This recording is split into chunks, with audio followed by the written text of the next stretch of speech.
and terrorists in Kathua. Forces have launched search operations. 3 terrorists have been trapped, 1 terrorist injured in gun battle.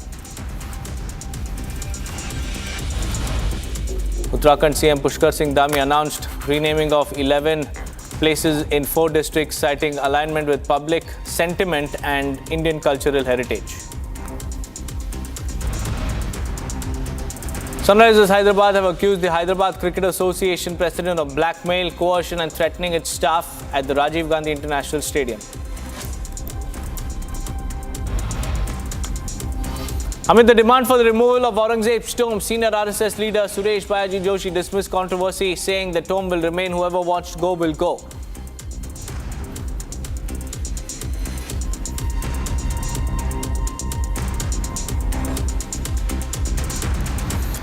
First up, viewers, we have some shocking news coming in. A 2-year-old girl died after being run over by a car that was allegedly driven by a 15-year-old boy in central Delhi's Paharganj. Police took the boy's father, and he has a plywood business, and he is currently in police custody. He was later released on bail.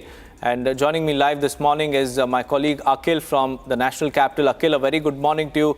The shocking case that has come to light, where a 2-year-old has been snuffed out. The life has been snuffed out of her by a 15-year-old who was at the wheel. What action is being taken, Akhil? Well, Deepak, this is a very unfortunate incident in which what we have seen that a 2-year-old baby was basically mowed down by a 15-year-old boy who was driving his father's vehicle. And the vehicle is basically owned by a businessman in the Paharganj area in Ramnagar roundabout area. So at that point when that incident took place, that businessman's son was basically driving the vehicle when that incident took place. And after that, if you see, the 2-year-old was taken to a nearby hospital where the doctors have declared that baby dead at that point in time. So in this very case, what we have seen that while speaking to the media, DCP of the Central District, Mr. Harshvardhan, has said that they have arrested the person and that person was later on released on bail. Back to you. Right, Akhil, many thanks for joining me with those details. Now let's move on, viewers, to another important story that we are tracking, because this pertains to Aurangzeb's tomb, and amidst demands for the removal of this tomb, senior RSS leader Suresh Joshi has dismissed the entire controversy as unnecessary, and his remarks, viewers, follows calls from some outfits to remove the tomb. Watch this report to know more. Amid the ongoing Aurangzeb tomb row, senior RSS leader Suresh Joshi stated that the controversy surrounding the tomb is unnecessary. Joshi further said that Aurangzeb's tomb will remain. Whoever wants to go will go. ऐसा है कि उनकी वहाँ मृत्यु हुई, उनकी कब्र वहाँ बनी हुई है. जिसको श्रद्धा है वो जाता है. अब श्रद्धा किसको है किसको नहीं वो तो मैं नहीं जानता हूँ, और इसलिए जो है वो है. हमारे यहाँ की परंपरा में मृत्यु के बाद हम उसकी ज़्यादा चिंता नहीं करते. Meanwhile, Maharashtra Navnirman Sena chief Raj Thackeray has slammed attempts to incite communal tension over Aurangzeb's tomb, emphasizing that the history should not be viewed solely through the prism of caste and religion. The row, which has dominated the headlines for weeks, was triggered by SP leader Abu Azmi's praise of the Mughal ruler. Even Maharashtra Chief Minister Devendra Fadnavis supported the call for the tomb's removal, but stressed that the matter must be pursued through proper channels.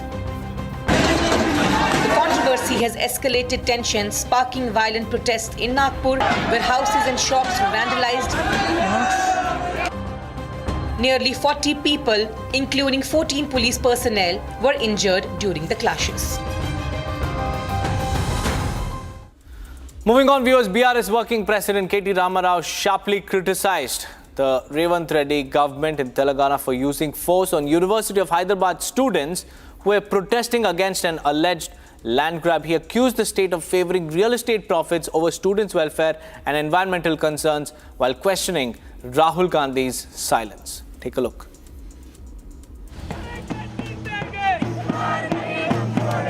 BRS Working President KT Ramarao has launched scathing attack on the Congress-led Telangana government.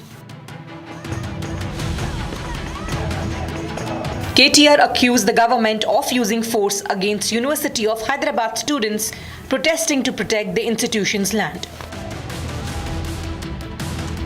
The BRS leader also condemned the alleged repression and criticized Congress leader Rahul Gandhi for his silence on the issue, despite his past advocacy for environmental causes.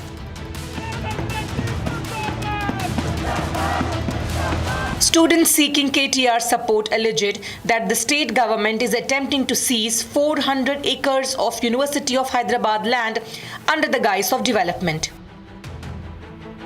Assuring the students of BRS's unwavering backing, KTR accused Chief Minister Revant Reddy's administration of prioritizing real estate profits over student welfare, environmental concerns, and Hyderabad's future.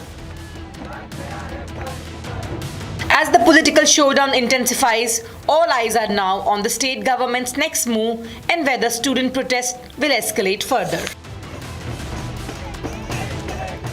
Sunrisers Hyderabad have accused the Hyderabad Cricket Association president of blackmail, coercion and also threatening its staff at the Rajiv Gandhi International Stadium in Uppal of Hyderabad.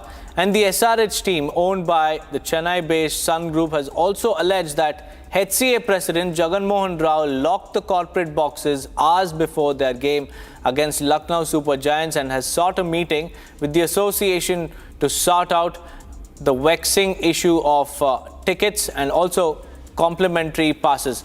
Aneri is also live this morning with us. Aneri, what is this controversy all about and has the HCA responded?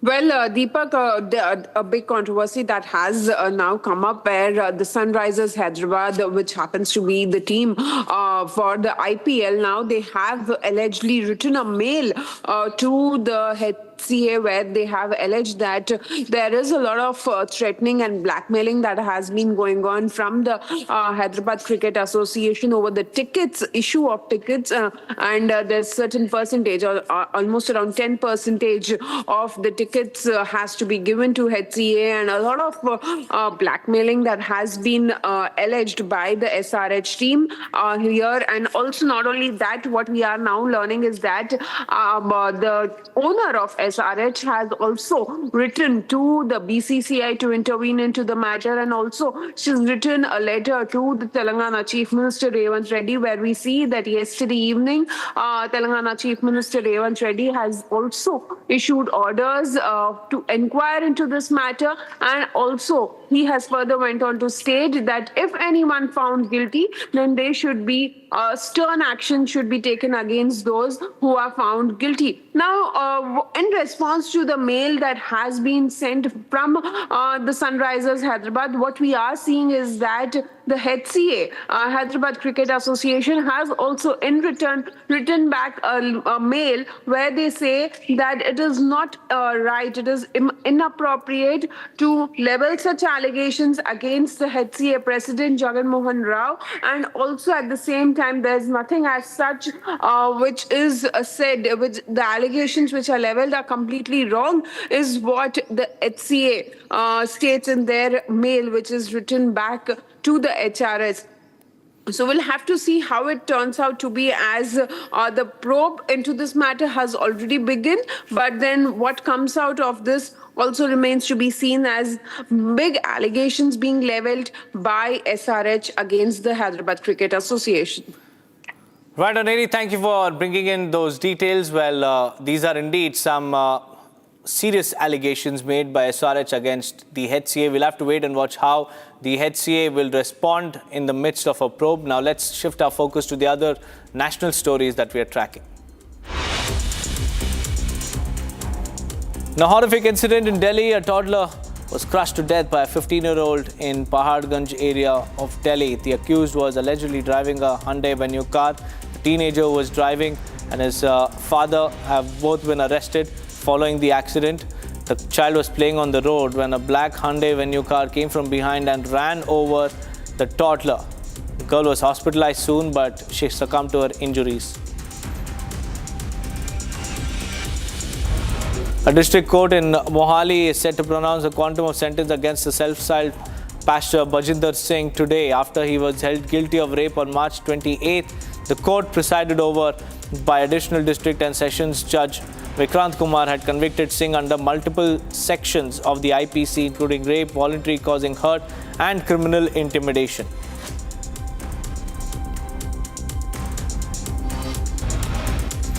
Opposition leaders to meet NDA top brass amid standoff over Waqf bill in Parliament. Samajwadi Party MP Ziaur Rahman Barq has strongly condemned the government's Waqf bill and the restriction on offering namaz on roads. Barq criticized the government's order, questioning why there's an objection to 10 minutes of namaz on roads when Hindu festivals can be celebrated by closing roads. He alleged double standards are being adopted in the country. He also announced that he will strongly oppose the Waqf bill in the Parliament and on the streets, if needed, in the court as well. Barq said he plans to meet NDA leaders today.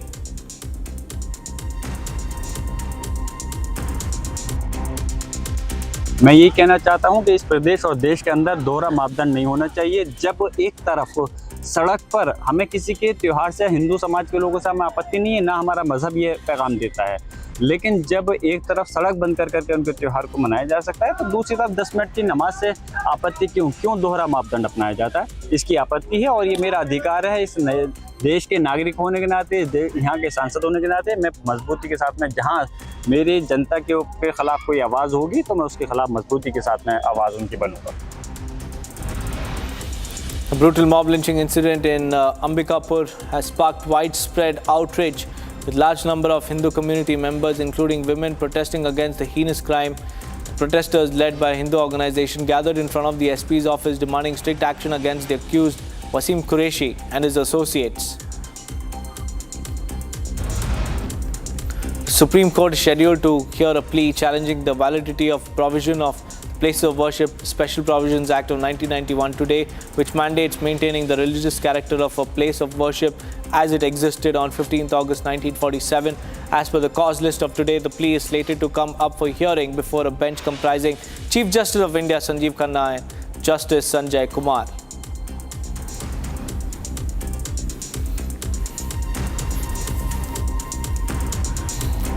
Viewers, a day after US President Donald Trump expressed his dissatisfaction with Russia over the Ukraine deal, European leaders met in Spanish capital Madrid to discuss the security situation of not just Europe but Ukraine as well.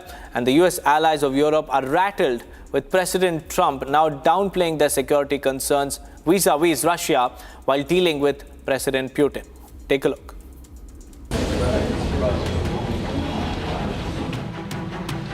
Foreign policy and security chiefs from UK, Ukraine and EU met in Madrid on Monday to discuss the security situation in Ukraine. Spanish foreign minister said that the meeting was held to facilitate dialogue and concretion of the subjects affecting security of Europe and in particular help for Ukraine. British Foreign Secretary David Lammy told reporters that Ukraine's security is related to wider security of Europe and the Atlantic in a veiled reference to US.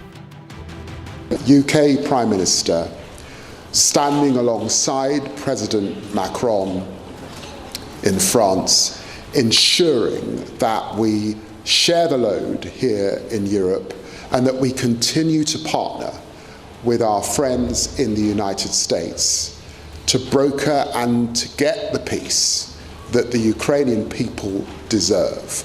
But let us be absolutely clear.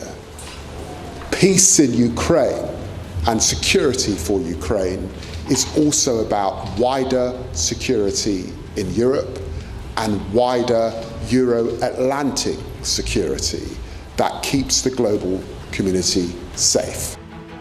The US allies of Europe are concerned about US President Donald Trump's nonchalant attitude towards their concern of Russian aggression in Europe.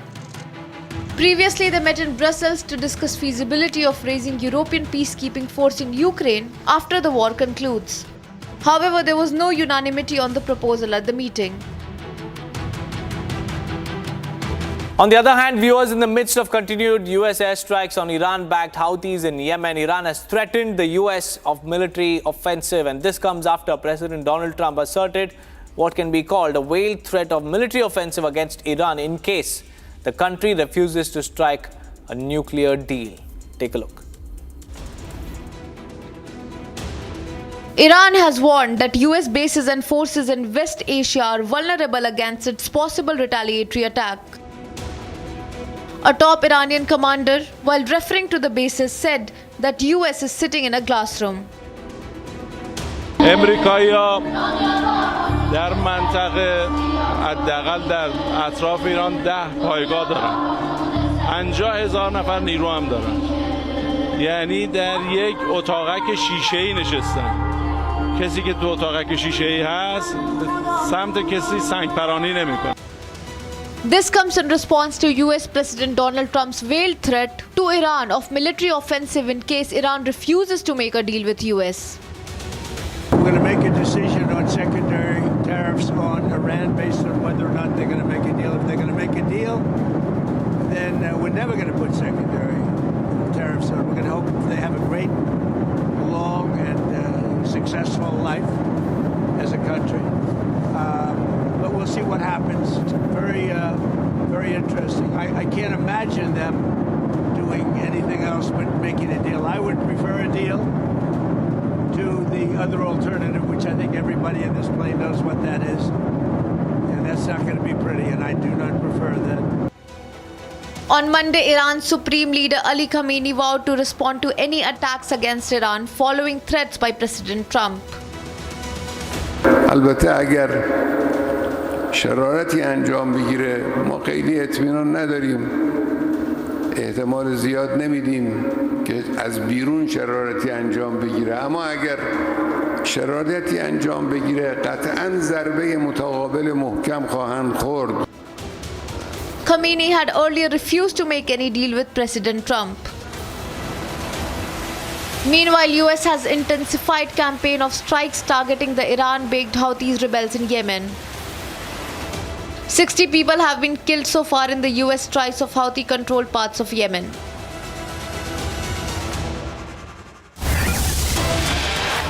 Well, viewers, we have some big breaking news coming in. China launches a blockade exercise against Taiwan. PLA Eastern Theater Command blocks key Taiwanese island. 19 warships, 1 aircraft carrier is part of this mega exercise that China has now launched.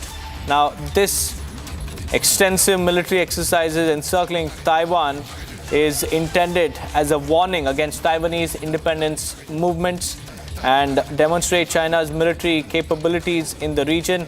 And this is also a major escalation.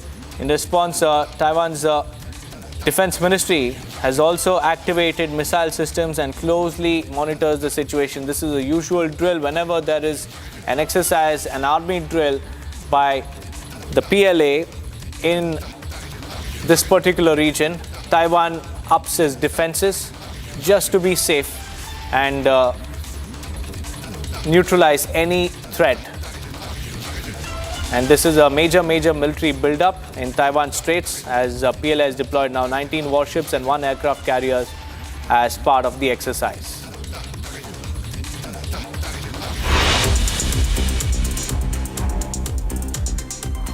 Zelensky said that he spoke to UK Prime Minister Keir Starmer and the two leaders coordinated joint steps on diplomacy. Zelensky said that he appreciates the UK's position regarding pressure on Russia's Putin.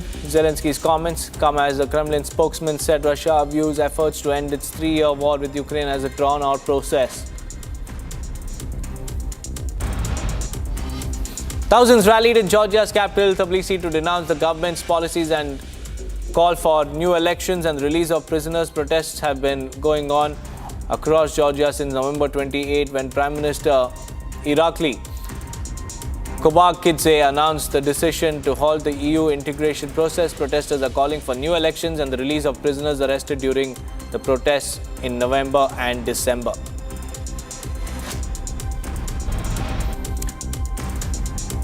Blessed Maria Carmen Rendals is said to become Venezuela's first female Catholic saint. Pope Francis has paved the way after authorizing a decree regarding miracle attributed to Rendals, who is the founder of Congregation of the Handmaids of Jesus. She was born in Caracas in 1903. Rendals overcame a physical disability to found the Venezuelan Servants of Jesus, dedicating her life to education and the poor until her death in 1977. Thousands of people marched on Monday in 4 Serbian cities against government pressure and hate speech targeting university students and their professors. The protest marches were held in Belgrade, Novi Sad, central city of Kragujevac, and in Nice.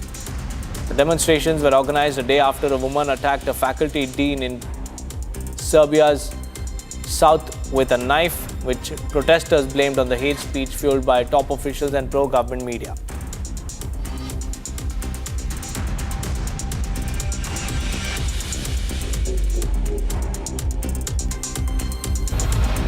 US Department of Defense has released a video of the search for 4 US soldiers in Lithuania. The US Army Europe and Africa Command said 3 of the US Army soldiers who went missing in Lithuania have been found dead in their armored vehicle that was pulled out from a swampy area, and another soldier is still missing.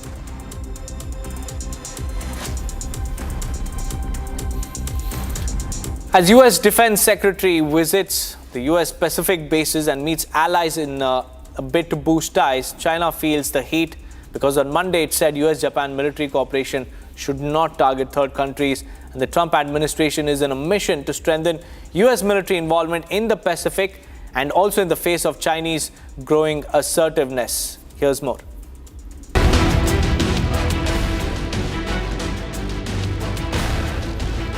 China on Monday said that the US-Japan military cooperation should not target third countries or harm regional peace. This comes after US Defense Secretary Pete Hegseth met with Japanese Prime Minister Shigeru Ishiba on Sunday. Japanese Prime Minister later stressed on the importance of US-Japan alliance in the face of increasingly severe security environment in a veiled reference to China. 2月にホワイトハウスにおいて、トランプ大統領と確認したところでございますが、国際情勢が一層厳しい中にあって、自由で開かれたインド太平洋を実現するために日米が同盟関係を強固なものにするということは極めて重要であります。In response to that, China alleged that US uses the so-called China threat as an excuse to provoke confrontation for maintaining US hegemony. 美日军事安全合作不得针对第三国，不得危害地区和平发展。美方以所谓中国威胁为借口，挑动意识形态对立，鼓动分裂对抗，甚至煽动个别国家充当美国维护霸权的炮灰。地区国家对此应该提高警惕，严加防范。 China is perturbed with US active involvement in its maritime backyard.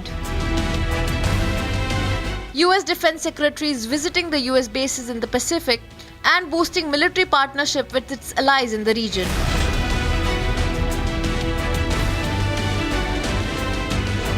US also conducted naval drills with Japan and the Philippines in disputed South China Sea recently. Even after US President Donald Trump alleged that his Russian counterpart Vladimir Putin is dragging the ceasefire with Ukraine, Kremlin has said that Putin sees efforts to end Ukraine war as a drawn-out process, and Kremlin's statement comes after US President expressed his anger over Putin questioning the credibility of Volodymyr Zelensky's government. Listen in. Just after US President Donald Trump said that he's pissed off with Russian President Vladimir Putin for dragging ceasefire with Ukraine, a Kremlin official claimed that Putin sees efforts to end the war as a drawn-out process. Пока какой-то конкретики, о которой мы могли бы и должны были бы вам сообщить, нет. Процесс все-таки растянутый по времени, связанный, наверное, со сложностью субстанции. Президент остается открытым абсолютно к контактам с президентом Трампом, поэтому по мере необходимости их разговор будет весьма оперативно организован. However, Kremlin offered a muted response to President Trump's remarks on Putin. Dmitry Peskov said that the Ukrainian peace process is ongoing and they are working towards a possible maritime ceasefire in the Black Sea. Сейчас нет никакого зафиксированного в графике телефонного разговора, но еще раз повторяю, президент Путин остается открытым для такого общения. При необходимости такой разговор может весьма оперативно быть согласован. Peskov also said that more work needs to be done to finalize a deal to secure safe shipping in the Black Sea. Meanwhile, Ukrainian President Zelensky has said earlier that Putin doesn't care about diplomacy and more pressure needs to be put on Russia to end the war.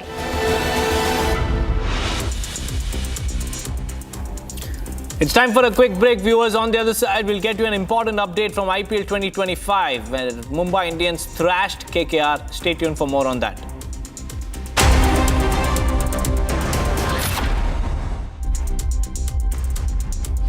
Mahi sir, how much do you love your fans? Honestly, I love my new fans. पुराने वाले बेकार में शोर करते थे. Sir fans हैं, शोर तो करेंगे ही ना. नए वाले नहीं करते. And they listen to what I say. नए Orient fans, they are super silent with voice control. अच्छा वो वाले fans. I thought Cricket fans. यार तुम अपने पॉडकास्ट के चक्कर में मुझे मरवाओगे क्या? The new generation Orient BLDC fans, super silent performance with voice control. तुम्हें कुछ पछतावा है? तुम तेज गाड़ी चला रहे थे, तुमने दो लेबरर्स को मारा, तुमने दो कुछ पछतावा है तुम्हें? क्या स्पीड थी गाड़ी की? दीपक तुम्हें पछतावा है या नहीं है? तुमने शराब पी हुई थी नहीं पी हुई थी? तुमने उनको लेकर गए थे नहीं, हॉस्पिटल लेकर गए थे नहीं लेकर गए थे? दीपक तुम्हें कुछ बोलना पड़ेगा, तुम्हें कुछ पछतावा है या नहीं है? बात हुई थी उनसे. दीपक पछतावा है या नहीं, कुछ तो बोलो. क्या थी सर? तुम्हारी स्पीड क्या थी? तुमने शराब पी हुई थी? तुमने शराब पी हुई थी दीपक?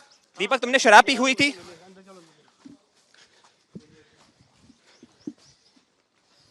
selling you.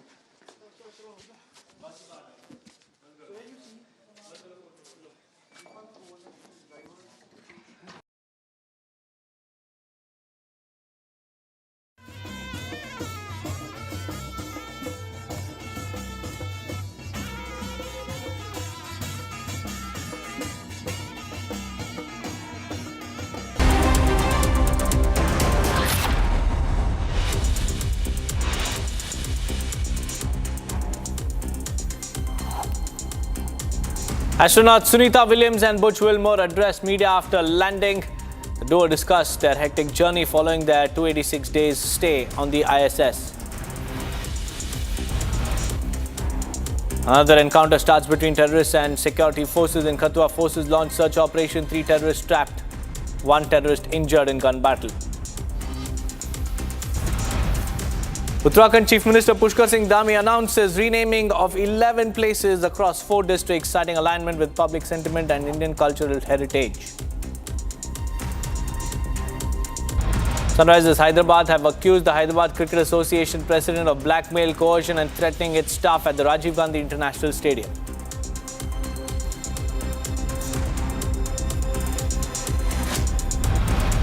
Amid the demand for the removal of Aurangzeb's tomb, the senior RSS leader Suresh Bayaji Joshi dismissed the controversy, saying the tomb will remain, whoever wants to go will go.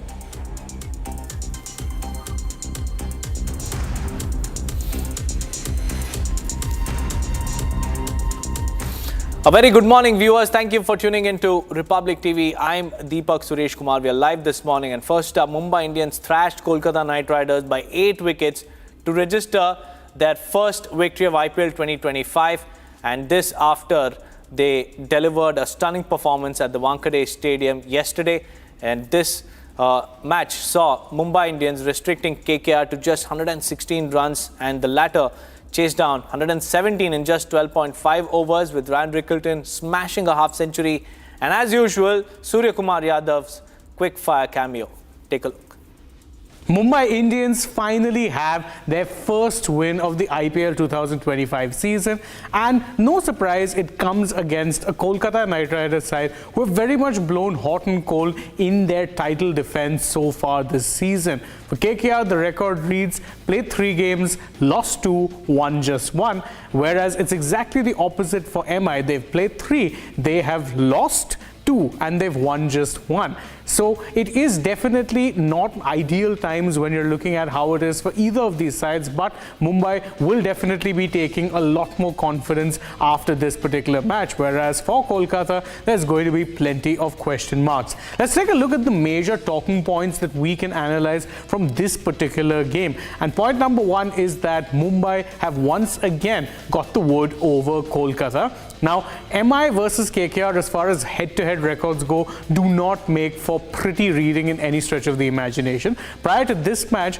the head-to-head read played 34 games, MI had won 23 and Kolkata just 11. Well, make that 24 wins in favour of Mumbai in this rather one-sided fixture over the course of the history of the IPL. Many said that this would perhaps be the match where Mumbai would break their losing streak, given the historical rivalry and the significance of the number of wins, big wins that they have over KKR, and that is exactly what happens. Now, there is of course another angle which brings us to point number 2. Kolkata Knight Riders do not defend their titles very well. Now, this one is a bit more historical, but prior to 2024, the two titles that KKR that they had won, which was of course in 2012 and 2014, well, they didn't end up defending those titles very well. In fact, in 2013, KKR failed to make it to the playoffs, and the exact same fate befell them in 2015 when they missed out on the playoffs. So they didn't actually come close to defending the titles that they've won. It does seem like it could very well be going down that route in 2025, even though it is still very early days. The worrying signs are there. KKR had one good victory, but they've also had two very bad losses, and they haven't been close encounters or a case where they've been thoroughly outplayed. In both matches, you could argue that their batsmen have thrown away their wickets, and well, unless that is fixed, this is something that could very well go down as a forgettable season for KKR right after the season that they have won a title. Now, point number 3 revolves around an underperforming Mumbai batter, or an opener in particular, finally finding form. No, I'm not talking about Rohit Sharma. He ended up having yet another failure when he was dismissed by Andre Russell for just 13 runs, having hit just the 1-6 in his brief stay in the innings. No, I'm talking about Ryan Rickelton, Rohit Sharma's new opening partner, and someone who, alongside Rohit, had also been struggling for form so far in the 2025 season. Worry not, because he ended up getting a half century and ensuring that he was there to take the team home right till the end. Granted, it wasn't a very big total to begin with, and the loss of a couple of wickets that did take place didn't in any way, shape or form threaten to turn the game around, but it will still give Rickelton a lot of confidence, and MI could really do with at least one of their two openers looking solid, because as I said, Rohit hasn't really given much cause for let's say security. In fact, his form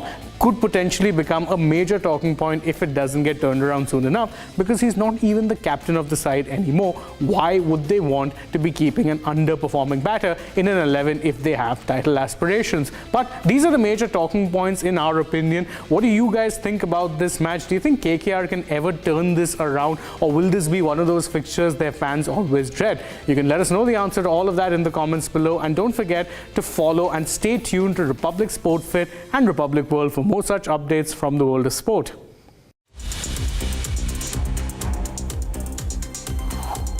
Ashwani Kumar and Ryan Rickelton powered Mumbai Indians to a commanding 8-wicket win over Kolkata Knight Riders. 23-year-old Ashwani, who hails from Punjab's Sincheri, became the first Indian ever to take 4 wickets on IPL debut to blow away KKR's star-studded batting lineup.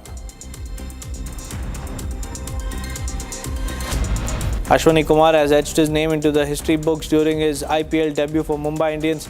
In the clash against Kolkata Knight Riders, Ashwani was among the 3 changes Mumbai Indians skipper Hardik Pandya made for the clash against KKR, with Will Jacks and Vignesh Puttur also coming in. Ashwani has become the first ever Indian player in the history of IPL to take 4 wickets on his IPL debut. Skipper Pandya credited Mumbai Indians scouting team for unearthing fresh talent after debutant left-arm pacer Ashwani Kumar start for the side of its 8-wicket win over Kolkata Knight Riders in the IPL, opting to bowl. Mumbai Indians rode on Kumar's brilliant display with the ball to bundle out KKR for 116 before they chased down the target in just 12.5 overs. Rajasthan Royals captain Sanju Samson has travelled to the board of Cricket Control in India Centre of Excellence to seek clearance to resume his wicket-keeping duties in the Indian Premier League. Samson has played all 3 matches for Rajasthan Royals as impact sub purely as a batter as he made his return from the finger injury. Samson handed over the captaincy duties for the first 3 matches to Riyan Parag and played only as a batter. Dhruv Jurel took over the wicket-keeping duties.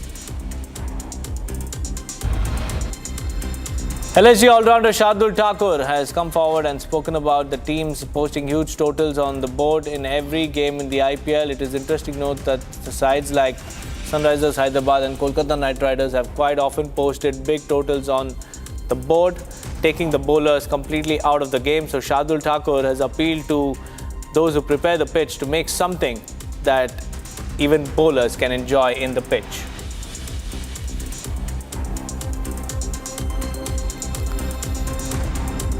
Viewers, following media reports about Hyderabad Cricket Association President Jagan Mohan Rao and some top officials harassing and blackmailing IPL franchise Sunrisers Hyderabad for tickets, Telangana Chief Minister Revant Reddy has ordered an investigation, and earlier SRH sent a mail to Hyderabad Cricket Association as well complaining against its president. Here's more on this story.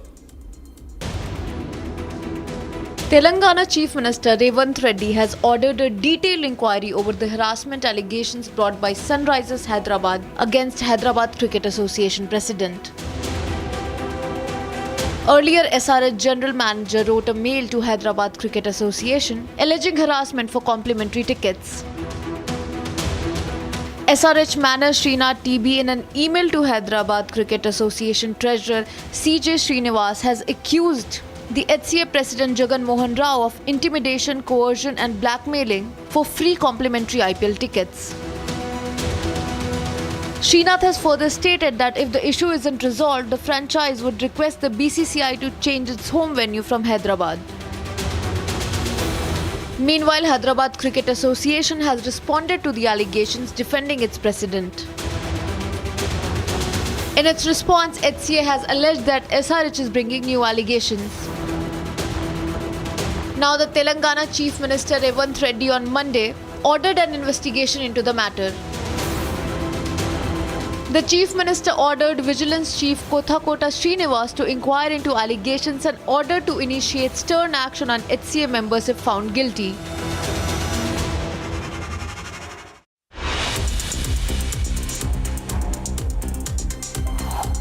US stocks nosedived on Monday, with the S&P 500 and Nasdaq plunging to over 6-month lows as investors brace for President Donald Trump's impending announcement of sweeping tariffs.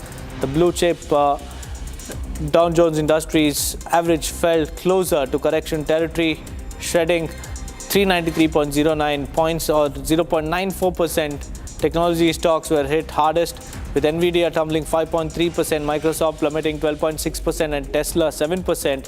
After Stifel slashed its delivery forecast.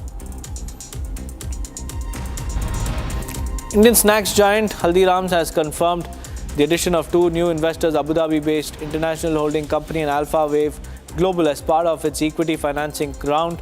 While the company did not reveal specific details of the deal, the announcement follows Temasek's agreement to acquire a 10% stake for 8,500 crore rupees, marking a significant investment in one of India's leading snack manufacturers. The transaction, facilitated by PwC Investment Banking as the exclusive financial advisor and Khaitan & Co. as the legal advisor, marks a significant development in India's consumer goods sector. The Indian government raised the price of natural gas produced from old legacy fields called APM by 4% on Monday, with a key input used to make CNG and produce electricity and produce fertilizer. The APM price has been hiked to $6.75 per million British thermal units effective from April 1st.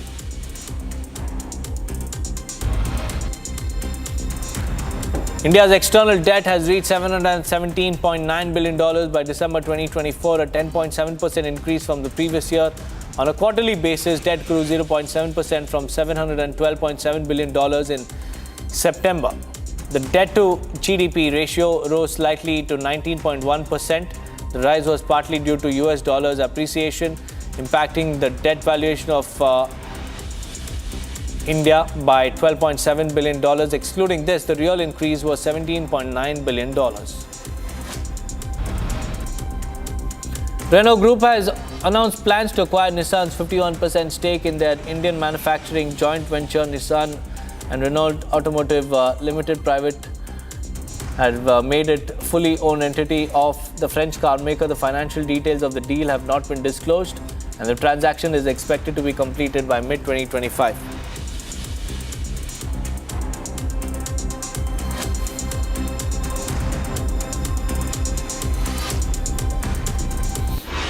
Viewers, NASA astronauts Sunita Williams and Butch Wilmore have finally spoken out about their extended mission in space, and the duo said that they're ready to fly once again and added that they have learned from their experience so far. Sunita Williams also spoke about her love for India and if she wants to work with ISRO. Listen into what they had to say.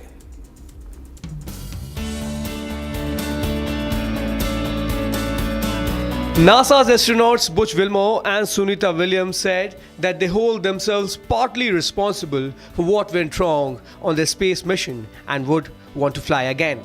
Yes, because we're going to rectify all the issues that we encountered. Yeah. We're going to fix them. We're going to make it work. Boeing's completely committed. NASA is completely committed. And with that, I get on in a heartbeat. Williams and Wilmore launched into space last year on June 5, expecting an 8-day stay at the ISS. However, due to technical glitches, they were forced to extend their stay for more than 9 months. In their first news conference since coming back, the duo said that they were putting the mission ahead of themselves and even their families and friends. Sunita Williams also shared her views on how India looks from space, offering a beautiful description. India is amazing. Every time we went over the Himalayas, and I'll tell you, Butch got some incredible pictures of the Himalayas. Just amazing. And you can see, like I've described it before, just like this ripple that happened, obviously when the plates collided, and then as it flows down into India, it's many, many colors. I think when you come from the east going into like Gujarat and Mumbai, the fishing fleet that's off the coast there gives you a little bit of a beacon that here we come. And then all throughout India, I think the impression I had was it was just like this network of lights from the bigger cities going down through the smaller cities. Just incredible to look at night as well as during the day. Meanwhile, on the question about the politicization of their mission, Commander Nick Hague said that the astronauts don't feel politics in space and are solely focused on their mission.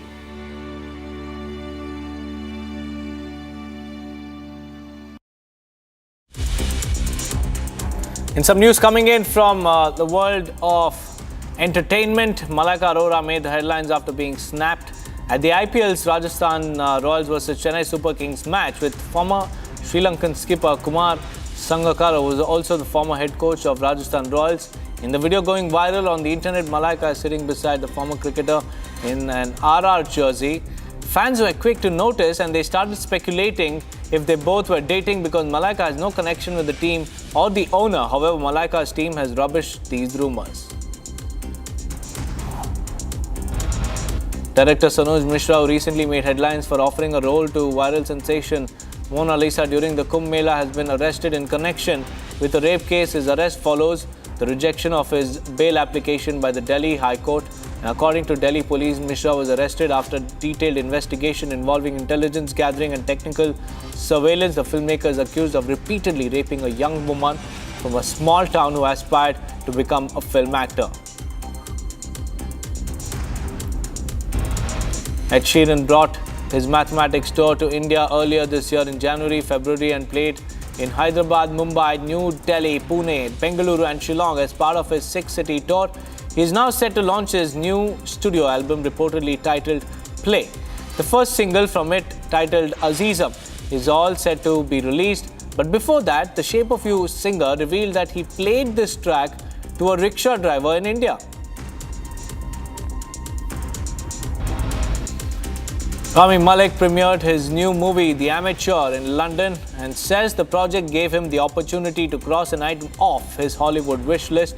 Malek plays a CIA decoder role whose wife is murdered in the terror attack. With no field or combat training, he makes the decision to go after people who killed her.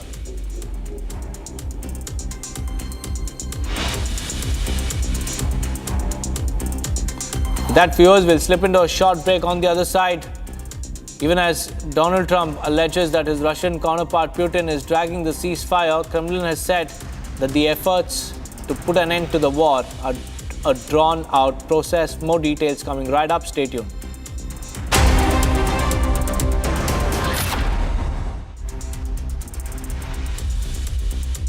"13,000 placements last year. At Amity, we are committed to nurturing passionate, hardworking and proactive professionals." Mahi sir, how much do you love your fans? Honestly, I love my new fans. पुराने वाले बेकार में शोर करते थे. Sir fans हैं, शोर तो करेंगे ही ना. नए वाले नहीं करते. And they listen to what I say.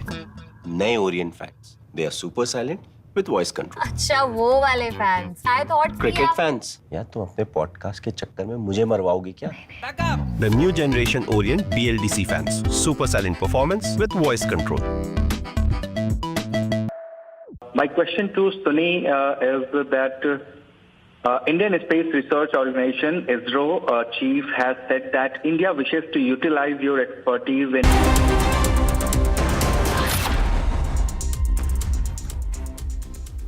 Viewers, even as US President Donald Trump has alleged that his Russian counterpart Vladimir Putin is dragging the ceasefire with Ukraine, Kremlin has said that Putin sees these efforts to end the Ukraine war as a very drawn-out process. And this statement comes after US President expressed his anger over Putin questioning the credibility of Volodymyr Zelensky's government. Just after US President Donald Trump said that he's pissed off with Russian President Vladimir Putin for dragging ceasefire with Ukraine, a Kremlin official claimed that Putin sees efforts to end the war as a drawn-out process. Пока какой-то конкретики, о которой мы могли бы и должны были бы вам сообщить, нет. Процесс все-таки растянутый по времени, связанный, наверное, со сложностью субстанции. Президент остается открытым абсолютно к контактам с президентом Трампом, поэтому по мере необходимости их разговор будет весьма оперативно организован. However, Kremlin offered a muted response to President Trump's remarks on Putin. Dmitry Peskov said that the Ukrainian peace process is ongoing and they are working towards a possible maritime ceasefire in the Black Sea. Сейчас нет никакого зафиксированного в графике телефонного разговора, но еще раз повторяю, президент Путин остается открытым для такого общения. При необходимости такой разговор может весьма оперативно быть согласован. Peskov also said that more work needs to be done to finalize a deal to secure safe shipping in the Black Sea. Meanwhile, Ukrainian President Zelensky has said earlier that Putin doesn't care about diplomacy and more pressure needs to be put on Russia to end the war.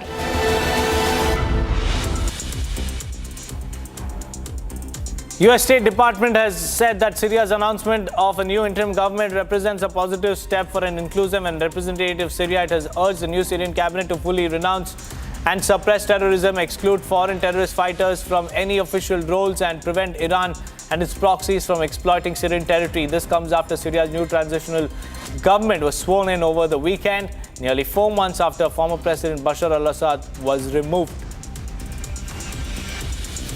The announcement on Saturday of the interim authorities by the interim authorities of a transitional cabinet in Syria.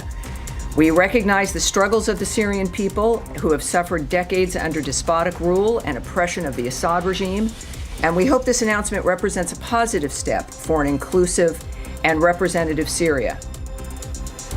Syrian President Ahmad al-Shara used his Eid al-Fitr address on Monday to call for national unity and reconstruction, marking the country's first major holiday since the fall of Bashar Assad's government.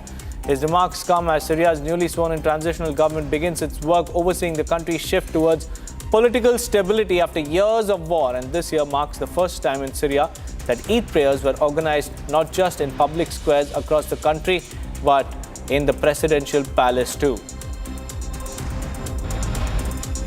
A joint military operation with the United States, 17 alleged members of the Tren de Aragua and MS-13 gangs were transferred from the US to high-security prisons in El Salvador. The deportations took place despite US District Judge Brian E. Murphy temporarily blocking the Trump administration from deporting people who have exhausted legal appeals to countries other than their own without first being allowed to argue that it would jeopardize their safety. The Venezuelans were removed from the US this month after President Donald Trump invoked the Alien Enemies Act of 1798 and said that US was being invaded by a Tren de Aragua gang.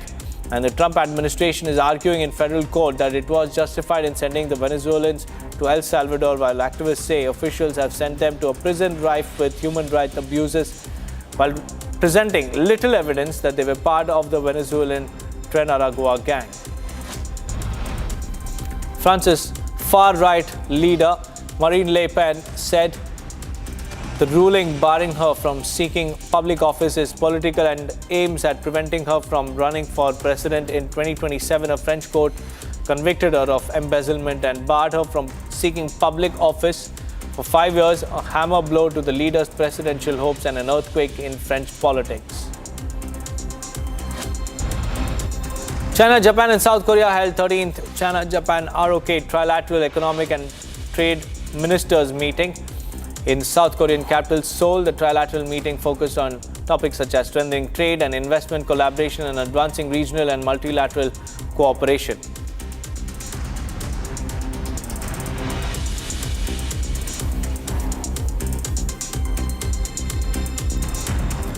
Moving on, viewers, following his surprise visit to Florida to meet US President Donald Trump, Finnish President Alexander Stubb met with UK PM Keir Starmer in London on Monday, and the Finnish president said that he believes that Trump is a very good negotiator and the only person that can broker a peace deal with Russia and Ukraine.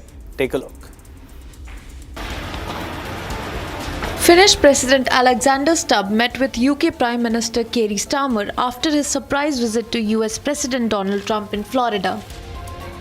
On his visit to Trump, Stubb said that the leaders discussed strengthening their country's bilateral partnership and foreign policy issues, including Ukraine. Stubb also said that Trump is the only person that can broker a ceasefire between Ukraine and Russia, as Putin is afraid of Trump. I came up with an impression that obviously he's the only person who can broker a peace, a ceasefire, because he's the only one that Putin is afraid of, and in that sense respects. And we were talking a lot about the ceasefire and the frustrations he had that Russia was not committing to it, because of course we're in a situation whereby the US has proposed a full ceasefire, now a partial one. Ukraine has accepted it and Europe has backed it, and there's only one country which is putting on new conditions, typical Russian. So yes, there was a combination of impatience and a tad of frustration. Stubb has urged the imposition of sanctions on Russia if it does not accept the ceasefire by a deadline set up by Trump. Well, I do think, first of all, that the President of the United States is a very skillful negotiator. And he's trying to find the right balance. And it's always about a balance, but I would be very distrustful. And my message to President Trump when he asked, can I trust Putin, was no, you can't. Meanwhile, Ukrainian President Zelensky met with Stubb in Helsinki last week. On that note, viewers, we'll slip into a very, very short break. But on the other side, Sunita Williams and Butch Wilmore will address the media after landing back on Earth after their extended stay at the ISS, from what she ate to what she did first after landing. Sunita and Butch will speak out after a short break. Stay tuned.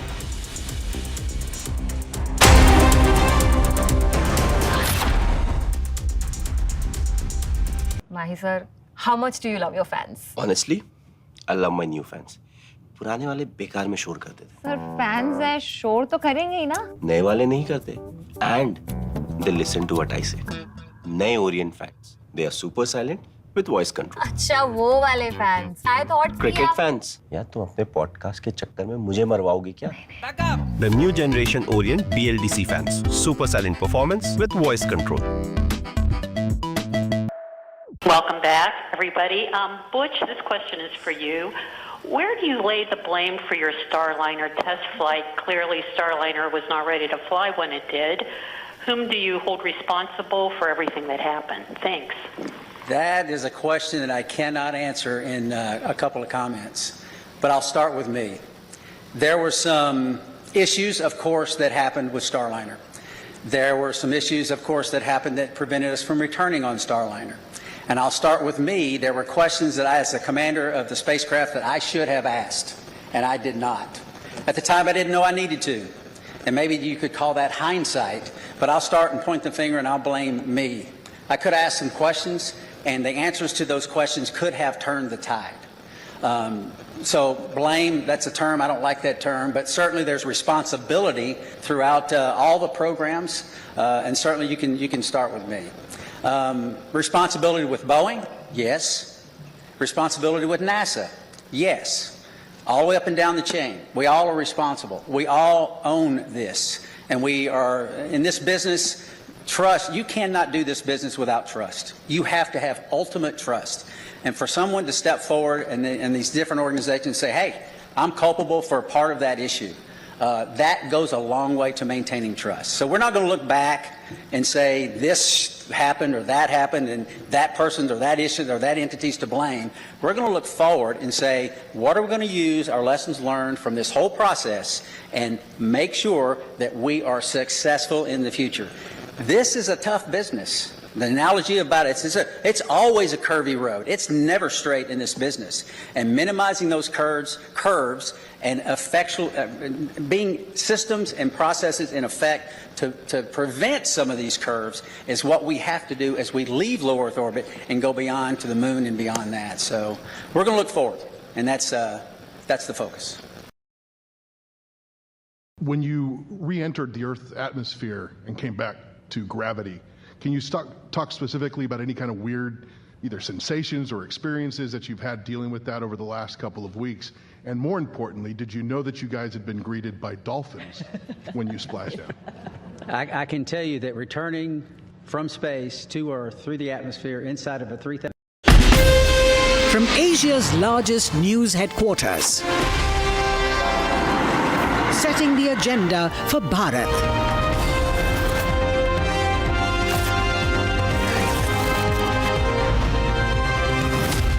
You're watching Republic.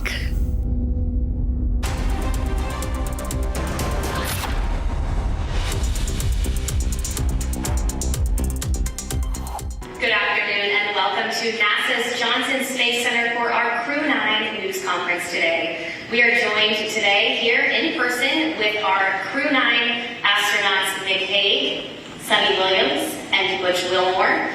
We'll be taking questions from here in the room and on our phone bridge, but before we do that, we'll kick it off with some opening remarks from our crew. Nick, go ahead. Thanks, Courtney. So I wanted to kick off with words that would describe what the Crew 9 mission meant, and I think ultimately it's unique, like every spaceflight mission tends to be, and you don't know exactly how they're going to play out, but I think that the Crew 9 mission, when it comes to it... Do that. We'll kick it off with some opening remarks from our crew. Nick, go ahead. Thanks, Courtney.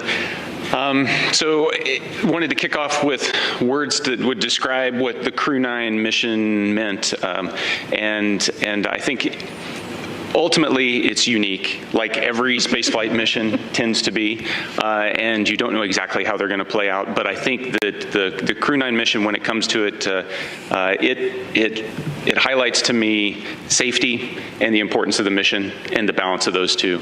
As you all know, back in the early fall, NASA was balancing the safe return of Sunny and Butch with the need to continue the mission that's been going on board the space station for 2.5 decades up there, performing research for the benefit of humanity. And so there was a decision made to send Alex and I up with a couple empty seats and integrate Butch and Sunny into the crew of Crew 9, and then bring them back at the end of a long-duration spaceflight mission. And so we sit here today, minus Alex, who's recuperating in Russia right now with friends and family, thankfully. And we sit here as a testament to the success of that mission. So I look forward to answering your questions. Sonny? Yeah, sure. Just wanted to say thanks to Nick and Alex for coming up and getting us and bringing us home, and thanks to so many who prepared us for our mission.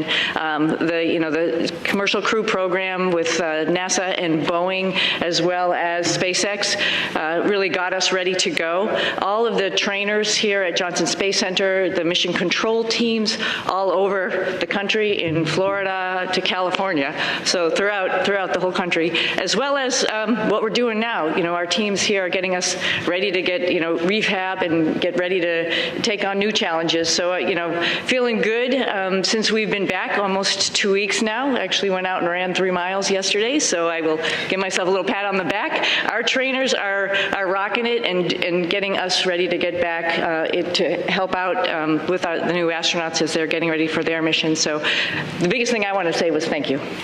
Yeah, thank you, Sonny. Let me start off with an analogy, a sports analogy. This very difficult job that we take part in, it's a team sport. It encompasses organizations throughout NASA, throughout the country, coming together. The Commercial Crew Program, headquarters, the International Space Station program, working together day in and day out behind the scenes, diligently to make all of this work together. And then you couple that with a nation that comes together and it cares about the human spaceflight program and prays for us and what's taking place. It goes beyond understanding, honestly. And then this organization also is incorporated into an international organization that reaches beyond our own borders and brings in the world like no other organization on or off the planet. And I can tell you, it's simply a privilege to take part in all of that. All right, thank you all for your opening remarks. We will go ahead and start taking questions now. If you're in the room, please raise your hand and we'll be sure to get a microphone over to you. If you're joining from our phone bridge, please press *1 when you're ready to enter the queue. And due to the high volume of questions today that we are receiving, we ask that media start with 1 question, and if we have time for a second round, we'll come back around to you. We'll start here in the first row with any questions. Mark, go ahead. Mark Strassman, CBS News. Welcome back, everyone. Good to talk to all of you again. We're meeting in this auditorium for a reason. There are roughly 60 news outlets represented here, another 120 or so on the phone. Butch and Sonny, have you been surprised by the continuing and intense interest in your space saga? I would have to say yes, absolutely. It's interesting. We go and launch. We knew it was a little bit unique, obviously, first time flying on a new spacecraft. So yeah, that was interesting. But then life goes on up there. And I mentioned yesterday, we pivoted and we are International Space Station crew members, and we're doing what all of our other friends in the astronaut office do: is go and work and train and do amazing science experiments up on the International Space Station. So I think you sort of get maybe a little bit tunnel visioned in what your job is. So it's, do your job type of thing, right? And so you're not really aware of what else is going on down here. I hate to say that, maybe the world doesn't revolve around us, but we revolve around the world, like something like that. But, I think we were just really focused on what we were doing and trying to be part of the team and making sure we pulled our weight for the team.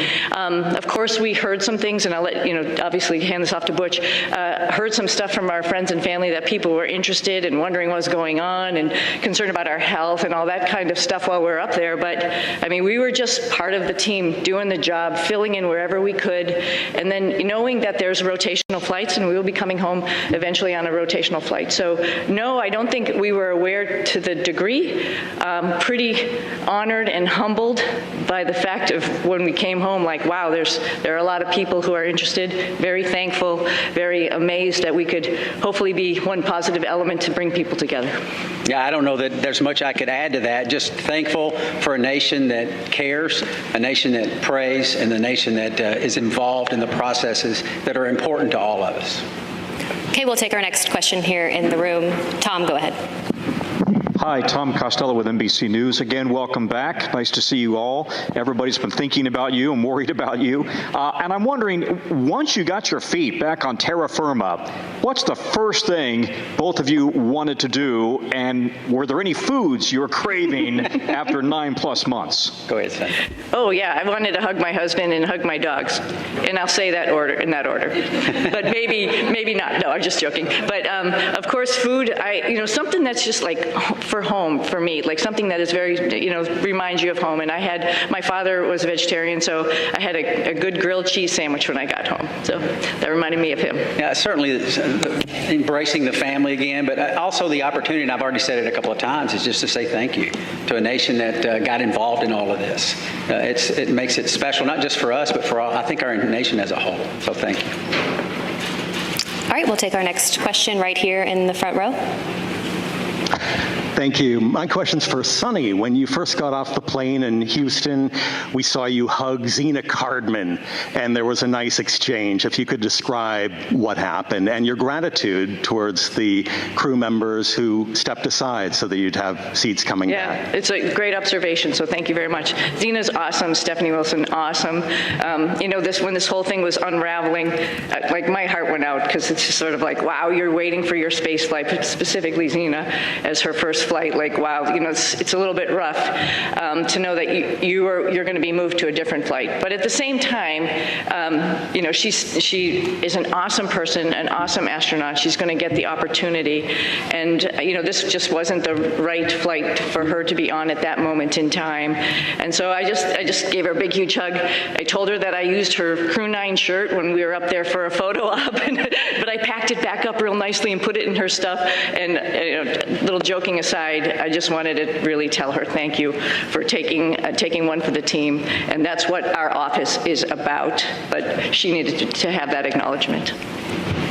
Okay, we'll take one more question here in the room, and then we'll head to our phone bridge. Hi, this question is for Sunita. I'm Jeff Saperstone, by the way, from NBC in Boston. A lot of people in your hometown, in Needham, they've been watching this Sox. bit by bit, every moment. Yeah, everybody at the elementary school, there was a big watch party for you when you came home. What's your message to them? They've been so anxiously awaiting for you to return. Well, I'm back. First and foremost, we were always coming back, and I think people need to know that, and we're back to actually, share our story with so many people, because, it's like you all mentioned, it's slightly unique, and there's some lessons learned to it, and part of that is just resilience and being able to take a turn that was unexpected and make the best of it. And I think that is the biggest thing that I want to, pass down, particularly to kids who think that their life should be the straight arrow to what you want to do, and you're just going to get there. Well, sometimes it takes some turns, some rights and some lefts, and you just keep focused on your goal, and other doors might be open for you. So I think that's the biggest message. All right, we'll head to our phone bridge. Our first question there is from Marcia Dunn with the Associated Press. Welcome back, everybody. Butch, this question is for you. Where do you lay the blame for your Starliner test flight? Clearly, Starliner was not ready to fly when it did. Whom do you hold responsible for everything that happened? Thanks. That is a question that I cannot answer in a couple of comments, but I'll start with me. There were some issues, of course, that happened with Starliner. There were some issues, of course, that happened that prevented us from returning on Starliner. And I'll start with me. There were questions that I, as the commander of the spacecraft, that I should have asked, and I did not. At the time, I didn't know I needed to. And maybe you could call that hindsight, but I'll start and point the finger and I'll blame me. I could have asked some questions, and the answers to those questions could have turned the tide. So blame, that's a term, I don't like that term, but certainly there's responsibility throughout all the programs, and certainly you can start with me. Responsibility with Boeing? Yes. Responsibility with NASA? Yes. All the way up and down the chain. We all are responsible. We all own this. And we are, in this business, trust. You cannot do this business without trust. You have to have ultimate trust. And for someone to step forward and these different organizations say, hey, I'm culpable for a part of that issue, that goes a long way to maintaining trust. So we're not going to look back and say this happened or that happened and that person's or that issue or that entity's to blame. We're going to look forward and say, what are we going to use our lessons learned from this whole process and make sure that we are successful in the future. This is a tough business. The analogy about it is it's always a curvy road. It's never straight in this business. And minimizing those curves and being systems and processes in effect to prevent some of these curves is what we have to do as we leave low Earth orbit and go beyond to the moon and beyond that. So we're going to look forward, and that's the focus. All right, our next question on the phone bridge is from Anthony with Spectrum News. Hello, welcome back, everyone. It's nice seeing everyone return healthy and safe. I have a question for both you, Sunny, and Butch. Given the opportunity, would you guys go up on Starliner again? Yes. Because we're going to rectify all the issues that we encountered. Yeah. We're going to fix them. We're going to make it work. Boeing's completely committed. NASA is completely committed. And with that, I'd get on in a heartbeat. Yeah, I would agree. The spacecraft is really capable. There were a couple things that need to be fixed, like Butch mentioned, and folks are actively working on that. But it is a great spacecraft, and it has a lot of capability that other spacecraft don't have. And to see that thing successful and to be part of that program is an honor. Our next question is from Jackie with the Times of London. Yes, hello, and welcome back to Earth. I wondered about the stuck, stranded, marooned narrative, and to what extent were you aware of that narrative playing out around that down here, and has that been frustrating for you to have to address? Thank you. I'm sorry, that was a little garbled. The stuck maroons narrative. Oh, stuck maroon. Oh, the stuck maroon narrative. We heard about that. Yeah, we heard about that. Somebody mentioned that. We've said this before. We had a plan. Right? The plan went way off for what we had planned, but because we're in human spaceflight, we prepare for any number of contingencies because this is a curvy road. You never know where it's going to go. We prepare for this. So we, as Sonny used the term, and it's a great term, we pivoted to all that training we did that we didn't think we needed to do, and a lot of people didn't think we needed to do, but we did it anyway, as we pivoted to this other preparation, and that is what makes human spaceflight, your human spaceflight program, special. It is hard, like I said, and preparing for any number of contingencies is what we do. It happened to be me and Sonny involved in this, but it could have been any one of the astronauts. There's 40 or so of us eligible for assignment. It would have been any one of us that would have been in the same situation, or could have been in the same situation, and would have done the exact same thing that we did, because they would have gone prepared just like we did. Yeah, and one addition to that, this is a lot bigger than, Butch and myself, like we've talked about already. This is the International Space Station program, and there's a lot of, wheels that are turning and wickets that we have to go through to get people up to the International Space Station to do all of the amazing science that we're doing up there. We recognize that, we know that, just like anybody else in the astronaut office, and we came, as Butch has mentioned before, prepared, and we were ready to do that pivot and be part of that bigger thing that's not just about us, knowing that everybody on the ground, there's a huge team of people, like I quickly mentioned in my quick thank you, but there's a huge group of people who are looking at the whole program and understanding how and what was the best time and way to get us back home.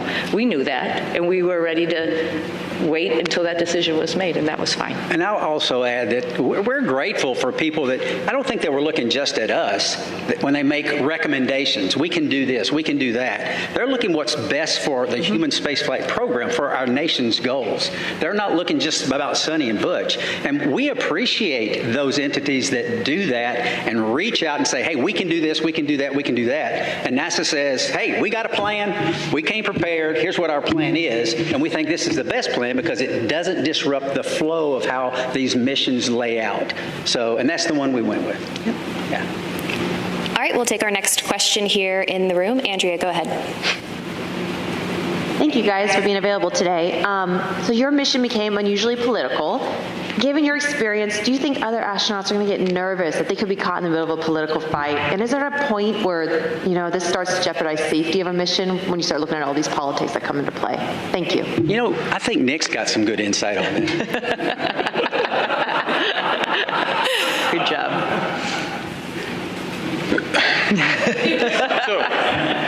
So the way I'd like to answer that is that when we're up there operating in space, you don't feel the politics, you don't feel any of that. It's focused strictly on mission. And you know, if I step back a little bit to the question before, Butch and Sonny talk up here, they make it sound like, you know, well, you know, everybody figured out what they could do with us. The reality is they are highly skilled, very technically competent, and it took everything I had on every day to keep up with them as they're moving along. So they were more than just gap fillers on the station. They were productive, pushing the station mission forward.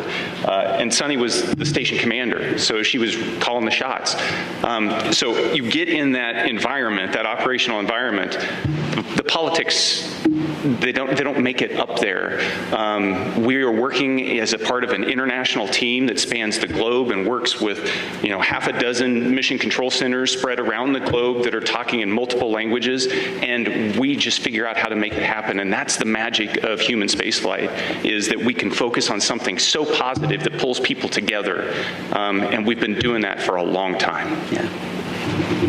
All right, we'll take our next question here in the room.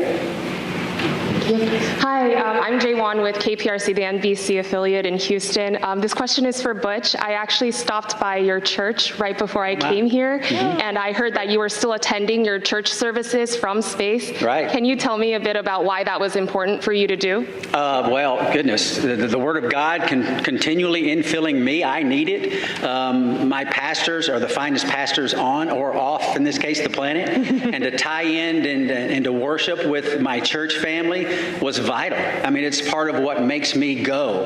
And not only that, I also tied into Grace Baptist Church in Mount Juliet, Tennessee. A buddy of mine is an elder there and a pastor there, and I would watch their service as well every single week. And it was invigorating. It was part of what I need as a believer in Jesus Christ, to continue that focus. It assists me day in and day out, because I need that fellowship, even though it's fellowship from afar, and it's not like being fellowship up close, but still I need it. So yeah, thank you for that.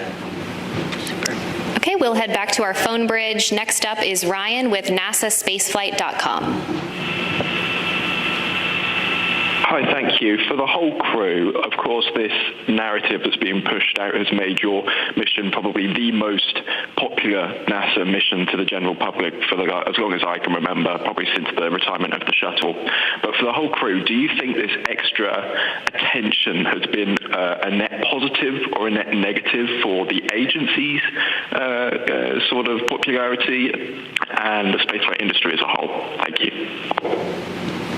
I'll start with this one. Yeah. You know, it's, again, an honor that actually people were paying attention. And I'm very thankful that people are paying attention. And, you know, sometimes good news, bad news, it's just news, and it's good for space exploration, and that's what we're all about. You know, our mission, of course, building and working on the International Space Station was just awesome, and we all had the opportunity to do that. But we also have bigger goals of exploring our solar system, going back to the moon, going on to Mars.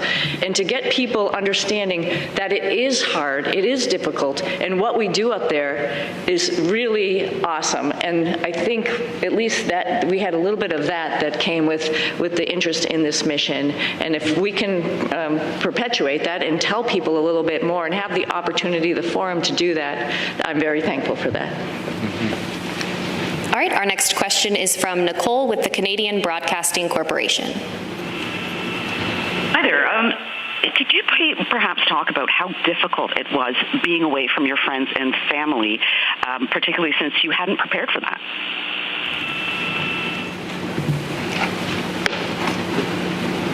Difficult. Yes, I would say it was difficult. It wasn't in the preparation, but in my family, we talk about these possibilities. We discussed all of this. We never said we were going to be gone for 9 months, but it turned out that way. But the discussions we had, and it's not just discussions prior to the mission launch, this is the way we've trained our daughters from the time they were born, because I am, you know, their dad isn't a unique occupation, right? This is not the norm leaving the planet. And they understand that. And they, again, use that term, pivoted and got on board, understanding that this is part of what families and these type of businesses do. And it's not just in human spaceflight. This is military, armed forces, police forces, all across all different types of occupations nations that are involved in the possibility of extended stays away. And we're not unique in that. And so they understand that. They have friends that have parents in other areas where they've been involved in similar type situations, and all of that came together. And, the Lord's help, we persevered, and they persevered, and I can tell you, I am very proud of them. We'll take another question on our phone bridge and then head back into the room. Our next question is from Tom with Sky News London. Hello, thanks for taking my question. Congratulations on your extended mission and your safe return.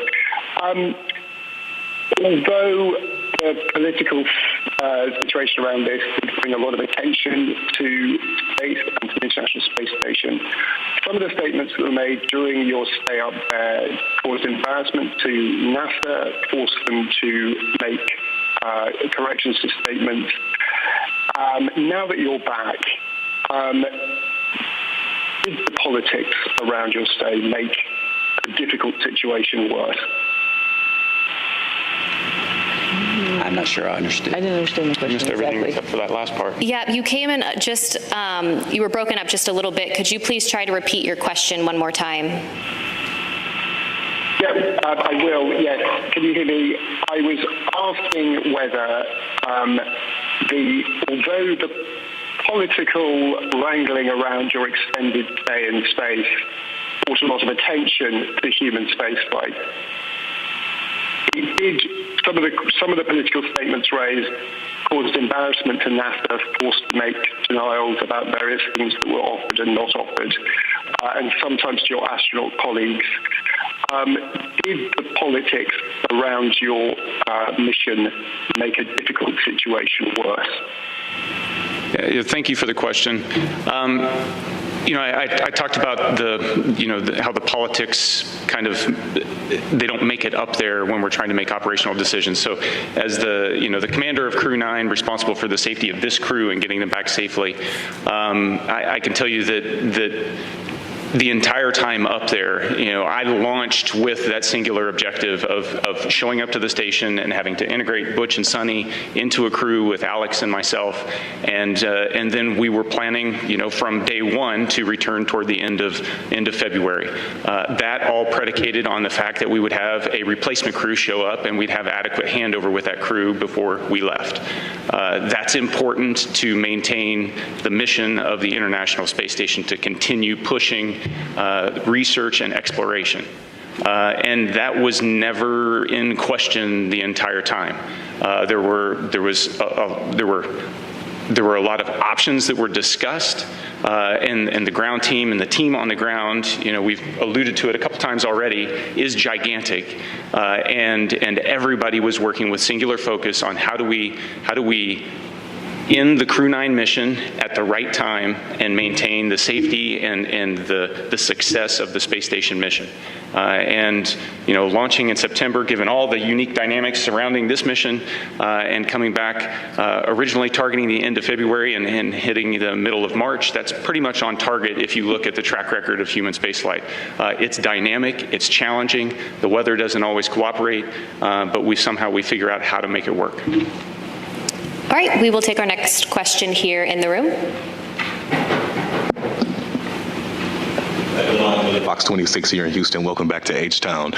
Sonny and Butch, both of you all have a long history of being active and athletes, but with that being said, obviously you all spent nearly 9 months in space. What does that recuperation and recovery process look like getting acclimated back here to Earth? I'll start. I can tell you we have a group of individuals, astronaut strength conditioning and rehabilitation specialists, and we are directly integrated with them day in and day out. They send us protocols to work out, and I can tell you, I'm not as young as I used to be, but I was stronger on space station doing more weight and more reps on exercises than I have in my entire life, because this group of professionals work to get us stronger and stronger and stronger. We're trying to minimize muscle atrophy, minimize our bone loss, so if we go to other planets, the moon and other planets in the foreseeable future, that we will be able to function when we get there. It's a whole science built around this team of individuals that are working to help us better understand human physiology and what zero gravity does to it and how we can mitigate the effects of the bone loss and the muscle atrophy. So day in and day out, I mean, I worked out every single day. We went into quarantine on the 22nd of April. And starting on the 22nd of April, I never missed a single day of workout because your body can recuperate in zero gravity. It doesn't have the normal stresses of gravity on it all the time. So you work out real hard, you hurt for an hour, and it finally fades away and you're ready to go the next day. So I applaud those individuals. They are making huge gains in the preparation to go beyond low Earth orbit, and it's science that is taking place day in and day out and has for years, and we're still learning and we're still progressing. Yeah, at like day 265 on the ARED, because it counts all your days that you go into a workout, I was thinking, I wish the hay was in the barn. But every single day, just like Butch is saying, you got to get on the machine and work out. And it actually is a really great stress relief to be able to have that time up there and run or bike or lift weights. It's really great. And the folks that Butch is talking about, is along with the nutritionists, really are looking out for us and making sure that when we get back here to planet Earth with gravity, we'll be able to function.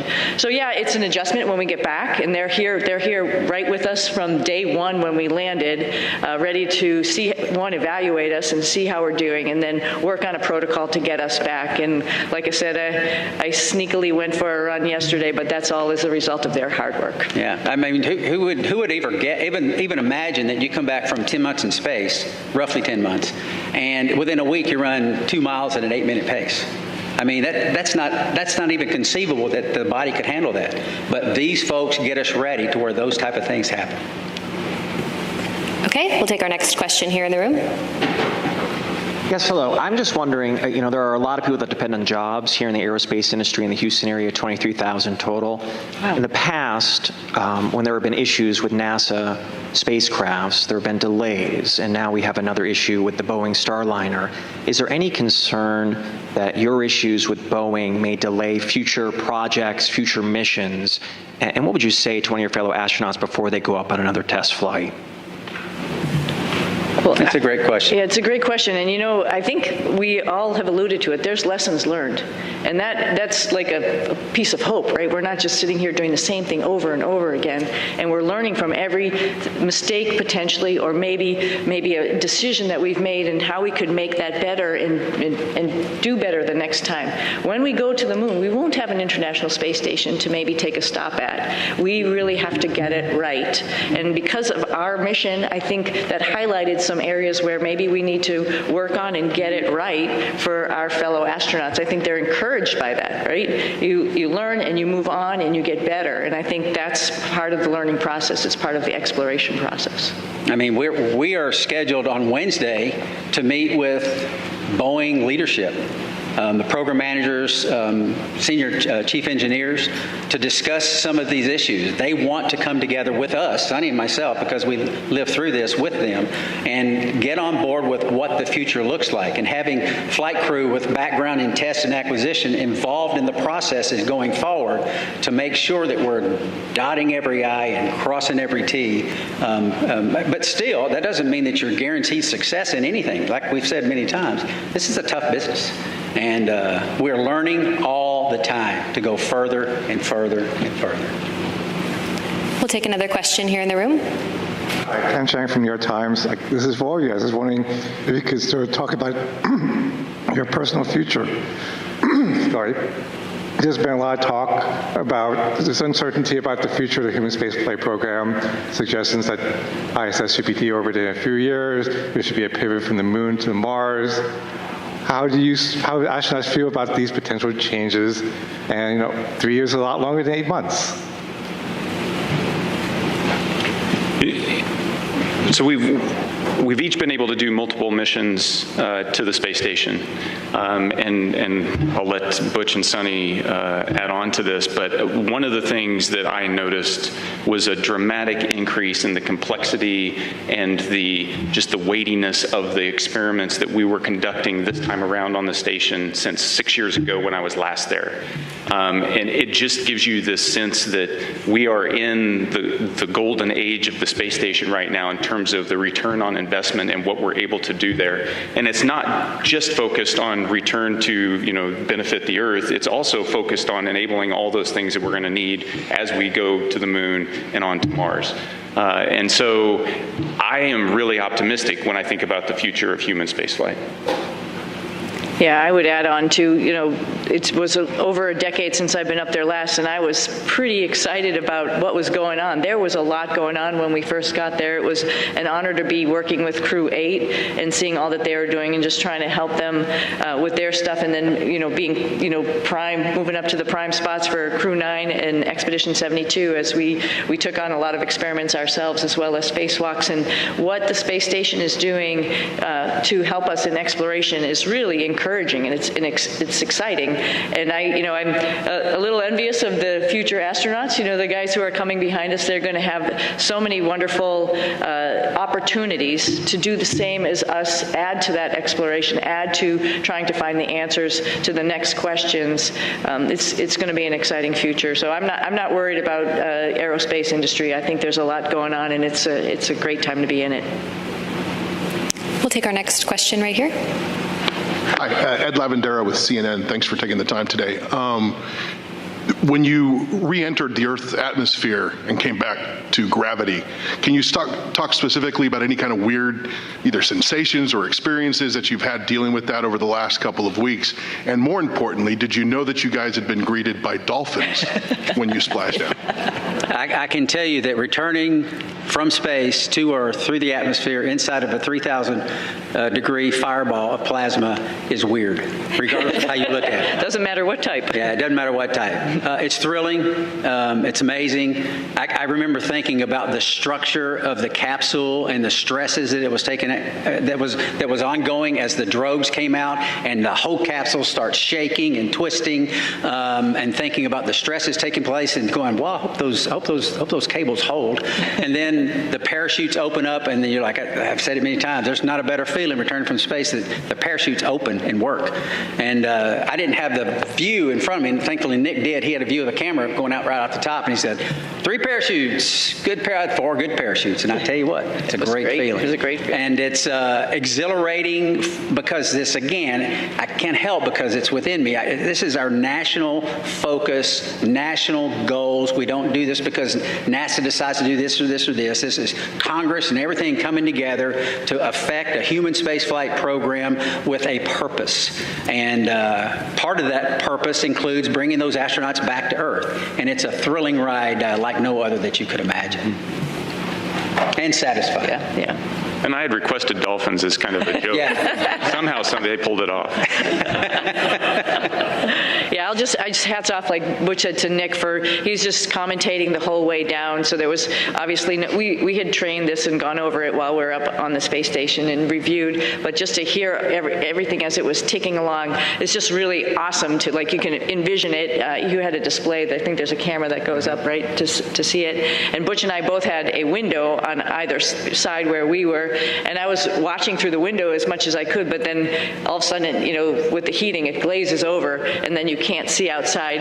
A funny thing that happened, though, after you can't see, you can still sort of see through it. We knew it was daylight, and we knew the folks were coming out to rig the spacecraft, and I see a little tennis shoe sort of going in front of the window, so I'm like, okay, our friends are here getting us ready to get back on the boat, and that was pretty special, too. I didn't see a fin, though. I wish I had saw a fin. Okay, we'll head to our phone bridge. Our next question from Margaret Smith. Hi, everyone. This is Margaret Smith from Worcester, Massachusetts, the home of Robert Goddard. Who started it all.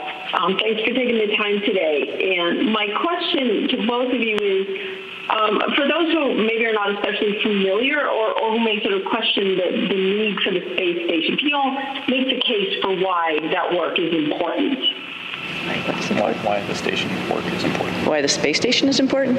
Oh, the space station is amazing, right? So just sort of like we've talked about a little bit earlier in this conversation, so we are doing a bunch of stuff, like Butch alluded to, physiology, understanding what happens to humans as they're in space for a longer period of time. That brings in lots of science experiments in chemistry, in biology. Some of that stuff all comes back to Earth because we're doing some amazing stuff in the microgravity environment environment. Some of it is mirrored, for example, in our own human bodies. And so there's a lot of stuff that's happening for us, for exploration, for the humans, as well as for Earth. And then, as Nick alluded to, there's all sorts of systems and other things that we're testing up there to help us take those next steps to go back to the moon and onto Mars, figuring out all these exploration systems, including docking vehicles, like different types of spacecraft that we have up there, other types of commercial spacecraft that are coming up for resupply. That's all a huge program to get us to understand how we're going to take the next steps in exploration. I can't help also but talk about STEM. I mean, all of this is STEM, right? Science, technology, engineering, and math. And I'm hoping the work that we've done up there also encourages the next generation of kids to understand that how important that is and how they can become involved. We did lots of experiments up there with kids and universities and companies, trying out new guidance, navigation, control algorithms and robots that were flying inside the space station, competitions, for example, for them. And that's pretty awesome that you can really touch and talk to kids on the ground as you're doing experiments up there, and they have their finger on the pulse of science experiments, and they can understand that and think to themselves, I could be part of this one day. Our next question on the phone bridge is from Neil with ITV News. Congratulations on a great job, everyone. Sunny, can I ask how your body is recovering to life with gravity after 9 months? And Butch, what's your message to others from your experience, the delays that you guys faced, and any lessons in patience for the rest of us down here? Oh, I think I'm doing okay. I was just joking around and showing off a little bit, but no, seriously, we talked a little bit about our group, the Astronaut Strength Reconditioning folks that are getting us back in shape, and every day feeling better and better. It's pretty much a miracle to see how your human body can adapt. I mean, the first day we got back, when all of us came down the ladder and greeted everybody, it was we were all a little bit wobbly at that time, and it's amazing within 24 hours how the neurovestibular system kicks in, your brain understands what's going on. And then the agility and the weightlifting that occurs in the next week that makes you feel good enough to actually, like I mentioned, go out, run, actually lift weights, get in there, do squats and deadlifts and stuff already. That's pretty incredible. So I knew it was going to happen. We all knew it. We've all flown before. We all knew that there's just this little bit of a hump to get over, and then you can get back on it.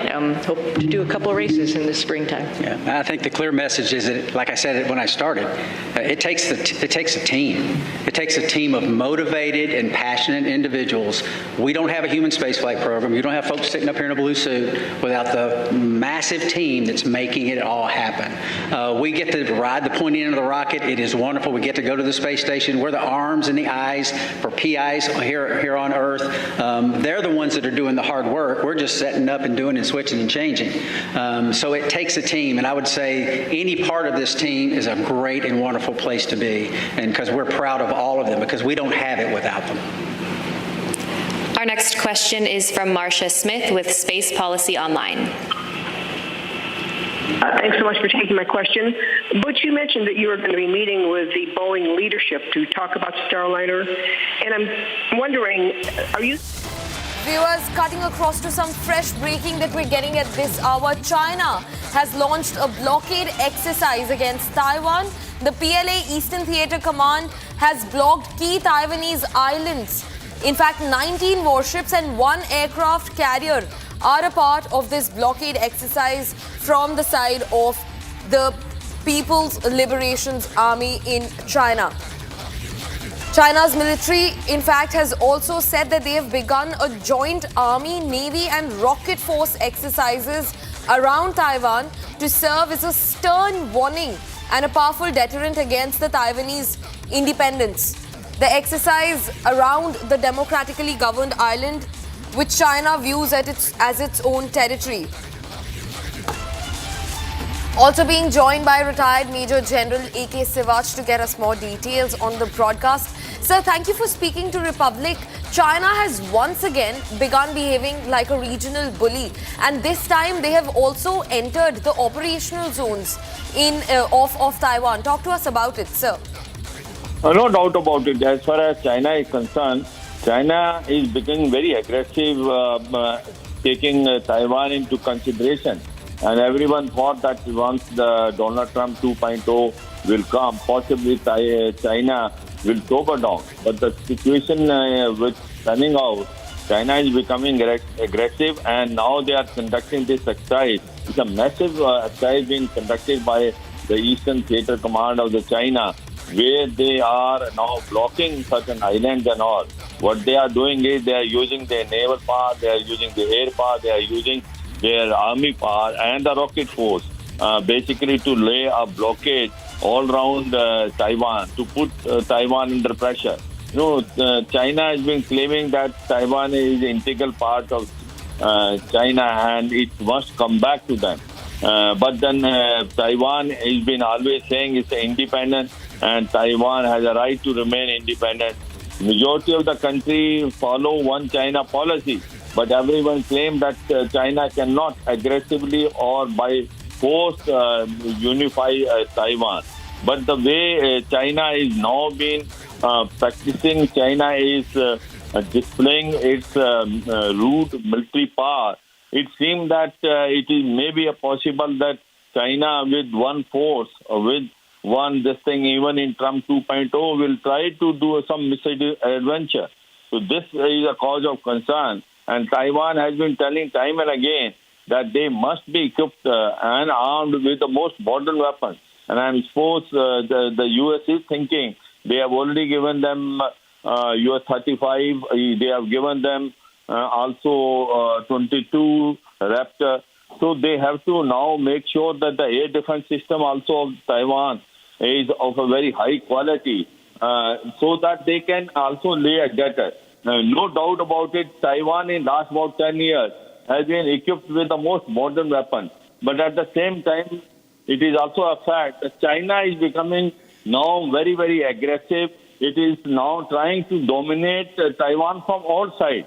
From the eastern side of Taiwan, it never used to lay a siege. But the way now this Eastern Command, which is doing this exercise, it shows that they are now surrounding the Taiwan from all sides, putting tremendous pressure and trying to show that they have a capability to isolate Taiwan and then basically try to take. Right. Though it is not easy, Taiwan is also well equipped, well armed.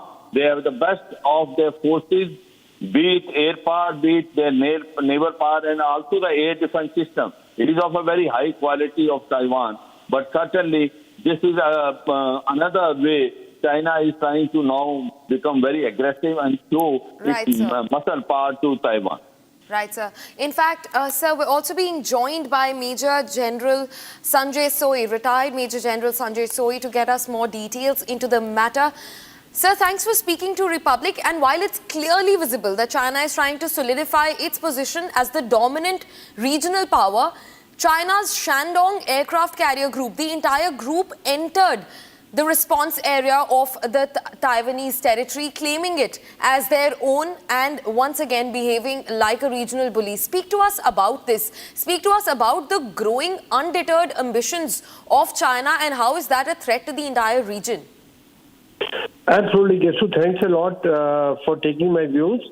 I would like to say that it is not once, but many times in the past also China has carried out such exercises and crossed the median line, which is a understanding between the Taiwan and China. And China has always been claiming as Taiwan as a part of China. So now the things are, it is becoming more aggressive, as you have brought out. And they are trying to show the muscle flexing. They are trying to put a psychological pressure on Taiwan. They are trying to tell the world that yes, we can do anything we want. We can go anywhere we want, and we can fly anywhere we want. The South China Sea and this area, they all are. That is why probably the US, India, Australia, Japan, we keep carrying out the exercises of freedom of navigation in South China Sea. So this is a growing ambition of China, and though Taiwan is very well equipped, and the challenge with China will remain that Taiwan is an island country, so they'll have to, in case they want to do it physically, it will be a big challenge for China. It will not be a cakewalk for them. But however, China has always tried to win the war without fighting. Probably this is one of the games they are playing. Sir, yes, sir. Sir, point noted. In fact, we're also being joined by our senior executive editor, Abhishek Kapoor, while retired Major General A.K. Sewach and retired Major General Sanjay Soi continue to join us on the phone lines to get us more details into the matter. Over to you, Abhishek.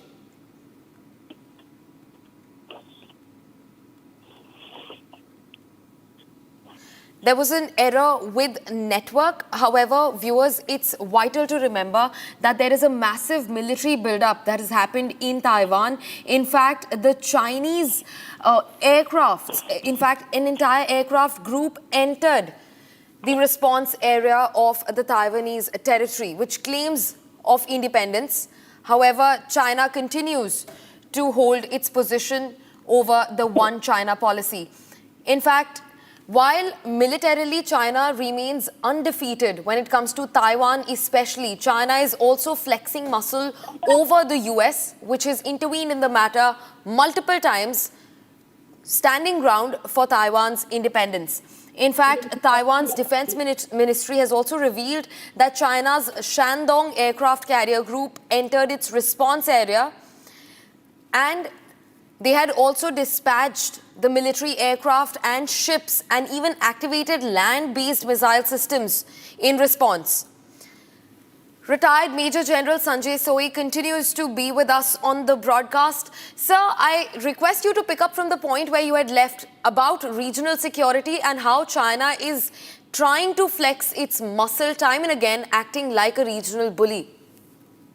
There's no doubt that though I know that China has become very strong, they're adding to the Navy, the naval power, and they're also adding to the missile nuclear arsenal, and they are emerging as a challenge to the USA. And these actions also, I think, is a big challenge to the USA when US has pledged all support to Taiwan in case there is an attack by China. I would like to highlight here that it will not be easy for China to carry out physical attack on Taiwan because US has provided all the state-of-art military equipment, air defense system and aircraft to Taiwan. However, due to the size and superiority of numbers, China may overwhelm, but they will not be able to capture physically. That is why China time and again keeps on doing these exercises to put a pressure on Taiwan, and probably they are looking at long-term. Xi Jinping has not once but many times has mentioned that one China policy, that Taiwan is part and parcel of China, and anytime whenever any senior delegate of US or politician has visited Taiwan, China has registered a protest. So this is another show of force by China, and especially when the whole aircraft carrier group has crossed the median line, I think whole world has to take note of this. Right, sir. In fact, we're continuously also joined by retired Major General A.K. Sewach. Sir, this entire exercise, blockade exercise from the side of the Chinese PLA comes just one day after the Pentagon chief at the US also said that US will ensure all deterrence across Taiwan Strait. So do you think that this is sort of a power tactics, a muscle flexing tactics that China uses to sort of make US realize that this is the place that, you know, they bring the US to when it comes to their opinions, especially on Taiwan Strait and the Taiwanese territory, given that China continually pushes for one China policy? No doubt. See, as far as China is concerned, of late it is now trying to put pressure and trying to show that China has a capability and capacity to take over Taiwan. And Taiwan must unify with China because Taiwan is a part of China. And now it has become very aggressive with the way it is now conducting the blockade and the way it is using its all power. And so it is a pressure tactic. But one thing is very clear, that U.S. is also now, as far as Donald Trump is concerned, he wants the pressure to now shift from Russia-Ukraine war and Middle East to Indo-Pacific. And he's also trying to focus there. There are two aircraft carrier groups which earlier used to be deployed there in Indo-Pacific, they were moved to the eastern, basically to the Middle East. Now they are already moving one of the aircraft carrier group there. No doubt, the China will try to project its power, but at the same time, the U.S. also had its presence there very close to Taiwan. It had also equipped and armed Taiwan in a manner that it can resist the forcefully unification of Taiwan in terms of its air power, in terms of missile power, rocket force, and also with their mighty navy. So it is not going to be so easy for China in any way, but U.S. knows it as to how China is going to unfold it in case it wants to forcibly take Taiwan by putting pressure from all sides. But at the same time, Taiwan is also very well equipped to basically resist the might of the China. And U.S. of late is arming not only Taiwan, it is arming Japan, it is arming South Korea, and they are also now getting the most modern weapons because they are knowing it. There is a triangle which is forming of North Korea and China as well as Russia. So it's not going to be that easy for China, but certainly China is now trying to put pressure on Taiwan by showing it that it has a muscle power, it has got a power to now basically take Taiwan with force, notwithstanding that the U.S. is also there and U.S. will go all out to support and aid Taiwan. Right, sir. In fact, also quickly circling back to retired Major General Sanjay Soi, who continues to be with us on the broadcast. Sir, while it's completely understandable that this exercise is only China's way to sort of solidify its position as the dominant regional power, however, the time and again recurrence of such events where they're behaving like a regional bully, putting Taiwan's independence and security under complete military threat and under sort of like a direct line of fire. Do you think that this is the correct tactic to be used, especially in a region where China is looking to gain power, but this is happening not via partnership but through military threat? Do you think that this is the right way to go about it first? And second, also, why are these incidents recurring without anything coming out of these incidents? It's not like Taiwan's independence is being hurt over the years that this has been done by China. Absolutely, Kesu. Very, very interesting point you have raised. There are 2-3 things which come to my mind. Number one, that China has been flexing muscle. They have been trying to show to Taiwan that they can come, they can attack anytime. They are coming closer and closer, and they have flown their aircraft also over Taiwan in the past. Yes. Now, what happens at times, this is like building up an intelligence failure or a sort of preparedness in Taiwan. Every time they prepare, okay, now they have come, their whole air defense system is activated, the whole forces are activated. Then after a couple of months, again China does it, they again get activated. So probably at times what some big countries do is they make them used to it, and then their response gets easier, their responses get relaxed, and that is the time probably then the attack takes place. In the past, in the history also it has happened, whether it was a Yom Kippur War in 1967 when the Egypt did exercises for 3-4 years, continue to do exercises, keep coming to closer to Israel border, but 1 year they attacked. Similar thing, China can do it. Second thing is that probably when the U.S. is busy in other parts of the world, say in Russia, Ukraine, in Middle East with Iran and Houthi, and this is a time probably China is also finding it easier either to divert attention of the U.S. from Middle East or probably now they think that they will not be able to give so much attention to Taiwan and China can do it. So there are a couple of things which just came to my mind and I thought I'll share it on your channel. Yes.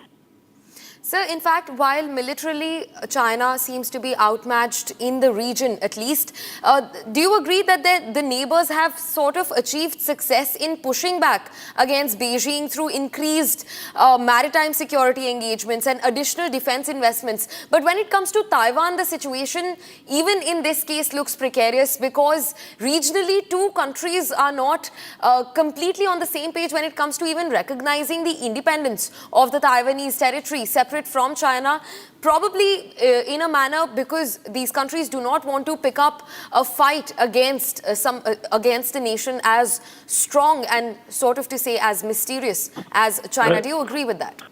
Absolutely. So very, very interesting. Again, very interesting. Lot of countries, they pledged support to Taiwan, but they have still not gone against China. They still not have gone against one China policy. They have not openly said so. In fact, Bangladesh caretaker president had mentioned of one China policy. So Taiwan has taken a note of that also. Though there have been exercises in the past, like Quad is there, and there have been joint naval exercises by US, Australia, US, Japan, India, US, India, Japan. Those exercises have been taken place to ensure freedom of navigation and to challenge the China's hegemony in the area.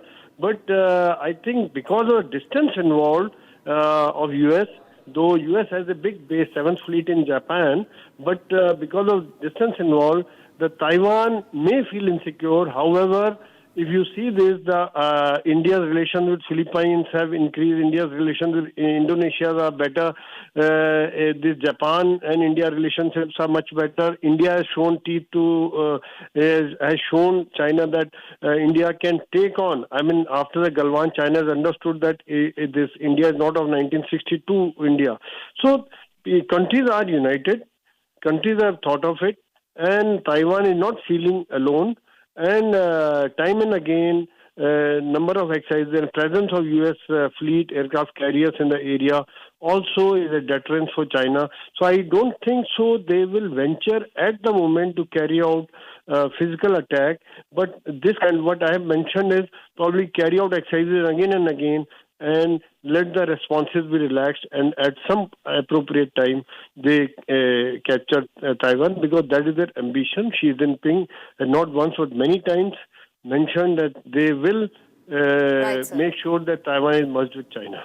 Right, sir. In fact, it does seem so that China does not realize that these things do have repercussions. Entering an independent territory's response area has repercussions. However, China, given the size at which it operates in terms of military prowess and cold and soft and hard power, that, I think, becomes one reason why China can overlook those repercussions.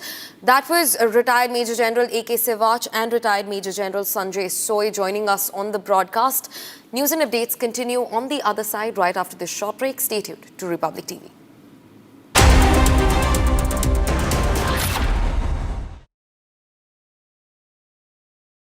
Mahi sir, how much do you love your fans? Honestly, I love my new fans. पुराने वाले बेकार में शोर करते थे। Sir fans हैं, शोर तो करेंगे ही ना? नए वाले नहीं करते। And they listen to what I say. नए Orient fans, they are super silent with voice control. अच्छा वो वाले fans. I thought Cricket fans, यार तुम अपने पॉडकास्ट के चक्कर में मुझे मरवाओगे क्या? The new generation Orient BLDC fans, super silent performance with voice control.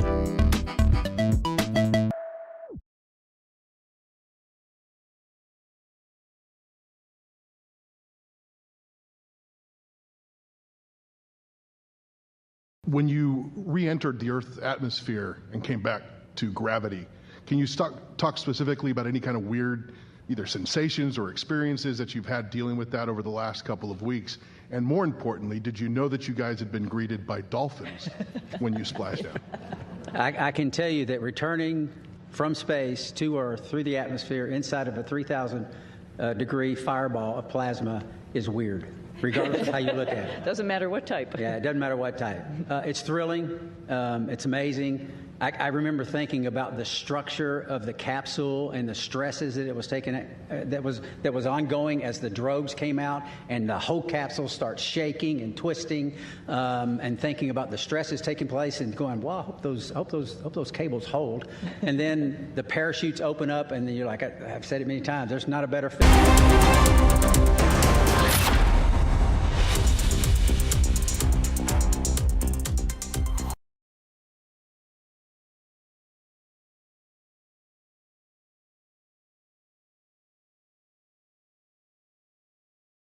Mahi sir, how much do you love your fans? Honestly, I love my new fans.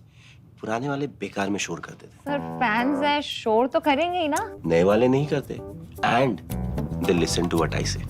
नए Orient fans, they are super silent with voice control. अच्छा वो वाले fans. I thought Cricket fans. यार तुम अपने podcast के चक्कर में मुझे मरवाओगे क्या? The new generation Orient BLDC fans, super silent performance with voice control. 13,000 placements last year. At Amity, we are committed to nurturing passionate, hardworking and proactive professionals. My question to Sunny is that Indian Space Research Organization, ISRO chief has said that India wishes to utilize your expertise in space exploration. So is there any scope of hope that we can see you working or collaborating with ISRO, that is Indian Space Research Organization, in future? And second part of this question is, while being in ISS and seeing India from space, is there any moment you would like to share? How does India look from space, Tony? From Asia's largest news headquarters, setting the agenda for Bharat.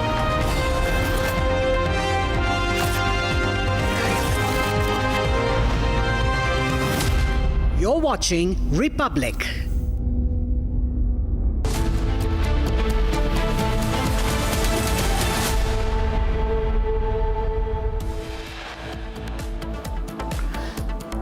China launches blockade exercise against Taiwan. PLA Eastern Theater Command blocks key Taiwanese island.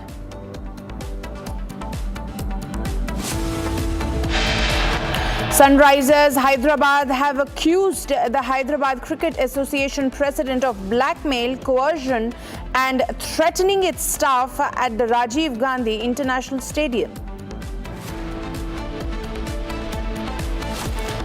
Telangana Chief Minister Revanth Reddy order probe against SCA office bearers harassment against Sunrise Hyderabad for free passes.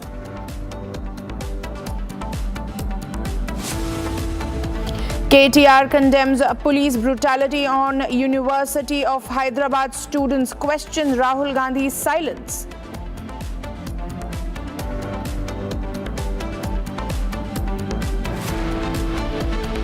District Court in Mohali, Punjab is set to pronounce the quantum of sentence against self-styled pastor Bajinder Singh today after he was held guilty of rape on March 28th. Raj Thackeray weighs in on language row, says we need to learn from southern states.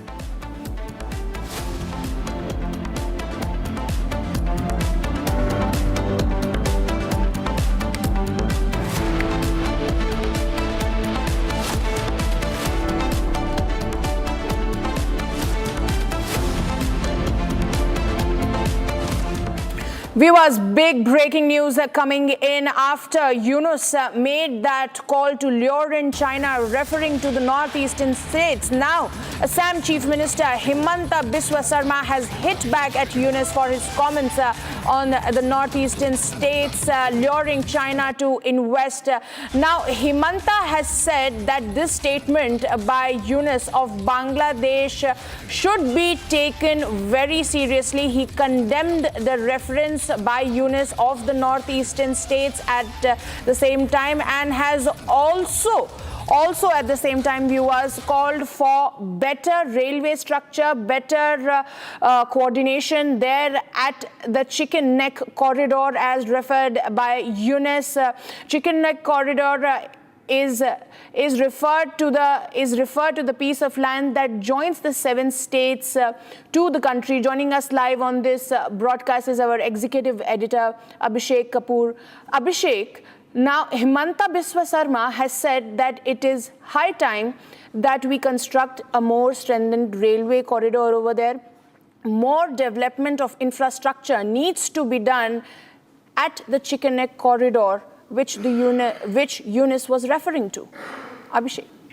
Well, you see, Mohammad Yunus, with his very uncalled for and unbecoming remarks, has really brought to attention a very strategic imperative to which Himanta Biswa Sarma is indicating, and in fact, in a very comprehensive post, the Assam Chief Minister is talking about the critical strategic imperative that's there, and the reason why India should be immediately focusing on this, because what Mohammad Yunus has said is something which has been part of India's strategic community's consciousness in terms of the vulnerability of the Chicken's Neck corridor, both from the north in terms of China and down south now with an inimical government being led by Mohammad Yunus there in Dhaka. So be it in terms of strengthening the road infrastructure, the railways,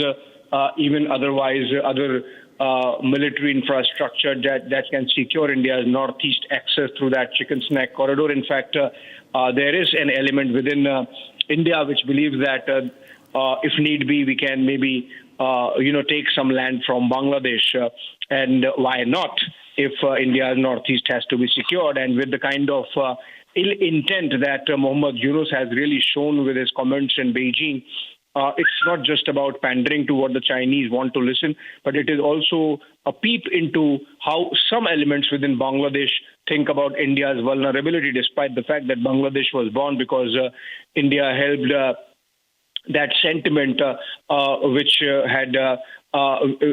had rebelled against the Pakistani suppression and oppression. So I think it's unfortunate, the kind of comment that Mohammad Yunus has made. At the same time, he has really rekindled that strategic thought that we need to really strengthen our Chicken's Neck corridor and access to northeast. Himanta Biswa Sarma joining in with his own inputs. As I said, it's a comprehensive post, Madhurima, and there is a lot which can be thought of beginning here. We had seen similar voices from other northeastern states, including Manipur and Meghalaya yesterday. And now with the Assam Chief Minister talking about this, hopefully New Delhi would also take a position on what Mohammad Yunus has said. Well, yes, absolutely, Abhishek. Joining us live on this broadcast, we also have Diganta Kalita, BJP MLA from Assam. He's live with us on this broadcast. Mr. Kalita ji, Himanta Biswa Sharma ने बहुत important point raise किया है. उन्होंने कहा है इस वक्त की ज़रूरत है एकदम प्रायोरिटी बेसिस पे कि हमें इंफ्रास्ट्रक्चर डेवलपमेंट करना चाहिए चिकन नेक कॉरिडोर में. कैसे देखते हैं कि अब असम की गवर्नमेंट इसको आगे तक ले जाएगी? देखिए, मैं पहली बार ये है जो ये बांग्लादेश का जो अभी एक्टिंग प्रेसिडेंट है यूनिस का जो स्टेटमेंट है उसको हम लोग कंडेम करता हूँ. दूसरी बात है, बांग्लादेश जब जन्म हुआ था इंडिया का बड़ा सपोर्ट था. आज उन लोग का देश से ये कमेंट आ रहा है, ये बहुत दुर्भाग्यजनक है. As a SMEs, as a Indian, north east को जो नेग्लेक्ट उन लोग करके आज स्टेटमेंट डाला है. हमारा चीफ मिनिस्टर सर ने स्ट्रांगली इसको कॉन्डेम किया है और हम लोग भी इसका कॉन्डेम करता हूं. और इन फ्यूचर हमारा असम में infrastructure, mainly border area, Assam, Arunachal, आप जाइए अभी कितना आगे तक निकल चुका है इंफ्रास्ट्रक्चरली. और इन फ्यूचर इसको और आगे ले जाने के लिए असम गवर्नमेंट का हमारा dynamic leader honourable chief minister sir ने इसको दिल्ली तक ले जाने के लिए पूरा कोशिश कर रहे हैं. और हमारा उम्मीद है ऐसा स्टेटमेंट ना आए और हम लोग कभी भी इसका सपोर्ट में नहीं, हमेशा इसका अगेंस्ट में हूं. और असम को इंफ्रास्ट्रक्चरली इंडिया को आगे ले जाने के लिए प्रधानमंत्री मोदी जी का जितना मतलब सपोर्ट चाहिए और हमारा चीफ मिनिस्टर का प्रोसेस जितना होना चाहिए, बिल्कुल हम लोग एकदम उसी लेवल तक जाऊंगा और एज ए बीजेपी इसको दोबारा हम कंडेम करता हूं। सर, मैं आपसे एक सवाल और पूछना चाहूंगी कि यूनुस ने चाइना को आह्वान किया है, उन्होंने कहा है कि वो ओशन के किंग हैं। कितना सीरियस हो जाता है ये आह्वान और कितनी चिंताजनक बात है ये इंडिया के लिए? देखिए, बांग्लादेश का आज स्थिति बहुत ही खराब है, आपको मालूम है। इंडिया को उन्होंने जितना आज मतलब अगेंस्ट में जो बात कहा है, बात कर चुका है चाइना को सपोर्ट लेके, हम एज ए इंडियन हम लोग इतना सोचना नहीं चाहिए। हम एज ए सेफ्टी का मेजर लेना है और हमारा इंडिया का जो आज स्ट्रेंथनिंग है इन ऑल रेस्पेक्ट, इकोनॉमिकली मान लीजिए, इन सेफ्टी मेजर मान लीजिए, व इंटीग्रिटी का ऊपर हम लोग पूरा मतलब ये बात को हमारा इंडियन में कोई इफेक्ट नहीं होगा। इसका अगेंस्ट में हम लोग बिल्कुल अभी पूरा एक साथ जोड़ के इंडिया को आगे ले जाने के लिए सबको प्रयास रहना है। और प्रधानमंत्री जी का और हमारा सेंट्रल गवर्नमेंट का हमेशा मतलब आसाम का ऊपर हमेशा मतलब अरुणाचल, आसाम, ये सब एरिया का ऊपर आगे कांग्रेस गवर्नमेंट जितना नेग्लेक्ट हो रहा था, आप एक बार कैमरा लेके आप जाइए, अभी बहुत ही डेवलप है। टास्क फोर्स ने भी, रोड वर्क्स ने भी काफी, जब तक रोड कंप्लीट नहीं होगा, जब तक बॉर्डर तक हमारा जवान जा नहीं पाएगा, तब तक ये हो नहीं पाएगा। अभी बॉर्डर तक हमारा कंप्लीटली काम हो चुका है। मैं भी पर्सनली 2-3 बार बॉर्डर जा चुका हूं, इंडिया चाइना का बॉर्डर में, मेनली अरुणाचल के एरिया में काफी डेवलपमेंट है। और डेवलपमेंट का एक ही कारण था, जो safety major. Thank you, Mr. Kalita, for your opinion on the matter. Thank you, sir. Now, viewers, let's shift our focus to what's happening in Telangana, where Bharat Rashtriya Samiti Working President KT Ramarao KTR has launched a sharp attack on the Congress-led Telangana government, accusing it of using force against University of Hyderabad students protesting to protect their institution's land. Addressing the media after the meeting, the students at the university at the Telangana Bhavan, KTR observed as to what's happening with the students is not correct and has called out Congress leader Rahul Gandhi for his silence on the issue despite his past advocacy of environmental causes. So viewers, massive uproar there in the state of Telangana. There's around 400 acres of land, viewers, that is on stake, and the students are protesting that this land cannot be grazed. They have demanded that the JCB and other machinery that has been brought in to uproot the forest land should be sent back. Listen in to what KTR had to say. నిన్న ఆడపిల్లల్ని కూడా బట్టలు చిరిగిపోయేదాకా కొట్టారు, ఈడ్చుకొని పోయినారు. చిన్న చిన్న పిల్లలు చూసిన వాడికి ఎవరికైనా మనసు ఉంటే మనసు కదిలిపోయే పరిస్థితి. ఇవాళ మంత్రివర్గంలో కూడా 2-3 HCU విద్యార్థులు ఉన్నారు, పూర్వ విద్యార్థులు. గతంలో ఇదే రాహుల్ గాంధీ గారు హైదరాబాద్ సెంట్రల్ యూనివర్సిటీకి ఆనాడు 2 సార్లు వచ్చినారు ఒకటే నెలలో. రోహిత్ వేములా గారు చనిపోయినప్పుడు 2 సార్లు వచ్చినారు ఒకటే నెలలో. కానీ ఇటువైపు ఇప్పుడు కనీసం తిరిగి కూడా చూడట్లేదు. కనీసం ఒక మాట కూడా ముఖ్యమంత్రి గారికి చెప్పాలన్న ఆలోచన కూడా రాహుల్ గాంధీ గారికి వస్తలేదు. ఇదే రాహుల్ గాంధీ గారు బొంబాయి మహానగరంలో ఆర్ఏ ఫారెస్ట్లో 800 ఎకరాల్లో 2500 చెట్లు కొట్టేస్తారంట. అంటే అక్కడ మెట్రో నిర్మాణం కోసం అక్కడ ఒకటి షెడ్ కడతారంట. అంటే ఇదే రాహుల్ గాంధీ గారు హడావుడి చేసినారు. అయ్యో ముంబైలో లంగ్ స్పేస్ లేకుండా పోతుంది, ముంబైలో పర్యావరణ సమతుల్యత దెబ్బతింటుంది, ఇన్ని 100 ఎకరాలు పోతే ఎట్లా కాంక్రీట్ జంగల్గా ముంబై మారిపోయింది అన్నారు. Joining me live on this broadcast is my colleague Aneri. Now, Aneri, KTR and his party has alleged that it was Telangana police that dragged students by their hair. They beat them up and they have alleged other atrocities on the students as well. How do you see the Telangana government reacting to it?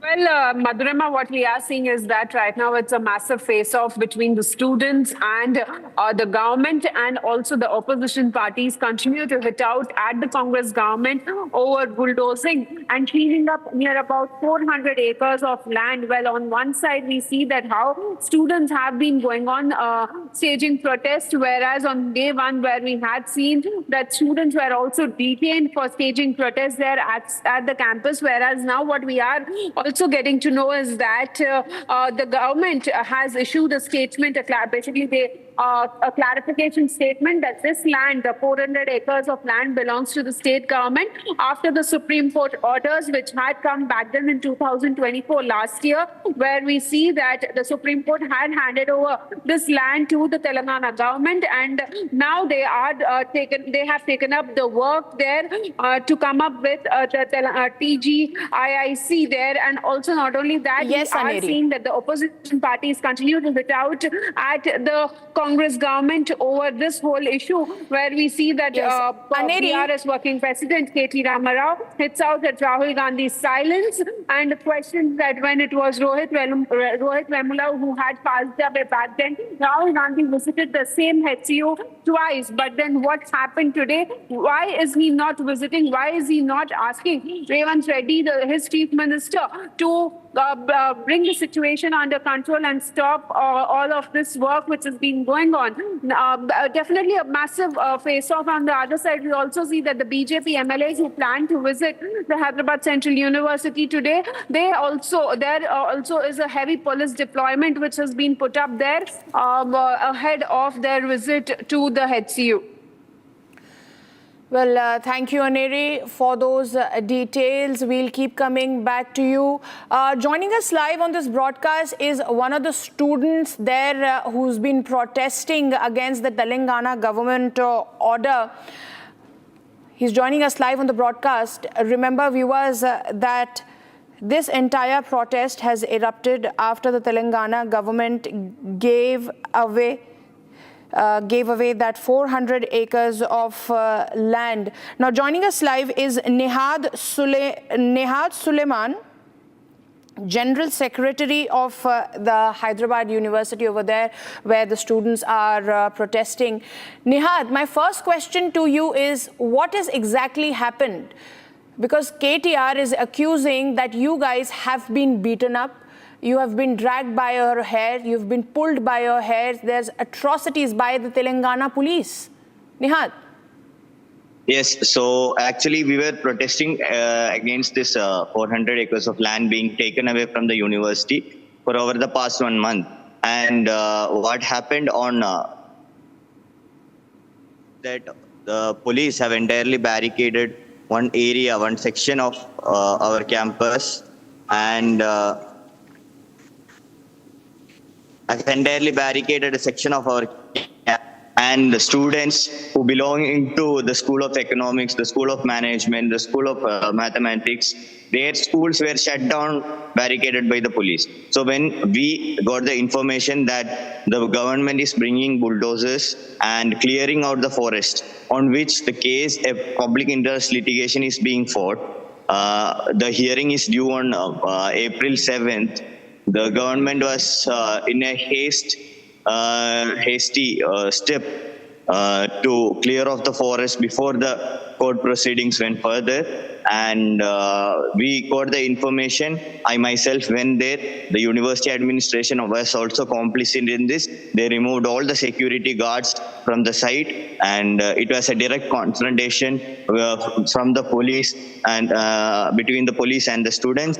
And I was forcibly taken away and detained in a police station, not in the police station which the Hyderabad University jurisdiction comes to, but in a rather different police station. Nihad, what are your demands at the moment? Nihad, what are your demands at the moment? And has anybody from the Telangana government approached you guys for a solution? Sorry, I couldn't get your question. I'm saying, what are your demands at the moment, Nihad? Also, has anybody from the Telangana government approached you all for a solution? So our demands right now is that two of our students are still being detained by the police on serious charges.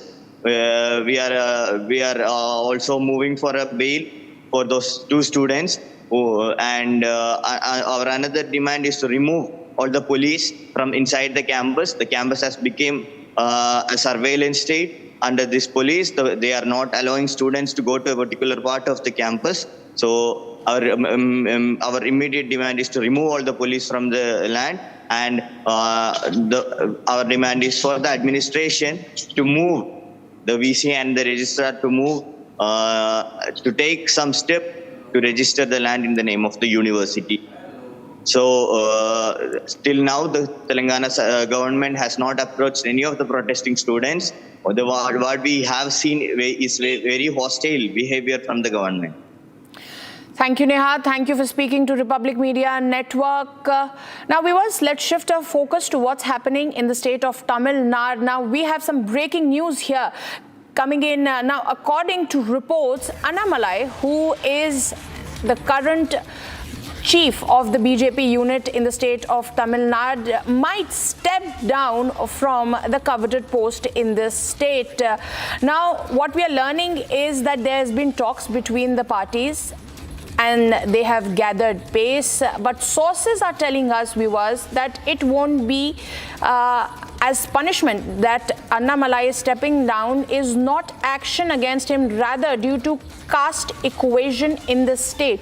So now the Bharatiya Janata Party, viewers, is trying to create an equilibrium, keeping in mind the caste politics, and Annamalai could be given bigger roles in the organizational structure.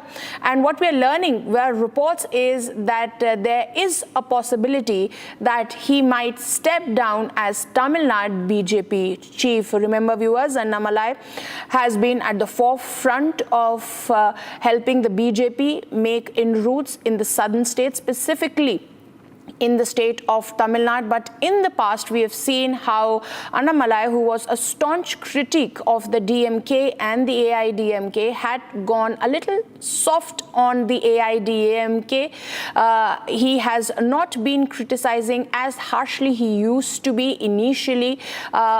Is AIDMK colleagues, and specifically keeping in mind that there could be an alliance of the BJP and the AIDMK. These talks are very crucial. Joining us live on this broadcast is my colleague Sharda. Sharda, the reports tell us that there is a possibility that Annamalai could step down. What more can you tell us? Well, a day before yesterday, Annamalai, after meeting Amit Shah and Delhi, came back to Coimbatore, where he stated that he is willing to be a party cadre, and he said that if AIDMK and BJP are planning to form an alliance for the 2026 election, he wouldn't stand in between as a problem, because back in 2024, the AIDMK General Secretary Edappadi K. Palaniswamy noted that it was because of Annamalai that he didn't want to join BJP. So Annamalai promised that he is just willing to be a cadre for the BJP and that he has no second thoughts on shifting the party. However, he said if the higher-ups wanted him to only act as a cadre here and does not want to take up the alliance between AIDMK and BJP as the leader, he would happily step down. However, the AIDMK has been constantly denying the allegations that the alliance between BJP and AIDMK is to happen for the 2026 elections. However, Annamalai also stated that what Amit Shah said is true, and that media should believe what Amit Shah said on the alliance, because the Home Minister stated that the alliance talks are underway. Following which, Annamalai also said that if he's not the party leader, that he's okay with it. However, what we also have to note is that Madhurima, BJP's, which is going to be contesting in the 2026 elections, will be promoting Annamalai as the CM candidate. So what we have to note is that if Annamalai portrays the CM candidate for the BJP in the state, he cannot continue to be the state leader as well. So Annamalai mentioned that in 2 weeks, he would also get a clarity on whether he would be continuing to be the party president or not for the state. Thank you, Sharda, for those updates. We'll keep coming back to you. It's a major political development happening in the state of Tamil Nadu, which is inching closer towards polls. Now, viewers, let's shift our focus to what's happening in the state of Maharashtra. Now, the language debate is now also an issue in the state of Maharashtra. After Stalin, MK Stalin, Tamil Nadu Chief Minister, now Raj Thackeray has reignited the language debate in the state of Maharashtra. He has openly advocated for not accepting Hindi language. He has drawn parallels that how Tamil Nadu and Kerala are saying that even what they are referring to as that he has said that even Marathis must remain conscious of their language and should take a stand against Hindi. So now first we saw how Tamil Nadu Chief Minister MK Stalin was advocating for a two-language policy and rejecting the three-language policy. The similar sentiments are now being echoed by MNS Chief Raj Thackeray, who has advocated that the Marathas should also take pride in their local language and reject Hindi. Listen in.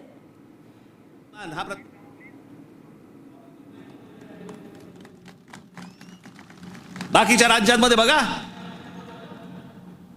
Tamil Nadu बघा, तामिळनाडूमध्ये हिंदी आणतायत नाही म्हणून त्यांनी सांगितलं येऊ देणार नाही. केरळामध्ये येऊ देणार नाही. आम्हीच लोटांगण घालतोय. आम्हाला समजत नाही आम्ही काय करायचंय. मी इतका भांबावलेला मराठी माणूस आजपर्यंत कधी बघितलं नाहीये. मी इतका राजकारणाचा झालेला चिखल देखील मी आजपर्यंत पाहिलेला नाहीये. कोणत्याच गोष्टींचं आम्हाला गांभीर्य उरलेलं नाहीये.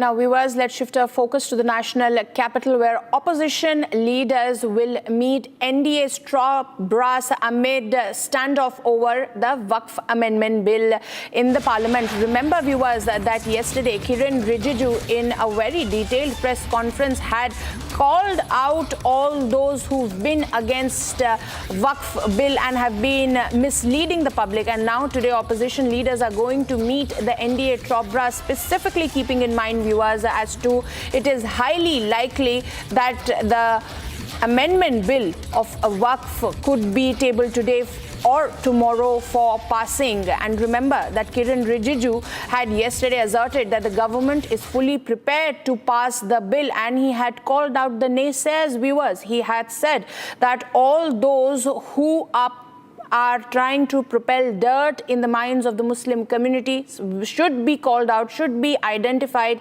and should be cornered, because the Waqf Amendment Bill has been brought in with an intent to help the poor in the Muslim community, viewers. It's a highly anticipated day, viewers. It is highly likely that the Waqf Amendment Bill could be passed either today or tomorrow. That is what we are learning from our sources. The government is fully prepared. We've seen how the Catholic bishop community along of the Kerala has requested its MPs to vote for the bill. At the same time, they have also urged that all the negativity regarding Waqf should not be propagated.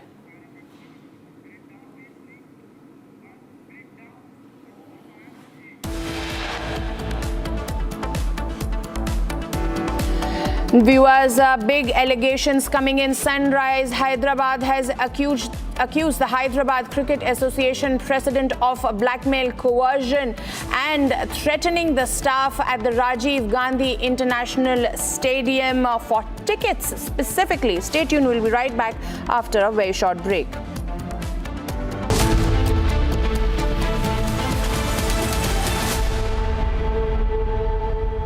13,000 placements last year. At Amity, we are committed to nurturing passionate, hardworking and proactive professionals.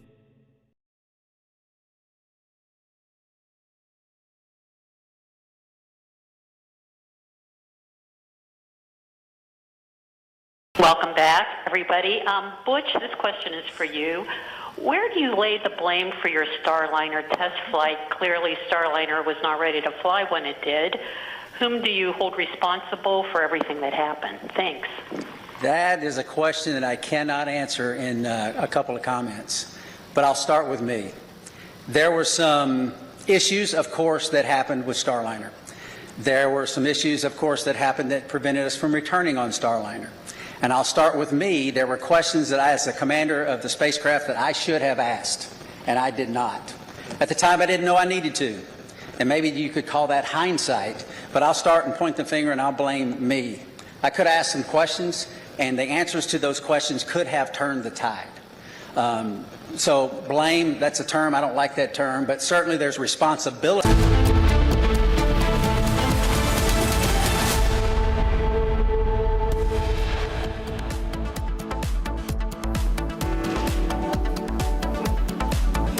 China launches blockade exercise against Taiwan. PLA Eastern Theater Command blocks key Taiwanese island. Assam Chief Minister Himanta Biswa Sarma hits back at Mohammad Yunus after he takes Shahjil Imam approach. Says remark is offensive and condemnable.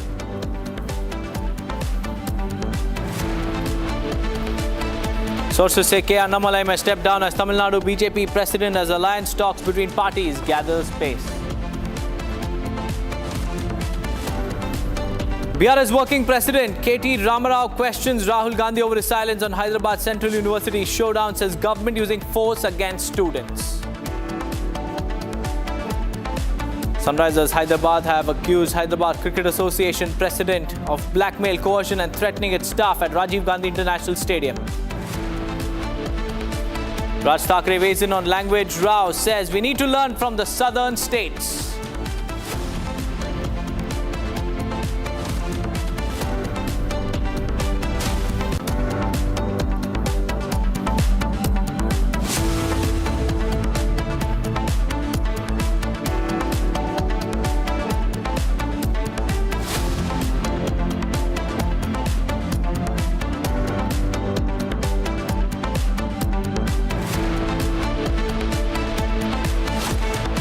A very good morning, viewers. It's 9:30 a.m. and you're watching Republic TV. I'm Deepak Suresh Kumar. First up, Republic TV has accessed the email that has been sent by SRH to the Hyderabad Cricket Association top brass. And the SRH has now mailed the governing body's top brass, saying that it would consider shifting the home matches to another state if the HCA continues to threaten the franchise primarily for complimentary tickets. Now, the allegation is that 3,900 complimentary tickets were demanded by the HCA. This is what the SRH had clearly stated. And in fact, HCA has also issued a statement with respect to these allegations coming in. We'll get you that breaking news in just a few moments from now. But Aneri is joining me live. Aneri, we have accessed the email sent by SRH to the HCA top brass. What does the email detail?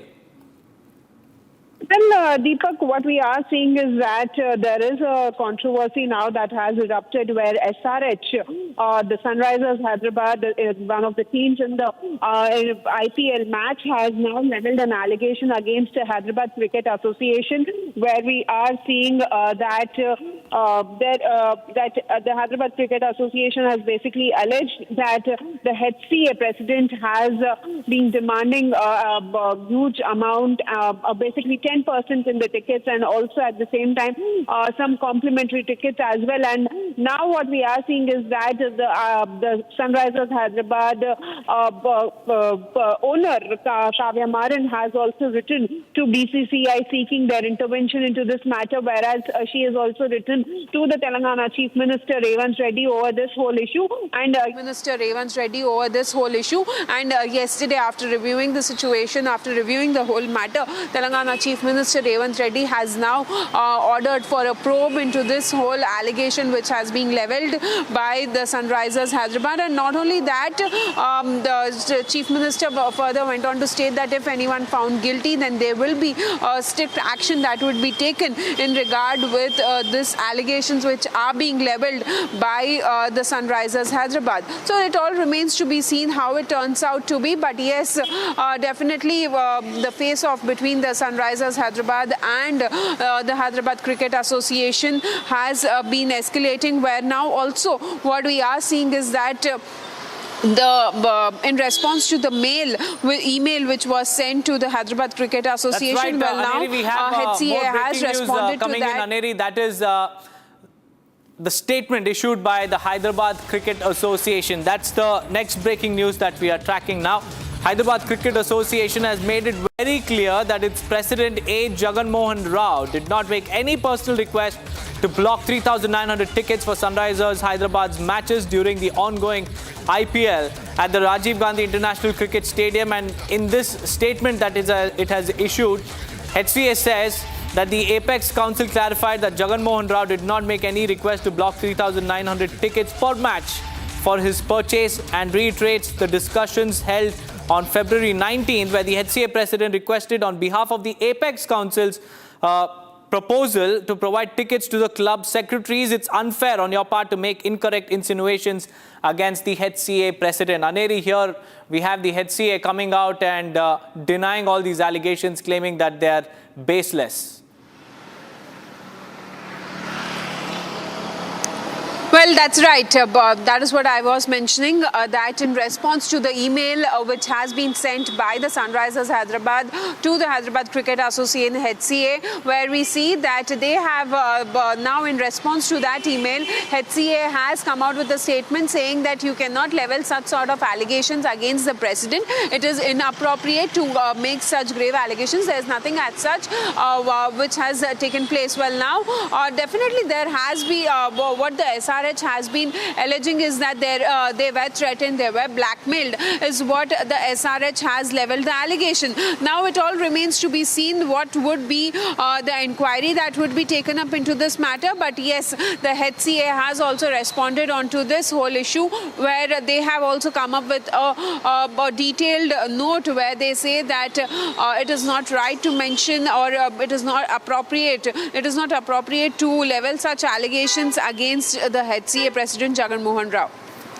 Right, Aneri, many thanks for joining me with those details. Well, that was SRH's mail as well as the retort coming in from the HCA. We'll have to wait and watch what the probe will throw up, because the Chief Minister has ordered an investigation. Now let's move on to another breaking news that we are tracking. This ahead of the Waqf bill being tabled in the Parliament. A key meeting will be held in the Lok Sabha today. According to the sources, Lok Sabha Business Advisory Committee meeting will be held today, with the government slated to table the revised Waqf Amendment Bill in the Parliament. The meeting of the Business Advisory Committee of the Lok Sabha will be chaired today. And according to sources, the Waqf Amendment Bill is likely to be listed for discussion today. So all eyes are on the Lok Sabha today as the government prepares to table the revised Waqf Amendment Bill. Crucial discussions will be held ahead in the Parliament as the much anticipated Waqf Amendment Bill is set to take centre stage. A high-stakes legislative move is on the cards as the government brings the revised Waqf Amendment Bill to the table. Now, before it brings it to the table, there is a Business Advisory Committee meeting that will be held in the Lok Sabha as per our highly placed sources. And with the political ripples already forming with this amendment bill, it is definitely poised to spark a heated debate across party lines, and the opposition is expected to weigh in heavily. And it remains to be seen whether or not they will challenge the government's intent. And today, the Business Advisory Committee will also be meeting just before this bill is likely to be tabled in the Lok Sabha for discussions today.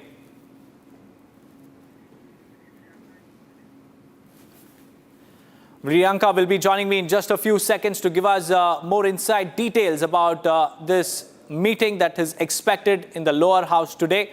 And this, even as the showdown continues to escalate over the Waqf Amendment Bill, with several protests being staged by the AIM, PLB, and fear campaigns being launched by several other leaders trying to mislead the minority community on how their rights will be snatched away.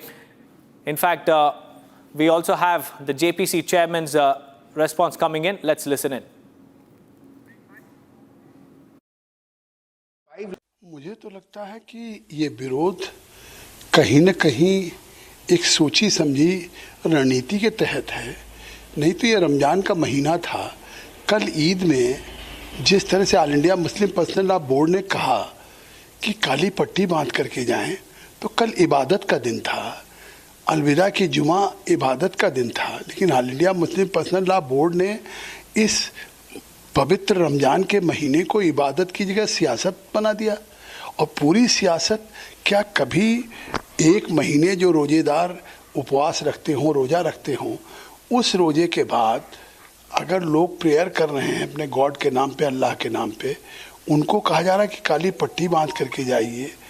अरे भाई, अगर आपको protest करना है, राजनीति करनी, तो जंतर मंतर पे करिए। वो आपने किया। आपने राजनीति किया जा करके पटना में नीतीश कुमार पे दबाव डालने के लिए, वहाँ पे धरना दिया। आप विजयवाड़ा जा रहे हैं, आप वैसे ही कह रहे हैं कि हमने all India Muslim personal law board के हुक्म पे पट्टी बांधी है, हमारी मस्जिदों पे हमला हो रहा है। किस तरह से लोगों को झूठ बोल करके गुमराह किया जा रहा है। इस पाक रमजान के महीने में झूठ बोलना चाहिए। मैं कह रहा हूँ, जब संसदीय कार्य मंत्री किरण रिजिजू जी कह रहे हैं लगातार कि हम वक्फ के बिल पे चर्चा करने के लिए तैयार हैं, विपक्ष से अपील कर रहे हैं कि वो भी सदन में आएं और इस पे चर्चा करें। जो भी सवाल है उन सवालों का सरकार जवाब देगी। तो जब सरकार इतना तैयार है, सरकार की मंशा एक ट्रांसपेरेंट बिल लाने की है, तभी तो सरकार ने सीधे बिल पास कराने के बजाय खुद ही सरकार ने स्पीकर साहब से आग्रह किया कि इस पे ज्वाइंट पार्लियामेंट्री कमेटी बना दिया जाए, देश के सभी स्टेक होल्डर्स के साथ मीटिंग हो जाए और स्टेक होल्डर्स या हर स्टेट गवर्नमेंट के ऑफिशियल्स या सुन्नी वक्फ बोर्ड या इस्लामिक स्कॉलर्स, माइनॉरिटी कमीशंस, सब लोगों के साथ इसके Viewers, one bill, multiple implications. We'll have to wait and watch how this will pan out in the power corridors of the national capital. All eyes will be on that PSC meeting today in the Lok Sabha. But now it's time for us to get you up to speed with the other top stories that we are tracking from across the nation.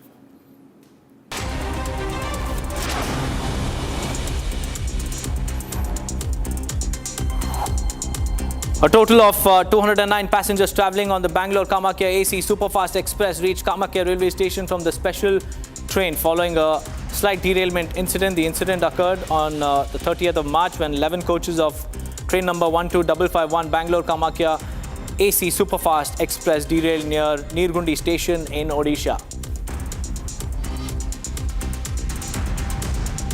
पूरा checkup करके और just हम लोग अभी pantry में ढुके थे कि अभी कुछ खाने होने का इंतज़ाम करने के लिए। उतने में एक बार जोरदार धमाका हुआ और चारों तरफ पूरा धुआं फैल गया। पेंट्री पूरा तहस नहस हो गया हम लोग का। बाहर निकल कर देख रहे तो गाड़ी डिरेल हो चुकी थी। गाड़ी के 11 डिब्बे पूरे पटरी से उतर चुके थे। सब इधर उधर अफरा तफरी मच रही थी। तो हमने भी कई लोगों को रेस्क्यू किया, बाहर निकाला, सबको सही जगह पे रखा। उसके बाद हमारी हेल्प हुई। Female pilot was injured after a plane crashed in field in the Ucharpi village of Mehsana. Soon after the incident, pilot was rushed to the hospital. Further details remain awaited.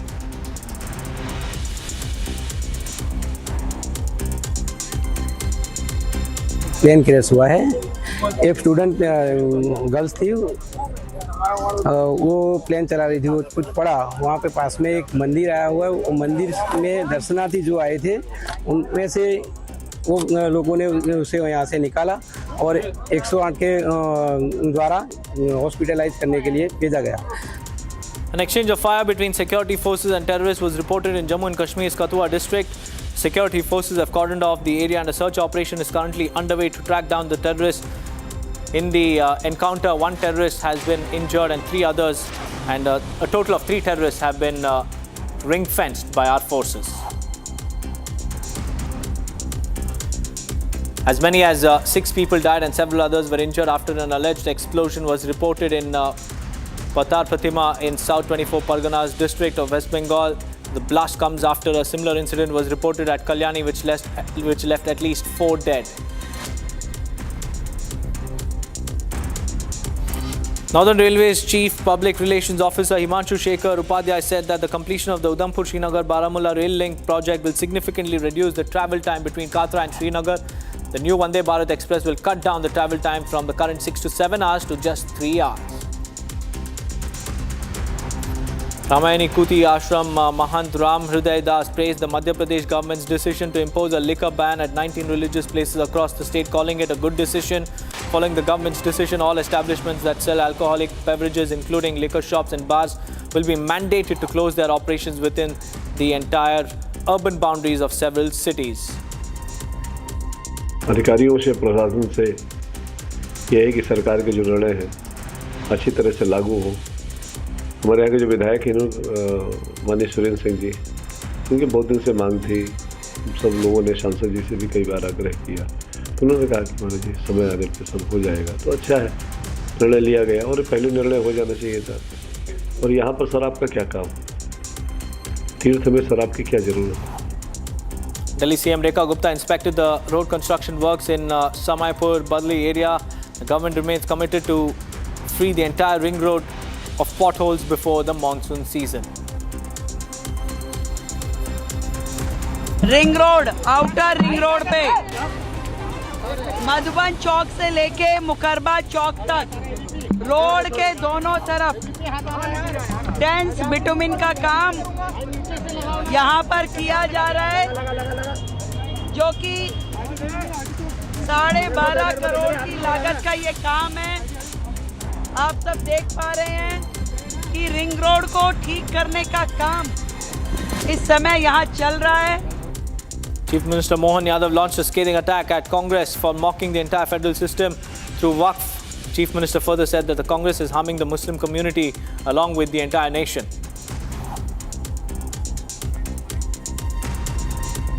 देखिए, वक्फ का नियम क्या है। वक्फ में कांग्रेस ने पूरे देश के फेडरल सिस्टम का मजाक बनाया था, राज्यों के जो खास करके जुडिशरी का भी मजाक बनाया। नरेंद्र मोदी जी की सरकार उसी तरह से केवल न्यायालय के दायरे को बढ़ा रही है। कांग्रेस केवल मुस्लिम तुष्टीकरण के आधार पर झूठ बोल रही है और मुस्लिम तुष्टीकरण के आधार पर ये जो जिस मार्ग पे जा रहे हैं, ये मुस्लिम बंधुओं का भी बुरा कर रहे हैं और देश का भी बुरा कर रहे हैं। Government of Tripura has started the work on 14-storied state administrative building. Work has been ongoing for the past 1 year as the state remains under seismic zone 5. A pendulum has been installed which will isolate the base from the rest of the building.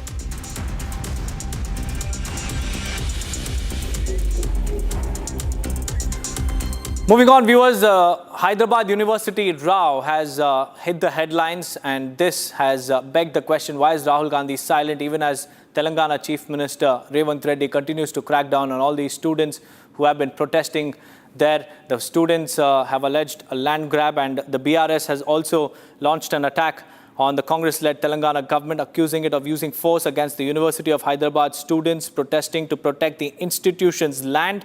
Addressing the media after the meeting, the students at Telangana Bhavan on Monday, KTR condemned the alleged repression and called out Congress leader Rahul Gandhi for his silence on the issue despite his past advocacy of environmental causes.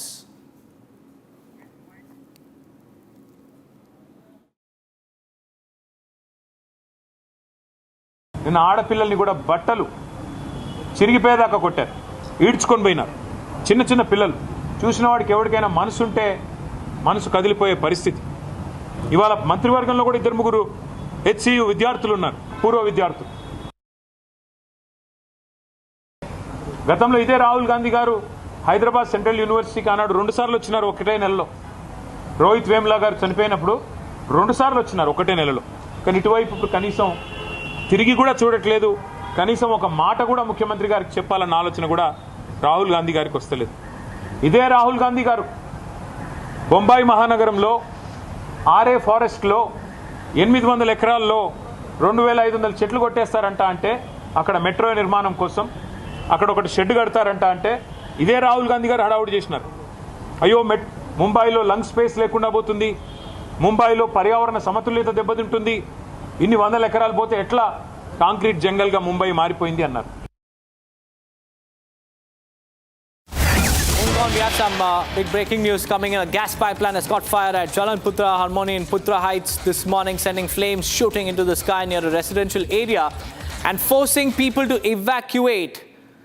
Selangor Fire and Rescue Department Assistant Director of Operations Ahmed Mukhlis Mukhtar said authorities received a distress call at 8:10 a.m. with firefighters arriving at the scene just 12 minutes later. this is a major fire that has broken out at a gas station in Malaysia, and all those occupants were immediately asked to evacuate this particular facility. And following the fire incident, a call was made at around 8:10 a.m. and 12 minutes later, the firefighters arrived at the scene, and the firefighting operations are currently underway. But these are the visuals where you can see the explosion after a gas pipeline caught fire at Chalanputra Harmony in Putra Heights sent flames shooting into the sky near a residential area and forced people to evacuate. There you can see residential colonies around that spot, and all of these residential colonies were completely evacuated following a fire at the gas station in Malaysia. As we speak, the firefighting operations are currently underway. Multiple fire tenders have been pressed into the scene to douse the flames, and they'll have to ascertain what the cause for the fire is in the aftermath.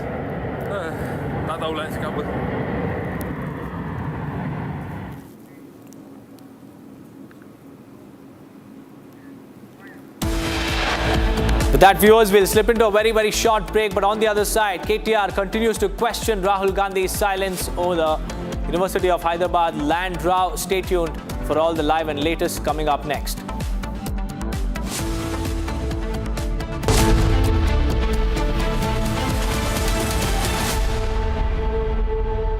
$13,000 placements last year. At Amity, we are committed to nurturing passionate, hardworking and proactive professionals.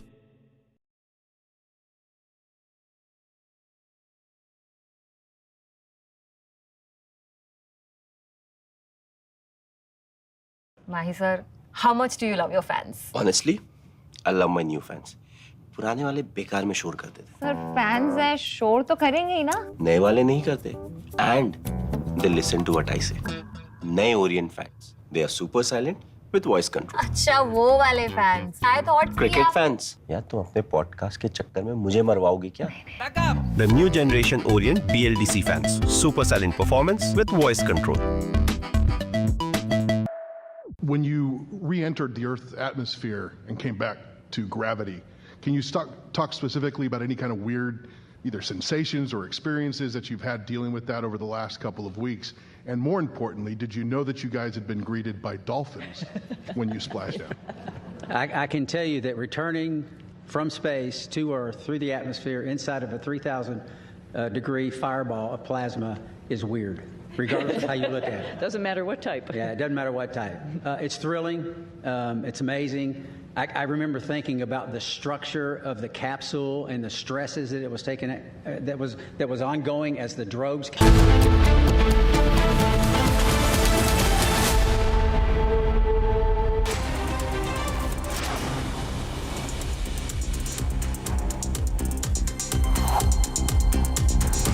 A total of 209 passengers who were stranded on the Bangalore-Kamakya Express have reached Kamakya railway station. This after the train suffered a minor derailment issue on the 30th of March, and the incident occurred when 11 coaches of the 12551 numbered Bangalore-Kamakya AC Superfast Express derailed near Nirgundi station in Odisha.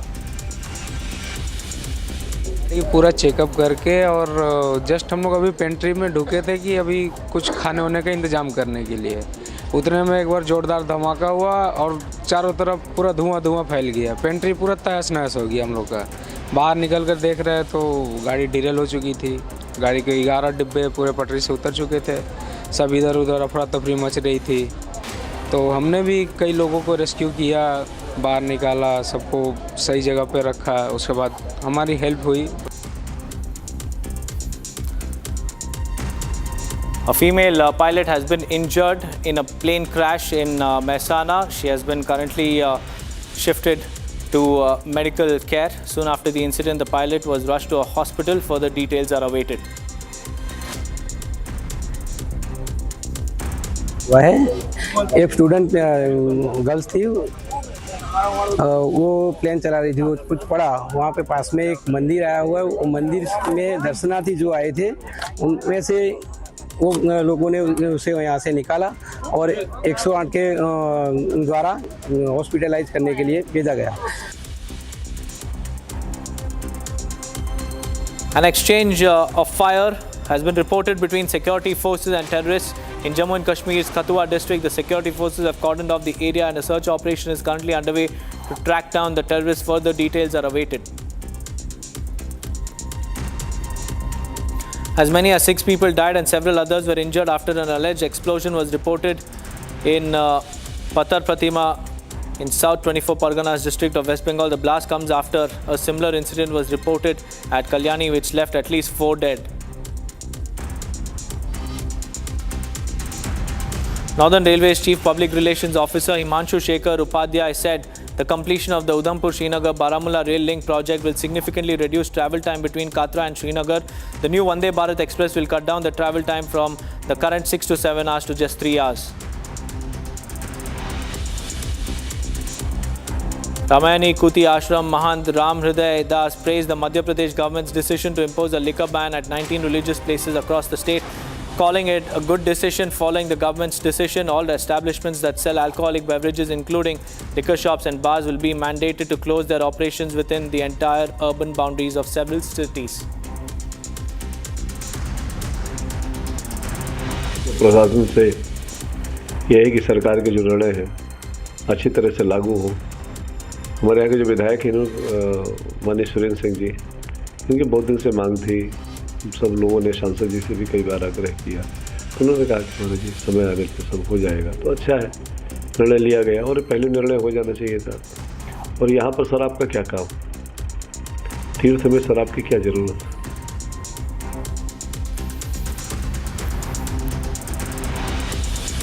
Delhi CM Rekha Gupta inspected the road construction works in Samaipur Badli area. The government remains committed to free the entire ring road of potholes before monsoon.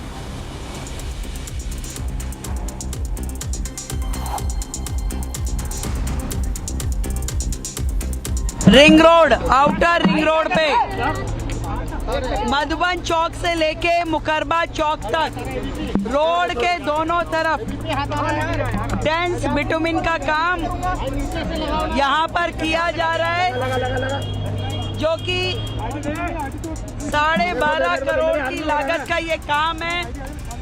आप सब देख पा रहे हैं कि ring road को ठीक करने का काम इस समय यहाँ चल रहा है। Madhya Pradesh Chief Minister Mohan Yadav launched a scathing attack on Congress for mocking the entire federal system of the nation through Waqf. The Chief Minister further said that Congress is harming the Muslim community along with the nation.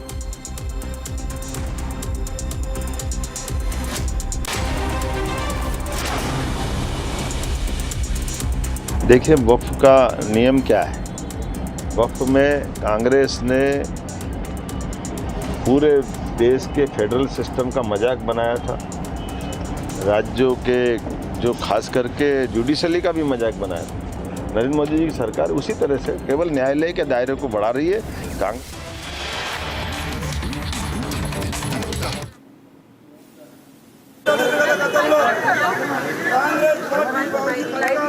Aneri, there is some commotion happening. If you could take our viewers through what exactly is happening on ground zero. We can see a lot of police deployment. There is a massive face-off happening. Yes, Aneri, tell us what's happening.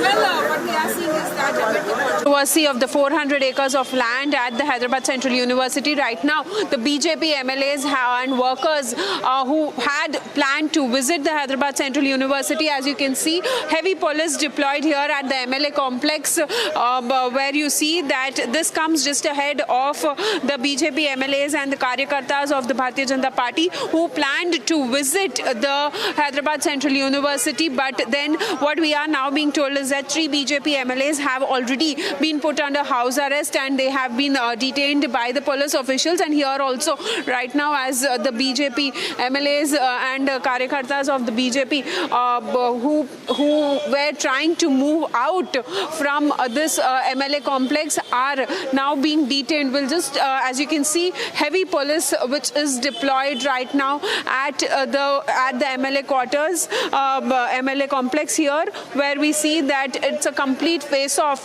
between between the opposition and the government, and also on the other side we see that the students also continuously are staging protests. As you can see, heavy police deployed here, vans being called up and in a short, what we are told is that the 3 BJP MLAs have already been put under house arrest when they were trying to go ahead and visit the Hyderabad Central University there at the spot where there is cleaning work of the cleanup of the land was going to take place. As you see, the BJP Karyakartas and the MLAs are now being moved out from this particular area, and they are being detained by the police officials. As you can see, the opposition parties continue to question the government over the whole issue here, and also not only that, we see that Union Minister MOS Home Bandi Sanjay has also now come out with a statement where he says that the Kancha-Gachibowli land scale is peak optimism by the Congress government. The 400 acres planned for auction by the state government falls under the forest limits, whereas the government on the other side has been giving out a statement that this land belongs to the state government, as back then in 2024 the Supreme Court had handed over this land to the state government. But now, as we see that there is a lot of face-off which has been going on since Sunday evening, we see that there were police officials deployed. The students were detained there at this HCU, following which we see that, as you see there, some of the Karyakartas are already being detained by the police officials, and they are not being allowed to move out here from as they had planned to visit the Hyderabad Central University.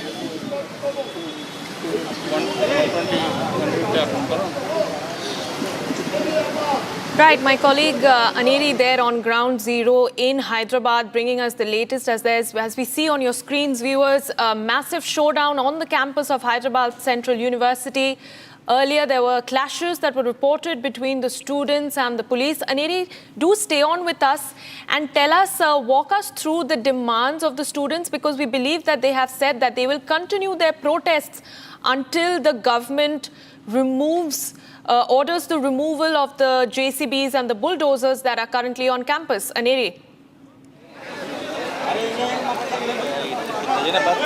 Well, what we see is that the Hyderabad Central University student unions have also decided that they will be staging protests today as well at the admin block at the HCU, where they say that they demand a transparency into this whole matter, and not only that, they also have been stating that the removal of the police and the JCB from the Hyderabad Central University campus there, and not only that, as you can see, we'll just try and pan around and show you the visuals where the BJP Karyakartas, some of the BJP Karyakartas have already been detained here.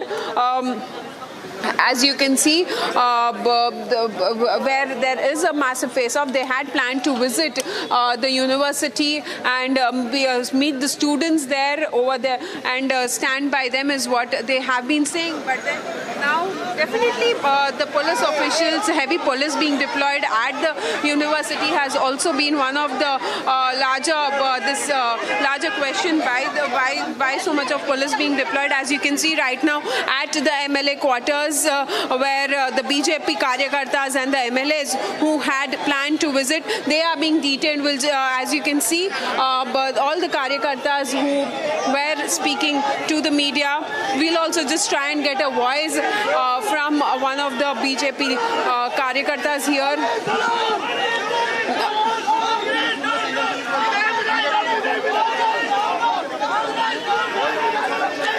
BJP Karyakartas are raising slogans against the government, and also they continue to question the government as to why they have to auction these huge 400 acres of land at the campus, which is said to be one of the prime areas.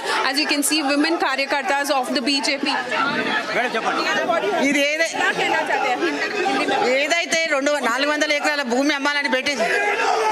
అమ్మాలని పెట్టిందో government అది విరమించిన వరకు BJP ఎట్లయినా అందరూ పోరాటం చేస్తారు.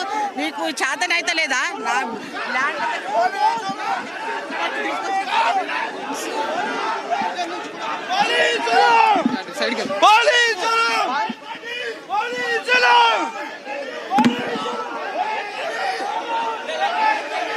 So as you can see, heavy police which was deployed here since morning as BJP Karyakartas and MLAs had planned to visit the HU at 10 a.m.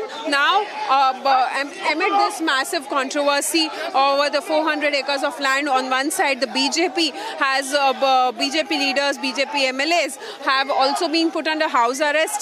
Some of the MLAs have been put under house arrest, and also some of the MLAs who plan to visit go ahead, but they are also now being detained here at the MLA quarters just ahead of their visit to HU. As you can see, on the other side, we also see that the BRS working president KTR also continues to question the silence of Rahul Gandhi over whole of this issue, as KTR also continues to say that why is Rahul Gandhi silent on this issue.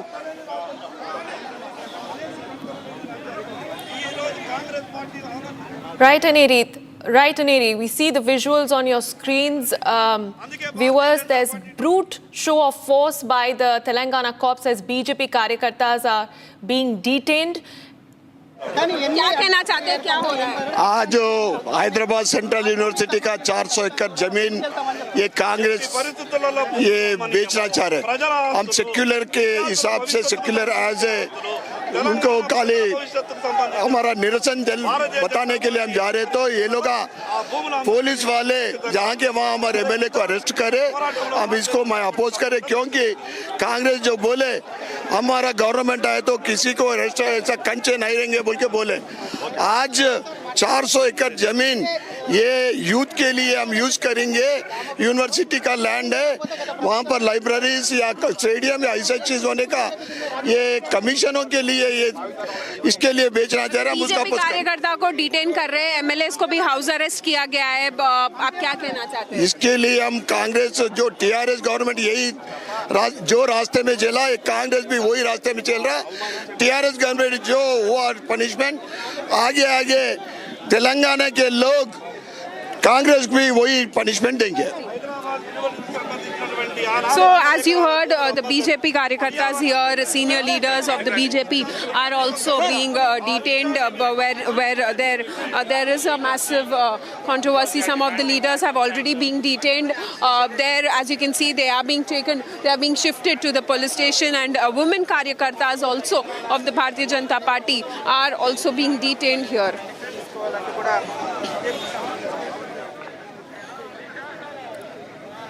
Right. Aneri, we understand that the students are demanding some sort of written assurance from the Telangana government and from the university, in fact, over the 400-acre disputed land. Tell us what is in that letter.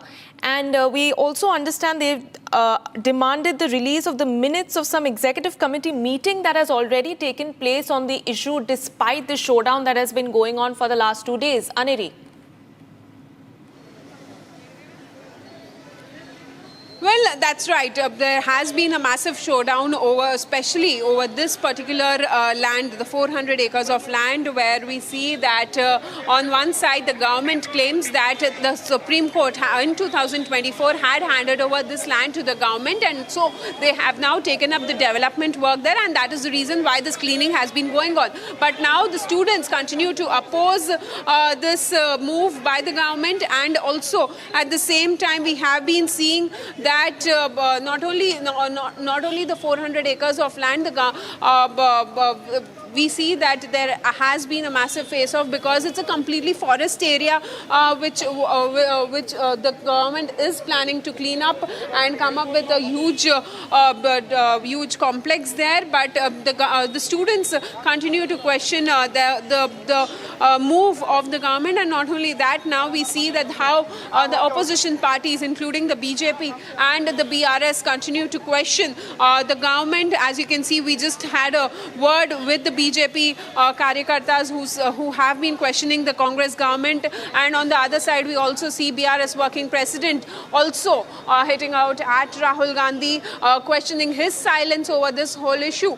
So definitely the face-off between the opposition parties and the government continues. On the other side, we also see that the students have decided that they also will be staging protests today, and not only that, but the students continue to demand that the written assurance of the police should be removed, and the JCB should be removed from the campus premises, and also the minute details of the executive meeting which was held on this particular issue, and a transparency over this whole issue from the campus, from the university administration over this whole 400 acres of land which is being cleaned up by the government. So definitely we'll have to see how it turns out to be. But yes, right now, as you can see, heavy police which was deployed here now, they are detaining all the BJP karyakartas who had planned to visit the Hyderabad Central University and meet the students there. But the BJP karyakartas, and also not only this, but 3 of the BJP MLAs have also been put under house arrest by the police officials so that they cannot go out and visit the campus there. Yes. Aneri, speaking about the politics over this matter, you know, we've had some strong allegations made by BRS working president KTR, who had in fact said that, alleged rather, that girl students who were protesting on the spot were allegedly beaten up, and that their clothes were also torn apart and they were dragged away by Revant Reddy's cops. What are the latest reactions that you're picking up from the BRS, which has not only questioned the Revant government but also Rahul Gandhi for his silence on the matter? Well, yes, that's right. What we are seeing is that on Sunday evening, when the students had staged protest there at the campus, where at the 400 acres of land, the police officials, heavy police was deployed when when the clearing of the area was being taken up, and as the students tried to protest there, they were detained, they were moved out from there, and also it is being alleged that these students who were trying to stage protests there, they were being dragged, and also that clothes were torn is what the students have been alleging. So definitely we'll have to see what would be the next move or next statement coming in from the government's end into this whole matter. But yes, a massive controversy that has now erupted over the 400 acres of land, where on one side the government claims that it is the government land as per the Supreme Court orders which were given back then in 2024.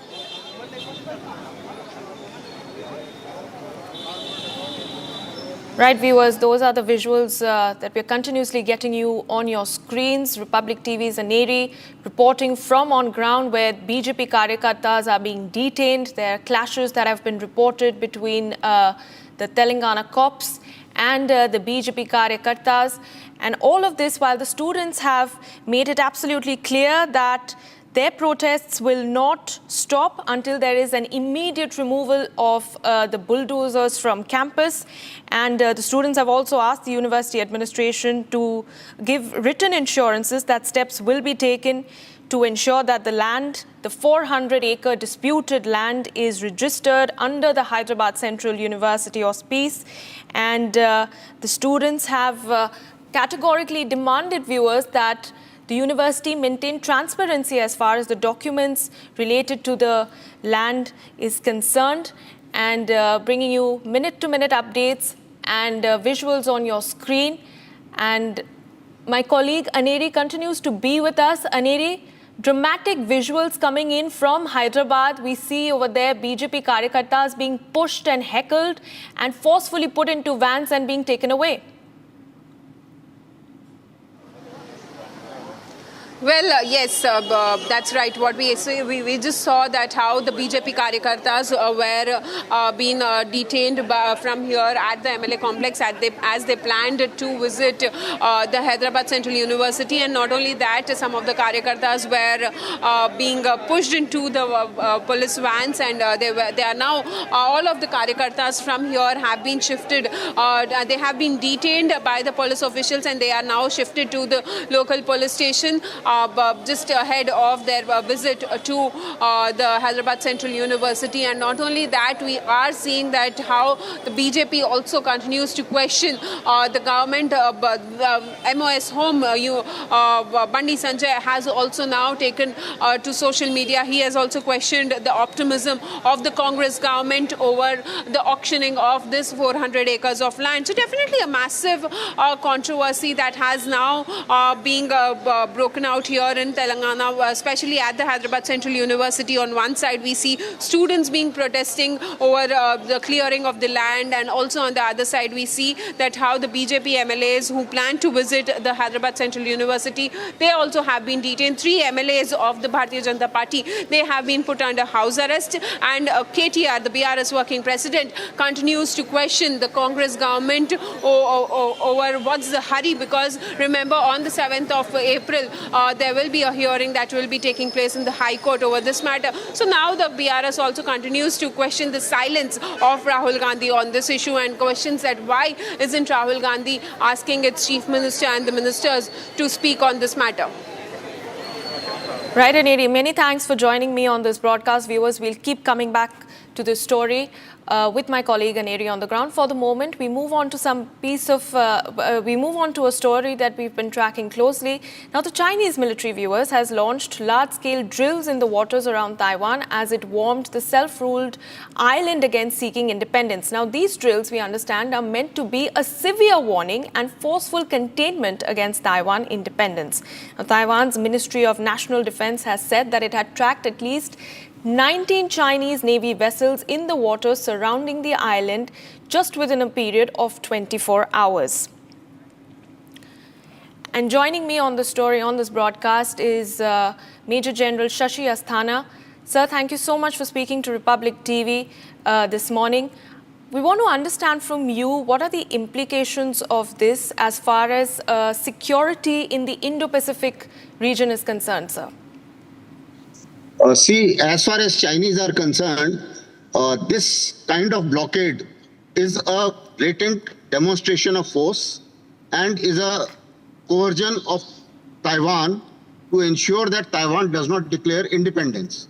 Chinese are worried that Taiwan may declare independence under the DPP government, which is in power today, and they feel that in case they get some kind of US support, which was quite evident because very recently a deal has been signed for F-16 being given to Taiwan. So this is a demonstration of force.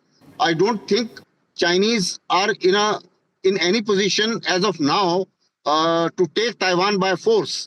They are looking at to develop this capability by 2027 with appropriate amount of amphibious ships and other capabilities.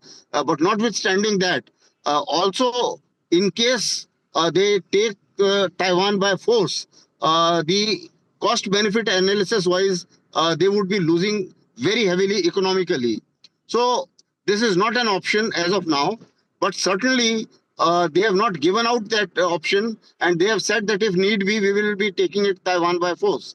And that is where perhaps the US will have to come out from the strategy of ambiguity and be very clear as to what they are going to do in case of a Taiwan scenario or a showdown in Indo-Pacific.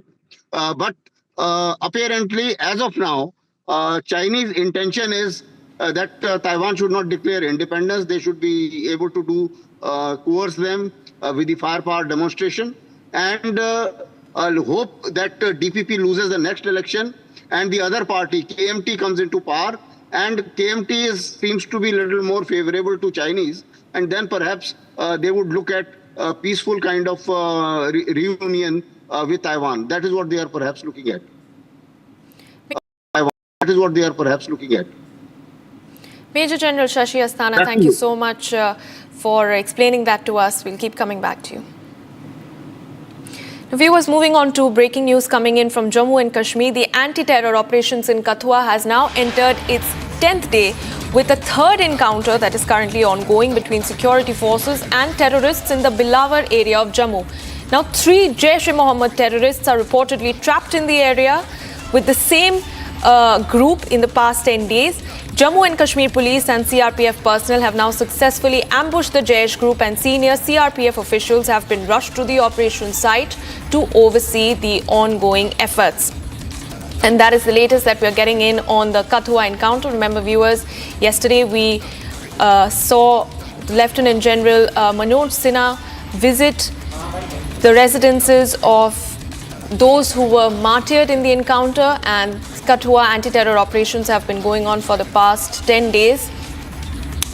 And we see that 3 Jaish terrorists are now currently trapped in this third round of encounter. Gursimran, my colleague, joins me from Jammu.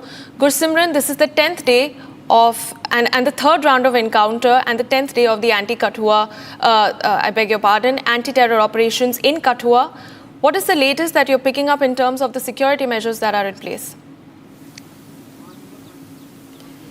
See, right now we are in the Kathua, it is in the general area of the Panchtirthi where the anti-terror operation is underway.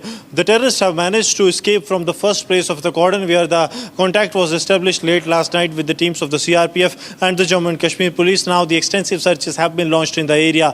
The senior officials from the CRPF, including the ADG CRPF Rajesh Kumar Yadav, along with the IG CRPF Gopal Krishna Rao and the the DIG of the Jammu Kathua Samba, they have already been at the spot since late in the night, and now the DGP Nalini Prabhat along with the IG Jammu Bhimsen Tuti, they are also going to arrive at the operation site in a short while from now. But now the area of the search has been extended as the terrorists have managed to give another slip to the security forces. This is the third encounter that has taken place in the Kathua district with the same group in last 10 days, and now the security forces are hopeful that they will be in a position to neutralize the terrorists very soon. But this group of Jaish is highly trained group, and that's why it is giving slip to the security forces for a longer period of time. I'll request Gaurav to show you a general area, because that upper ridge with the tower that you see, it is the area of the Jothana where the operation was underway on 27th and 28th. But now what has happened that the terrorists have moved down into the area of the Panchtirthi where the operation is underway now. And this area is roughly 3.5 kilometers from each other. But the terrorists have been moving in this area for last 5 days, and they have been giving time and again slip to the security forces. That is really very concerning for them. But now the operations are underway and the security forces are making it very sure that the terrorists are neutralized at an earliest, because next week, starting Sunday evening, Union Home Minister Amit Shah will be here in Jammu and Kashmir to review the security scenario as well as the operational preparedness and ongoing anti-terror operations. Yes, Gursimran, thank you so much for all those updates. We'll keep coming back to you as far as these anti-terror operations in Kathua are concerned. And now, viewers, it's time to move on to everything else that's making news across the country. This is Bharat in 2 minutes. Security has been heightened in the Kharibari area of after local villagers burnt tires and damaged police vehicles. In the incident, few policemen got injured after few antisocial elements pelted stones at them. The police informed that around 7 to 8 people have been detained till now. जब police बात कर रही थी तो कुछ बदमाश element आकर के उन्होंने स्टोन पेंटिंग करने की कोशिश की, एंड हमारी गाड़ियों में कुछ क्षति हुआ है, एंड अपार्ट फ्रॉम दैट कुछ पुलिस वाले इंजर भी हुए हैं. तो अकॉर्डिंगली जो लॉ में प्रोविज़न है हम लेंगे, एंड बाकी जो कल्प्रिट उनके व्यवस्था देंगे डेफिनेटली हम लोग. सर, अभी तक कोई गिरफ्तारी या कुछ है सर? हम लोग अराउंड 7-8 लोगों को डिटेन किया अब तक. देन सी कि एग्जैक्टली क्या क्या रोल था हम लोग का. अकॉर्डिंगली हम लोग की सभी लोग लीगल एक्शन में मिलेंगे. After the Kerala Catholic Bishops' Council supported the Waqf amendment bill proposed by the centre, Karnataka Deputy Leader of Opposition Bharatiya Janata Party MLA Arvind Belad affirmed that the Waqf amendment bill is a huge reform to the Waqf bill, which has created a huge havoc. Stressing the need for amendments, he said that the BJP is rightful in amending the law. Tripura Chief Minister Manik Shah said that for the first time in the state, a G+14 type multi-story building is being built in the Gurbasti area of Agartala, which is expected to be completed by 2026. The Chief Minister made the comments after inspecting the construction of the multi-story building.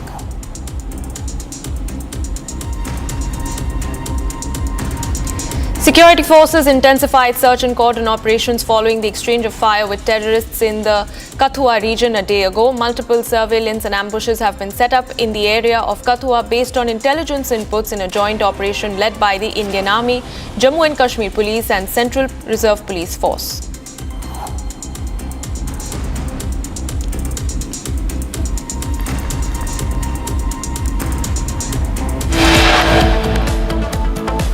And on the other side of Live and Breaking, we'll get you the latest comment by UP Chief Minister Yogi Adityanath, who has taken on the anti-Waqf bill lobby, saying that Waqf has become the center of personal selfishness. Stay tuned to Republic TV.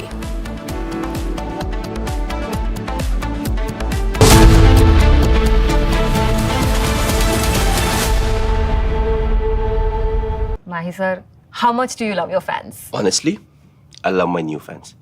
पुराने वाले बेकार में शोर करते थे. Sir fans हैं, शोर तो करेंगे ही ना. नए वाले नहीं करते. And they listen to what I say. नए Orient fans, they are super silent with voice control. अच्छा वो वाले fans. I thought Cricket fans. यार तुम अपने पॉडकास्ट के चक्कर में मुझे मरवाओगी क्या? The new generation Orient BLDC fans, super silent performance with voice control. 13,000 placements last year. At Amity, we are committed to nurturing passionate, hardworking and proactive professionals.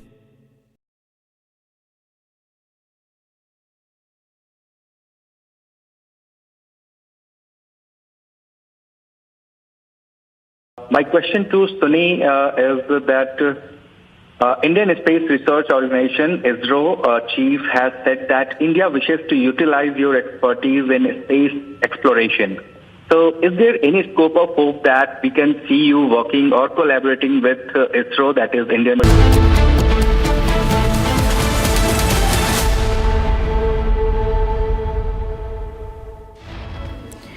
Now viewers, NASA astronaut Sunita Williams and Butch Wilmore have finally spoken about their extended mission in space. The duo said that they are ready to fly again and also said that they have learned from the experience. Now Sunita Williams also talked about her love for India and if she would want to work with ISRO. Listen in.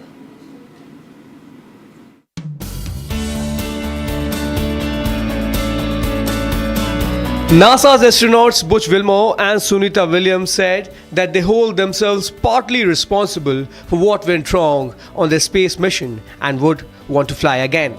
Yes, because we're going to rectify all the issues that we encountered. Yeah. We're going to fix them.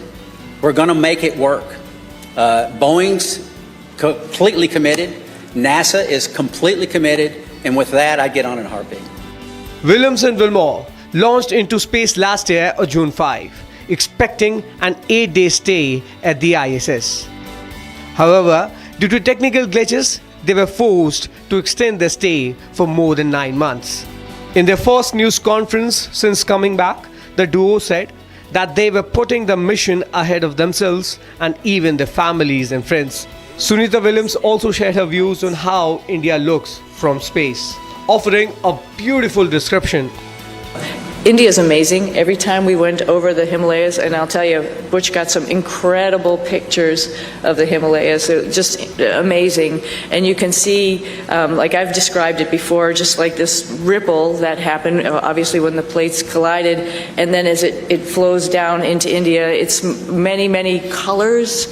I think when you come from the east going into like Gujarat and Mumbai, the fishing fleet that's off the coast there gives you a little bit of a beacon that here we come. And then all throughout India, I think the impression I had was it was just like this network of lights from the bigger cities going down through the smaller cities. Just incredible to look at night as well as during the day. Meanwhile, on the question about the politicization of their mission, Commander Nick Hague said that the astronauts don't feel politics in space and are solely focused on their mission.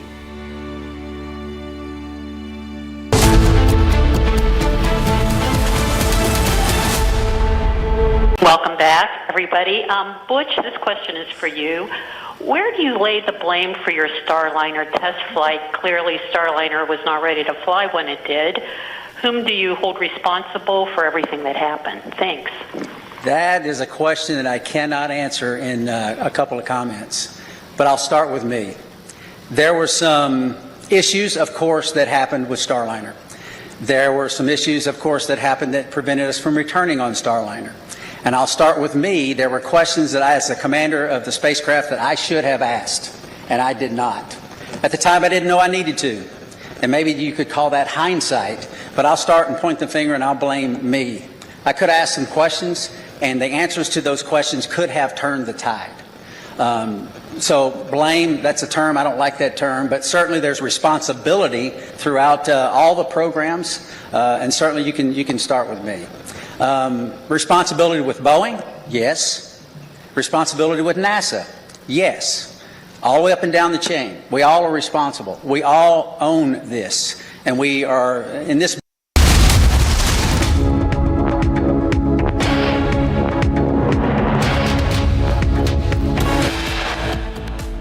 Mega showdown in Hyderabad over the university land row. Police detain BJP workers.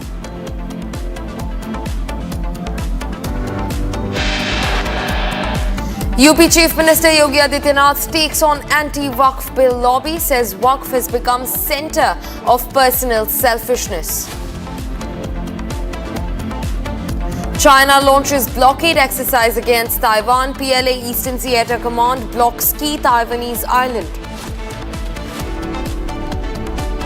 Assam Chief Minister Himanta Biswa Sarma hits back at Mohammed Yunus after he takes Sharjeel Imam approach, says remark is offensive and condemnable. Sunrisers Hyderabad have accused the Hyderabad Cricket Association president of blackmailing, coercion and threatening its staff at the Rajiv Gandhi International Stadium.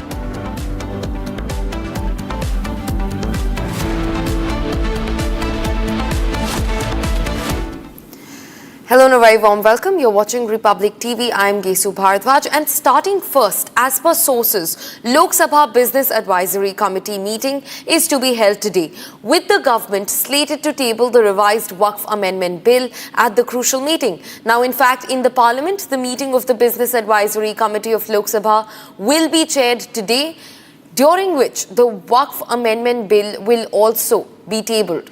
According to the sources, the Waqf Amendment Bill is likely to be listed for discussions today in the Lok Sabha during the key meeting at Lok Sabha. In fact, this comes as there have been showdown over the anti-Waqf bill constantly from the side of the opposition, while the BJP-led central government tries to protect the narrative over the Waqf Amendment Bill. Also being joined, let's also listen in to BJP's Jagdambika Pal. जब संसदीय कार्य मंत्री किरण रिजिजू जी कह रहे हैं लगातार कि हम वक्फ के बिल पे चर्चा करने के लिए तैयार हैं, विपक्ष से अपील कर रहे हैं कि वो भी सदन में आएं और इस पे चर्चा करें, जो भी सवाल है उन सवालों का सरकार जवाब देगी। तो जब सरकार इतना तैयार है, सरकार की मंशा एक ट्रांसपेरेंट बिल लाने की है, तभी तो सरकार ने सीधे बिल पास कराने के बजाय खुद ही सरकार ने स्पीकर साहब से आग्रह किया कि इस पे ज्वाइंट पार्लियामेंट्री कमेटी बना दिया जाए, देश के सभी स्टेक होल्डर्स के साथ मीटिंग हो जाए। इस देश में सांप्रदायिक सद्भाव बिगाड़ने के लिए योजना बनाई गई थी, बनाया गया और ज़बरदस्ती जल्दी से जॉइंट पार्लियामेंट्री कमेटी में उसको पास कराया गया। विपक्ष को हजारों पन्नों की रिपोर्ट एक दिन पहले दी गई, न पढ़ने का मौका मिला न कुछ, और बहुमत के बल पर उसको पास करा लिया। यहाँ भी करा लेंगे। इनका उद्देश्य यही है। जब से सत्ता में बीजेपी आई है, बीजेपी का उद्देश्य सिर्फ ये रहा है कि किस तरह से इस देश में सद्भाव बिगड़े। ऐसा है, ये तो बिल आ रहा है, बिल नहीं आया उससे पहले प्रॉपर्टी नहीं छीनी जा रही। लोग प्रॉपर्टी छोड़िए, लोगों को जान से मारा जा रहा है, लोगों की हत्याएं की जा रही हैं, लोगों को पुलिस संरक्षण में मारा जा रहा है, तो प्रॉपर्टी छीनने का अगर उन्हें संदेह है, डर है, तो सही है। सरकार हर बिल को टेबल करता है, वह बिल को भी टेबल करेगा। जयराम रमेश तो कह रहे हैं कि एंटी कॉन्स्टिट्यूशन है ये, कांग्रेस पार्टी कह रही है। कोई संविधान के विरुद्ध सदन के अंदर में कोई बिल नहीं आता है, ये कांग्रेस को समझना चाहिए। We're also being joined by my colleague Harsha to get us more information into the crucial meeting slated for today. Harsha, speak to us about the meeting. Waqf Amendment Bill is also on the cards for discussion. Yes, rightly pointed out, today is a very important day because today Business Advisory Committee will take place.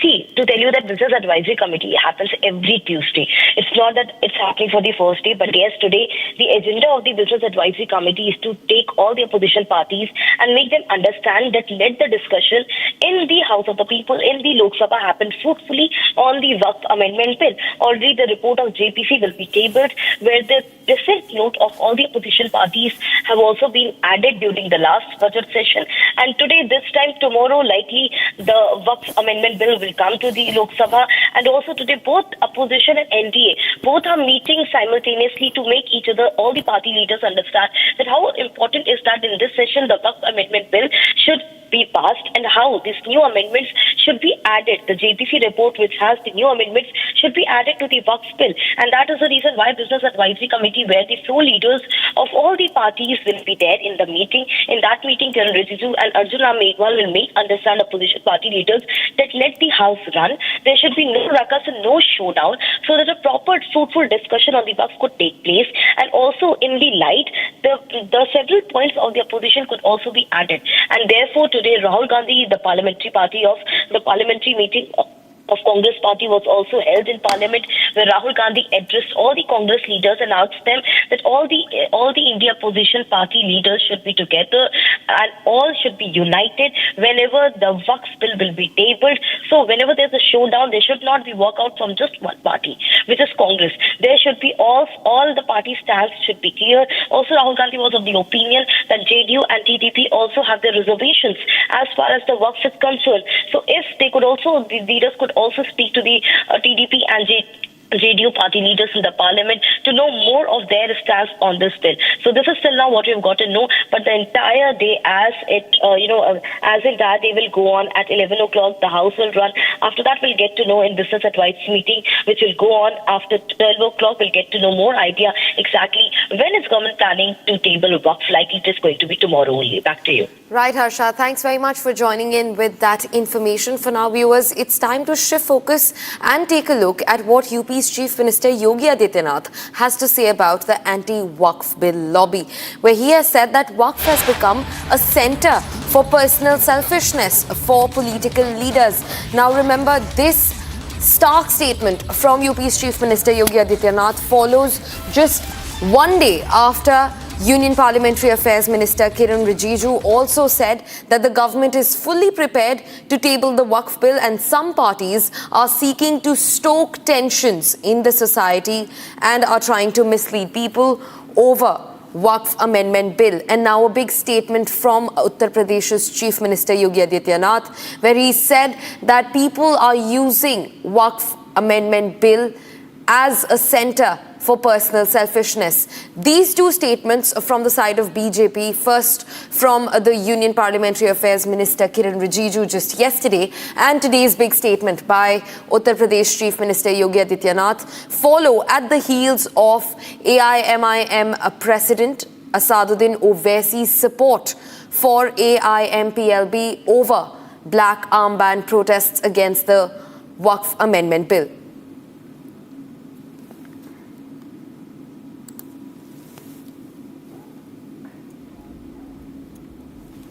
Viewers, shifting focus to Hyderabad, where situation seems to be on a complete boil. The Bharat Rashtra Samiti Working President K.T. Rama Rao has launched a sharp attack on the Congress-led Telangana government, accusing it of using force against University of Hyderabad students who were protesting to protect the institution's land, is what they have claimed. Addressing the media after the meeting that the students had at the Telangana Bhavan on Monday, KTR condemned the alleged repression and called out Congress leader Rahul Gandhi for his silence on the issue despite his past advocacy of environmental causes. Massive protests gripped Hyderabad for about 2 days when students of the Hyderabad University were out on protests over a forest patch clearance. And now a BRS working president, K.T. Rama Rao, has stood against the repression, calling out the Congress-led Telangana government over their crackdown against university students. First up, let's listen in to BRS working president K.T. Rama Rao. నిన్న ఆడపిల్లల్ని కూడా బట్టలు చిరిగిపోయేదాకా కొట్టారు, ఈడ్చుకొని పోయినారు. చిన్న చిన్న పిల్లలు చూసిన వాడికి ఎవరికైనా మనసు ఉంటే మనసు కదిలిపోయే పరిస్థితి. ఇవాళ మంత్రివర్గంలో కూడా 2-3 HCU విద్యార్థులు ఉన్నారు, పూర్వ విద్యార్థులు. గతంలో ఇదే రాహుల్ గాంధీ గారు హైదరాబాద్ సెంట్రల్ యూనివర్సిటీకి ఆనాడు 2 సార్లు వచ్చినారు ఒకటే నెలలో. రోహిత్ వేములా గారు చనిపోయినప్పుడు 2 సార్లు వచ్చినారు ఒకటే నెలలో. కానీ ఇటువైపు ఇప్పుడు కనీసం తిరిగి కూడా చూడట్లేదు. కనీసం ఒక మాట కూడా ముఖ్యమంత్రి గారికి చెప్పాలన్న ఆలోచన కూడా రాహుల్ గాంధీ గారికి వస్తలేదు. ఇదే రాహుల్ గాంధీ గారు బొంబాయి మహానగరంలో ఆర్ఏ ఫారెస్ట్లో 800 ఎకరాల్లో 2500 చెట్లు కొట్టేస్తారంట. అంటే అక్కడ మెట్రో నిర్మాణం కోసం అక్కడ ఒకటి షెడ్ కడతారంట. అంటే ఇదే రాహుల్ గాంధీ గారు హడావుడి చేసినారు. అయ్యో ముంబైలో లంగ్ స్పేస్ లేకుండా పోతుంది, ముంబైలో పర్యావరణ సమతుల్యత దెబ్బతింటుంది, ఇన్ని 100 ఎకరాలు పోతే ఎట్లా కాంక్రీట్ జంగల్గా ముంబై మారిపోయింది అన్నారు. Also being joined by my colleague Aneri live on the broadcast to get us more details. Aneri, just a few moments back, you were in the heart of action where BJP workers and leaders were being detained by the Telangana police for extending support to the protest launched by students. Talk to us about that, Aneri. Well, that's right. What we are seeing is that right now the situation at the Hyderabad Central University also continues to remain tensed, where on one side the students are staging protests demanding that immediate removal of police officials from the campus, and also the JCBs should be removed out from that particular area, which the 400 acres of land which is being cleaned up. On the other side, we just saw that how the BJP leaders and MLAs were detained by the police officials, and they had planned to visit the Hyderabad Central University, extending their support to the students there at the HCU. And not only that, what we are seeing is that on the other side, the BRS working president continues to hit out at the Congress government and at Rahul Gandhi over being silent on all of this issue. And we have been seeing that on the one side, the opposition parties who question the government now states that this 400 acres of land was handed over to them by the Supreme Court in 2024, and not even an inch of the campus land is being taken into this very project which is coming up by the Telangana government. But then now the face-off between the opposition and the government and also the students have been going on over this very issue, where we see that there are around 20 to 30 JCBs have been called in. There is an area which is being completely cleaned up. So definitely we'll have to see what would be the next move by the government. Right, and area not to also forget that tough answers have been demanded out of Congress leader Rahul Gandhi at the heels of these protests and tensions. For now, viewers, it's time to shift focus and take a quick check of news that we're tracking from across the country. This is Bharat in 2 minutes for you. Take a look. Security has been heightened in the Karibari area after local villagers burnt tires and damaged police vehicles. In the incident, few policemen got injured after few anti-social elements pelted stones at them. The police informed that around 7 to 8 people have been detained until now. जब police बात कर रही थी तो कुछ बदमाश element आकर के उन्होंने स्टोन पेंटिंग करने की कोशिश की, एंड हमारी गाड़ियों में कुछ क्षति हुआ है, एंड अपार्ट फ्रॉम दैट कुछ पुलिस वाले इंजर भी हुए हैं. तो अकॉर्डिंगली जो लॉ में प्रोविज़न है हम लेंगे, और बाकी जो कल्प्रिट उनके व्यवस्था देंगे डेफिनेटली हम. सर, अभी तक कोई गिरफ्तारी या कुछ है सर? हम लोग अराउंड 7-8 लोगों को रिटर्न किया अब तक. देन विल सी कि एग्जैक्टली क्या क्या रोल था उन लोगों का. अकॉर्डिंगली उनकी ये सभी लोग लीगल एक्शन लेंगे.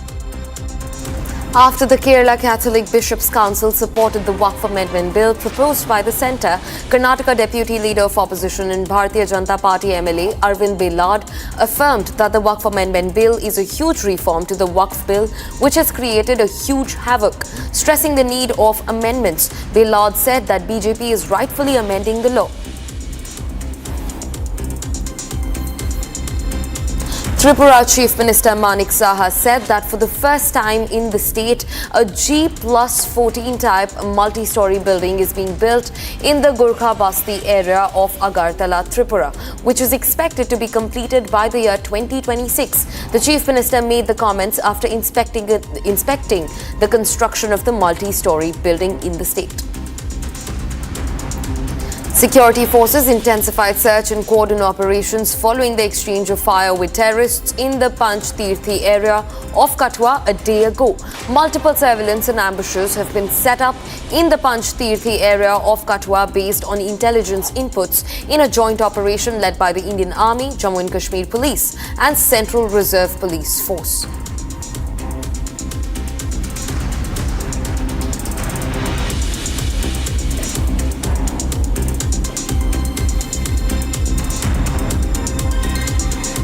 Viewers, cutting across to West Bengal from where we're getting a fresh breaking news. As many as 6 people have been reported to be dead and several others are injured after an alleged explosion was reported in Pathar Pratima in the South 24 Praganas district in West Bengal. The leader of the opposition in the West Bengal Legislative Assembly said that in another incident on the 4th of February, at least 4 people lost their lives at the same spot in Pathar Pratima. And today, at least 6 people have been killed. That's what's being reported. And many others, scores of others, are injured after an alleged explosion was reported in Pathar Pratima in the South 24 Praganas district in West Bengal. These are the visuals on your screens. Stranded families of those killed or injured in the explosion, looking helpless and no sign of authorities around. While we do not have all the details into what unfolded, we know that for now, at least 6 people have been reported to be killed and scores of others are injured in West Bengal after an alleged explosion was reported in the South 24 Praganas district. In fact, the leader of opposition in West Bengal Legislative Assembly also had a lot to say. First, we're being joined by my colleague Ridhita live from the Bangla newsroom. Ridhita, expand on this entire case. At least 6 people have been killed. That's huge. Tell us more about what unfolded. Exactly, last night we had seen in Partho Pratim's Dakshin Raipur area where in an alleged illegal firecracker industry almost an explosion happened, and where almost we were reported that 6 people had lost their lives. And today morning, as the sources said, that there are 4 children and 4 adults who have lost their lives. Just few minutes before, the woman who was brought to SSKM is being also declared to be dead. So it is said that this firecracker industry, which was running in the Raipur Dakshin area, was given a license by the one of the TMC leaders, but the person, Chandrakanta Banik, who got arrested, under whose discretion this fire industry was running. He was the owner of this fire industry. So he's been arrested, and also his relative has stated that just to take money, this TMC leader had given a license to him, but there is still no source about, as the police, there's no police source about if it is a legal or an illegal fire industry. And the death toll has rose to 8 now, with 4 children who has lost their life, and also 3 adults till the morning, and now another woman, Shudipta Bonik, also has lost her life at the SSKM hospital in Kolkata. Back to you. Right, Ridhita, thanks very much for bringing in that information for us. Viewers, let's also listen in to the leader of opposition in the Bengal Assembly, Sukanta Majumdar. देखिए, अगर आप मेरा 1 महीने या 2 महीने पहले का कोई बाइट देख लीजिएगा बंगला में या हिंदी में, तो उसको पता चलेगा आपको कि मैंने पहले ही ऐसी आशंका जताई थी कि इस तरीके की घटना बंगाल में हर 2 महीने 3 महीने में घटेगी, क्योंकि बंगाल को ममता बनर्जी ने बम और बारूद के ऊपर बैठा के रखा है। इसको ममता बनर्जी ने खत्म कर दिया बंगाल को, और वही हो रहा है। अभी तो हुआ है, आप 2 महीना वेट करिए, 2 से 3 महीने के अंदर फिर एक ऐसी घटना घटेगी। ऐसी घटना बार बार घट रही है और बार बार घटेगी, क्योंकि जब तक ममता बनर्जी इस बंगाल की होम मिनिस्टर है। इतना नालायक होम मिनिस्टर बंगाल ने किसी भी समय में इंडिपेंडेंस के बाद से, हमारे आज़ादी की बात से आज तक कभी नहीं इतना इनकॉम्पिटेंट और होम मिनिस्टर कभी नहीं देखा। Viewers, shifting focus to Telangana, where Hyderabad varsity students have now announced an indefinite protest to boycott classes over the land dispute. The University of Hyderabad Students' Union has announced an indefinite protest and the boycott of classes beginning from today, demanding the removal of police personnel and earth-moving machinery from the campus and the forest patch which is in question, which the Telangana government is looking to clear. These are the live visuals from just moments ago, where BJP leaders and workers who were looking to join the cause of the student protesters in Hyderabad were detained and heckled by the Telangana police. In fact, as many as 3 MLAs were also put under house arrest by the Telangana police, is what we've been getting on the matter. Aneri continues to join us on the broadcast. Aneri, you're following the story very closely, and now the demand for an indefinite protest, the warning from the side of the Students' Union. Talk to us about that, Aneri. Well, that's right. What we are seeing is that now the student unions have also called for a protest there at the admin block at the Hyderabad Central University, where we see that they have put forth some of the demands like they want the minute-to-minute details of the meeting that was held and also transparency in the whole of this matter.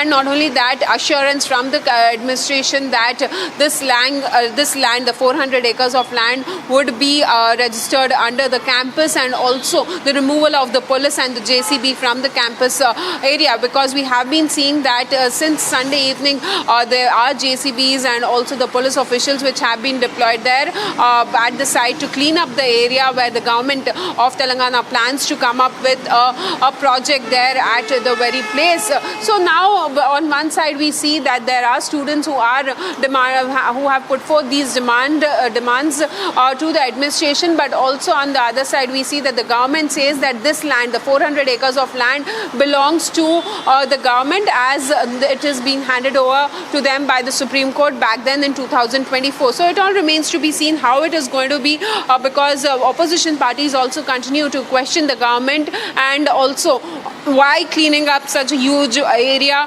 the forest area especially, which comes under the forest department. Right, Aneri, thanks very much for joining in and getting us those details on the matter. For now, viewers, it's time to shift focus. NASA astronauts Sunita Williams and Butch Wilmore have finally spoken out about their extended mission in space at the International Space Center. The duo said that they are ready to fly again, and said that they have learnt from the experience that they just had. Sunita Williams also talked about her love for India and if she would want to work with ISRO. Listen into what the conversation sounded like.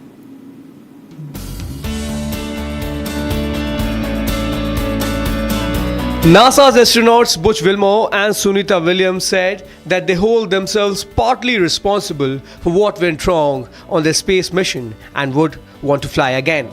Yes, because we're going to rectify all the issues that we encountered. Yeah. We're going to fix them.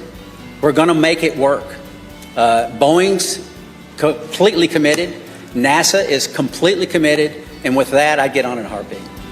Williams and Wilmore launched into space last year on June 5, expecting an 8-day stay at the ISS.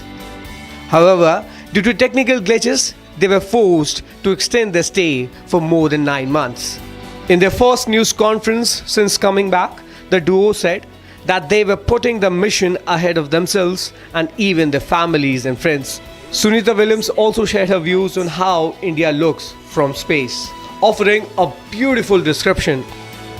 India is amazing. Every time we went over the Himalayas, and I'll tell you, Butch got some incredible pictures of the Himalayas. They're just amazing. And you can see, like I've described it before, just like this ripple that happened, obviously when the plates collided, and then as it flows down into India, it's many, many colors. I think when you come from the east going into like Gujarat and Mumbai, the fishing fleet that's off the coast there gives you a little bit of a beacon that here we come. And then all throughout India, I think the impression I had was it was just like this network of lights from the bigger cities going down through the smaller cities. Just incredible to look at night as well as during the day. Meanwhile, on the question about the politicization of the mission, Commander Nick Hague said that the astronauts don't feel politics in space and are solely focused on their mission.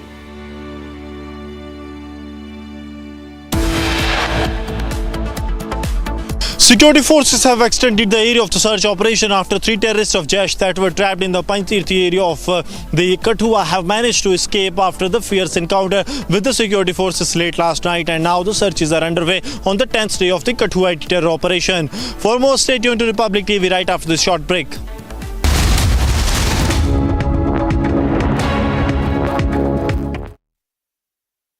Mahi sir, how much do you love your fans? Honestly, I love my new fans. पुराने वाले बेकार में शोर करते थे. Sir fans हैं, शोर तो करेंगे ही ना. नए वाले नहीं करते. And they listen to what I say. नए Orient fans, they are super silent with voice control. अच्छा वो वाले fans. I thought Cricket fans. यार तुम अपने पॉडकास्ट के चक्कर में मुझे मरवाओगे क्या?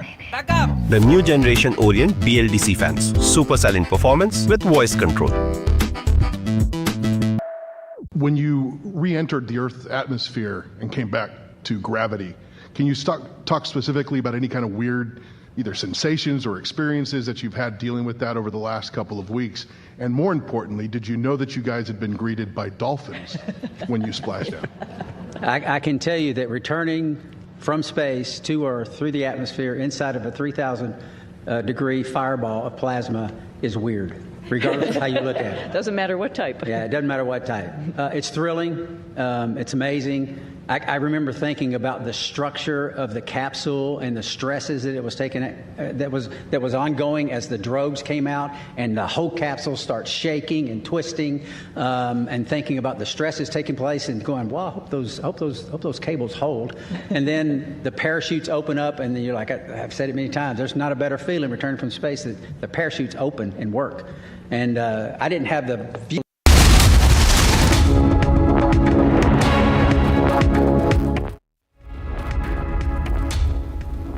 Welcome back. Thanks very much for staying with us. Cutting across to a fresh breaking that we're getting in, where Union Home Minister Amit Shah has now shared a new milestone that India has achieved in dismantling red terrorism.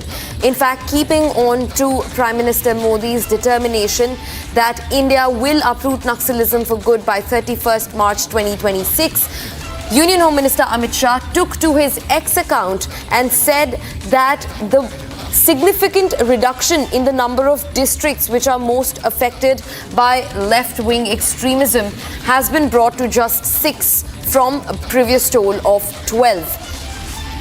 Claiming that the villages, the districts affected by extreme left-wing politics has been slashed to just 6. The number has been halved. This statement comes in context with Chhattisgarh just a few days back in a massive crackdown by the District Reserve Guard. At least 16 Maoists were gunned down in the state, in Chhattisgarh, while 2 security personnel sustained minor injuries. And now Union Home Minister Amit Shah has issued a new milestone, saying that the number of districts affected by left-wing extremism in the state have been reduced to just 6 from the previous 12. He states that today our nation achieved a new milestone by significantly reducing this number and bringing it down to just half.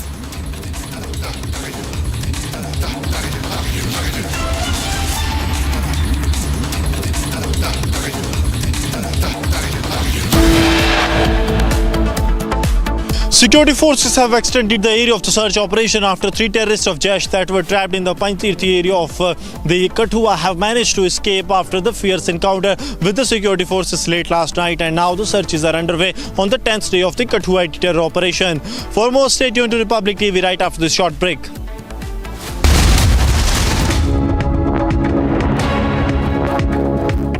My question to Sunny is that Indian Space Research Organization, ISRO, chief has said that India wishes to utilize your expertise in space exploration.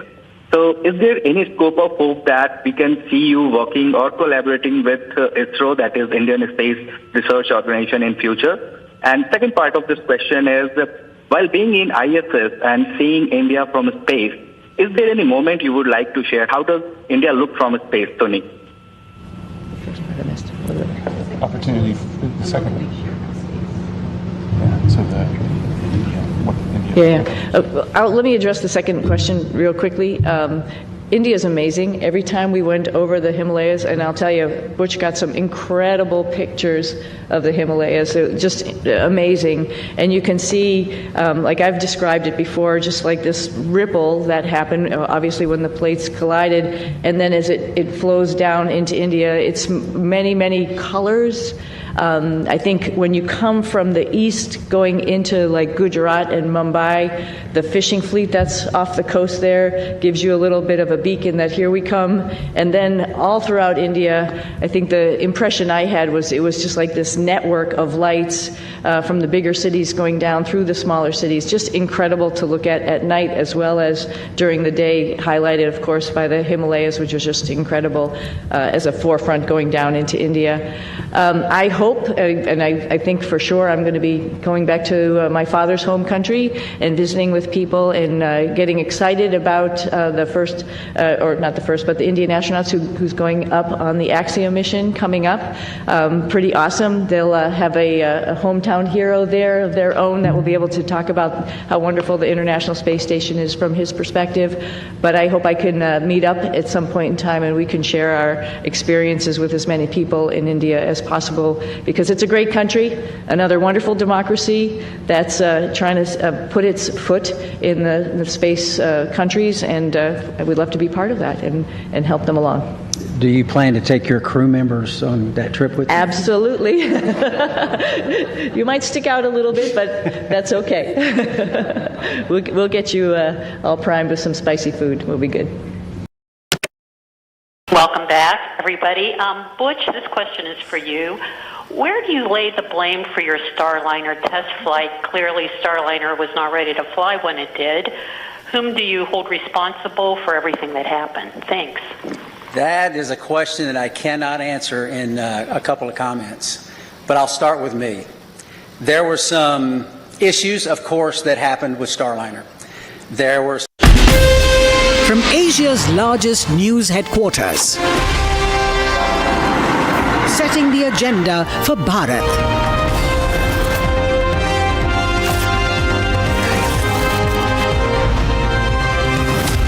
You're watching Republic.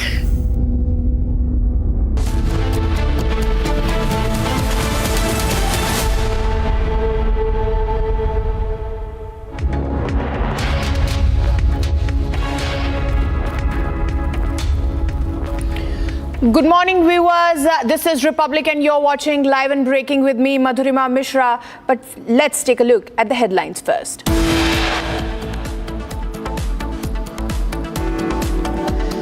Mega showdown in Hyderabad over university land row. Police detains BJP workers. Uttar Pradesh Chief Minister Yogi Adityanath takes on anti-Waqf bill lobby, says Waqf has become center of personal selfishness.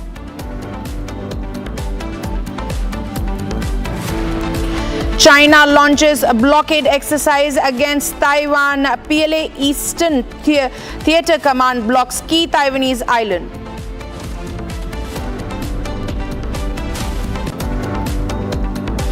Assam Chief Minister Himanta Biswa Sarma hits back at Muhammad Yunus after he takes Sharjeel Imam approach, says remark is offensive and condemnable.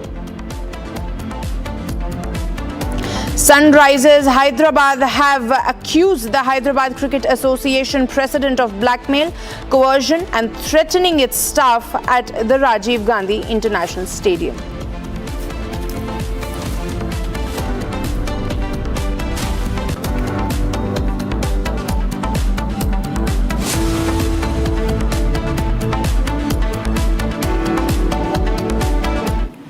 Viewers, breaking news coming in from the national capital, where Rahul Gandhi has called for Congress parliamentary meeting to speak, and where he's going to speak with all the opposition parties. He's called for this meeting to gather a united front to oppose the Waqf amendment bill.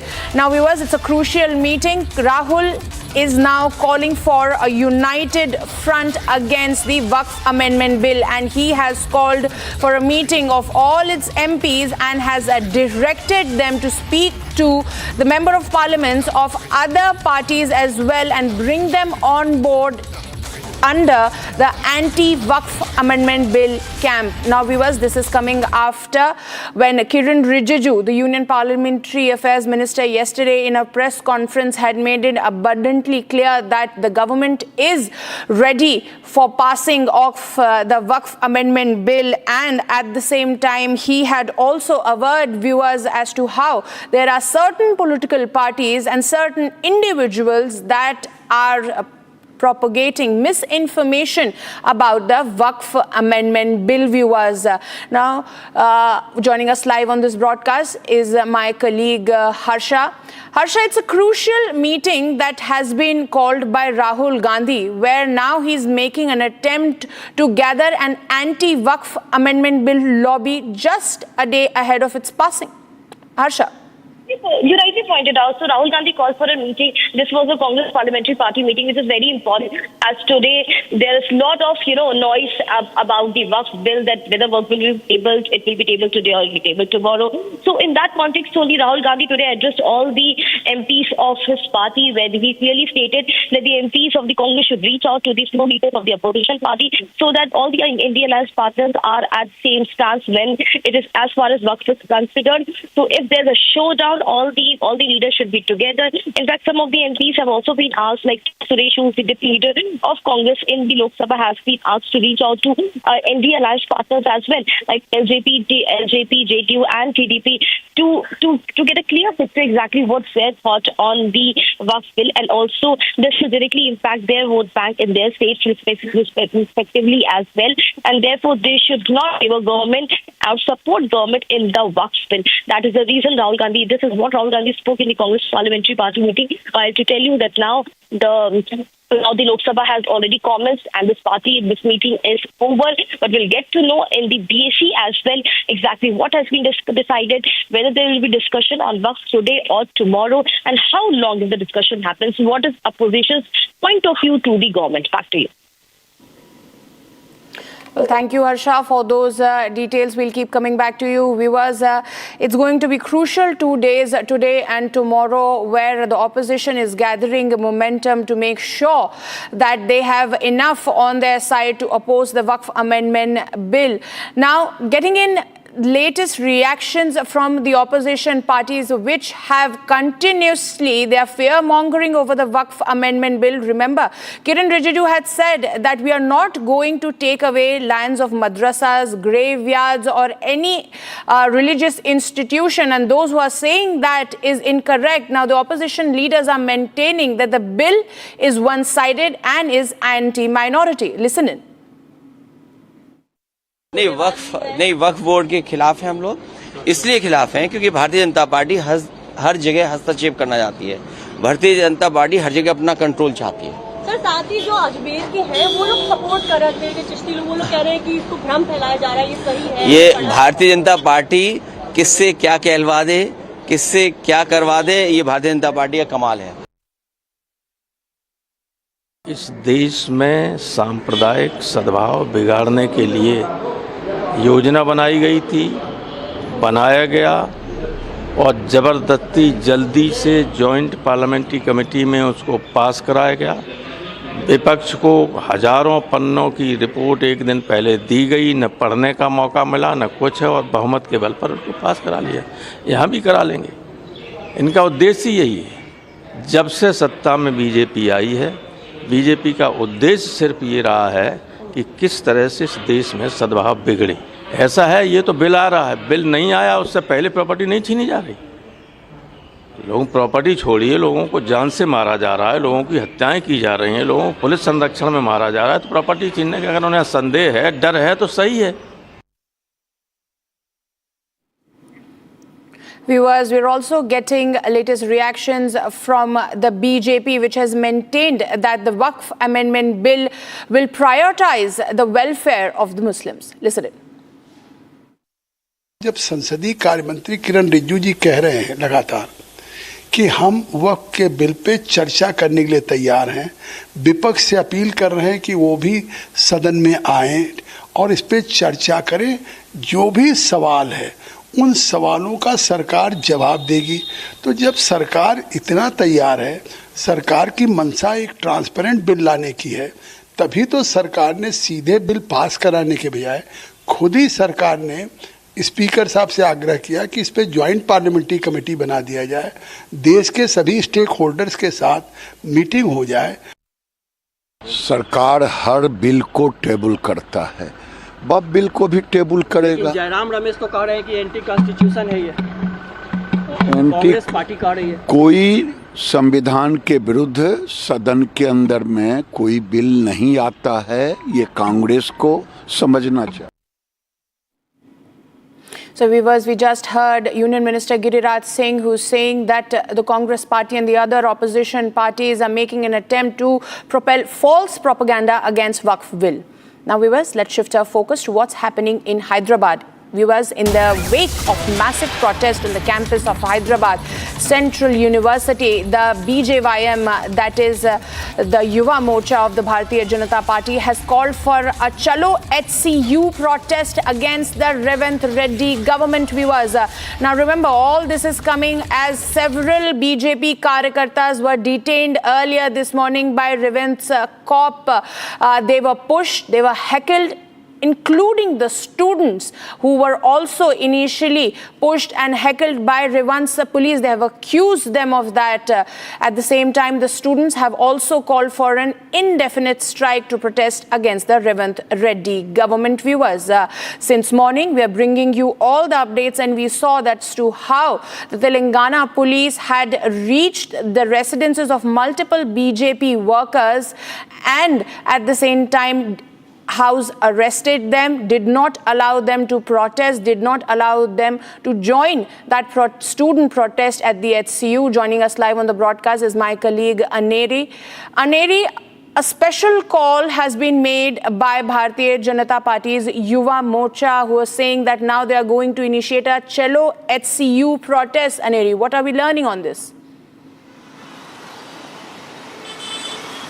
Well, that's right, Madhurima. The Bharatiya Janata Yuva Morcha has now given a call for Chalo HCU at around 11 a.m. They are expected to come at the Hyderabad Central University. However, the situation remains to be seen because heavy police is being deployed at all the locations, let it be at HCU, and also just some time back we had seen that how the BJP MLAs who had planned to visit HCU, they were also being detained, and many of the BJP MLAs were also put under house arrest. But amid all of this, we see that the BJYM has given a call for Chalo HCU over this very issue of the 400 acres of land which is being cleaned up by the government to come up with a state government project. And remember, the government of Telangana has given out a statement where they say that the Supreme Court in 2024 had handed over this land to the state government, and that is and not an inch of the campus land is going to come under this very project. So now it all remains to be seen, because on one side the opposition continues to question the government, and BRS working president also was seen hitting out at Rahul Gandhi over his silence on this very issue. Thank you, Aneri. Aneri, stay with us. Stay with us. Let's listen in to some of the reactions that we're getting from the BRS, which has also hit out at the Revant Reddy government for using brutal force against the students. Listen in, viewers. పిల్లల్ని కూడా బట్టలు చిరిగిపోయేదాకా కొట్టారు, ఈడ్చుకొని పోయినారు. చిన్న చిన్న పిల్లలు చూసిన వాడికి ఎవరికైనా మనసు ఉంటే మనసు కదిలిపోయే పరిస్థితి. ఇవాళ మంత్రివర్గంలో కూడా 2-3 HCU విద్యార్థులు ఉన్నారు, పూర్వ విద్యార్థులు. గతంలో ఇదే రాహుల్ గాంధీ గారు హైదరాబాద్ సెంట్రల్ యూనివర్సిటీకి ఆనాడు 2 సార్లు వచ్చినారు ఒకటే నెలలో. రోహిత్ వేమ్లా గారు చనిపోయినప్పుడు 2 సార్లు వచ్చినారు ఒకటే నెలలో.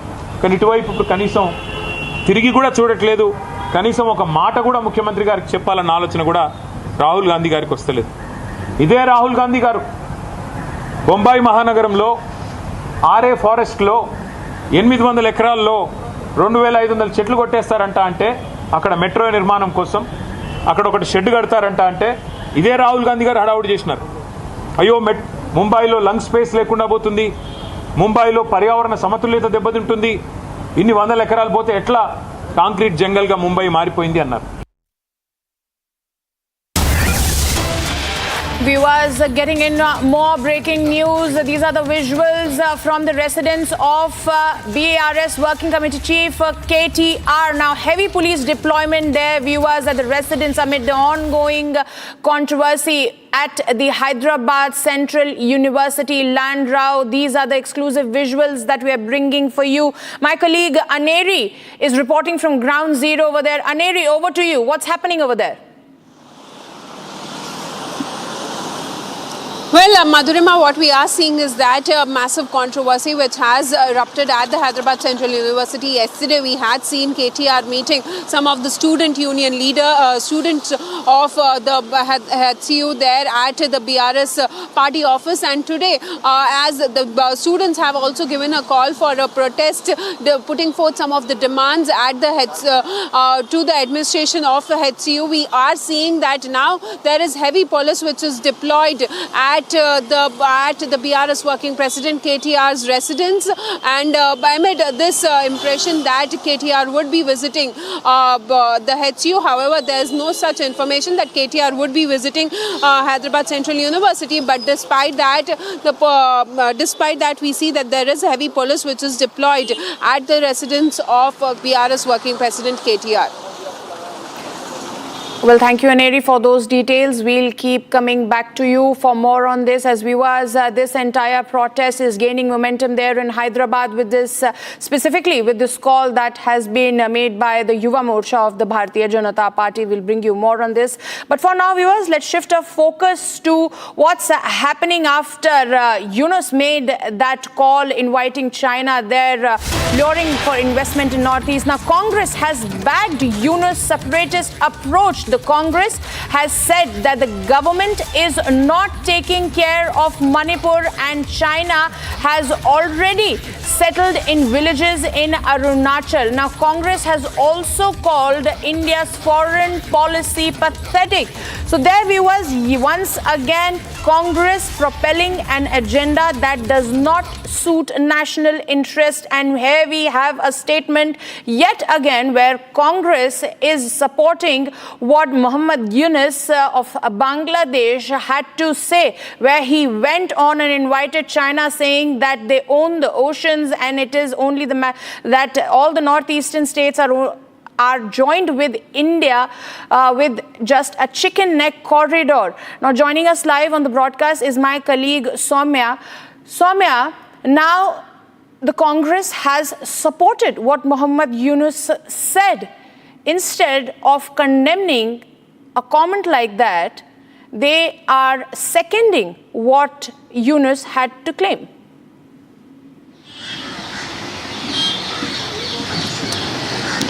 Yes, well, Madhurima, this is not the first time that in the garb of a statement that has been made outside of India, Congress has once again found a way to corner the central government and the BJP specifically in the garb of what has been said by the Yunus government in Bangladesh, because not few days back this issue was raised, and MEA spokesperson Ranveer Jaiswal had also made it very clear that they are keeping a close eye on what is happening in the neighboring borders, and they are very well prepared of what is yet to come.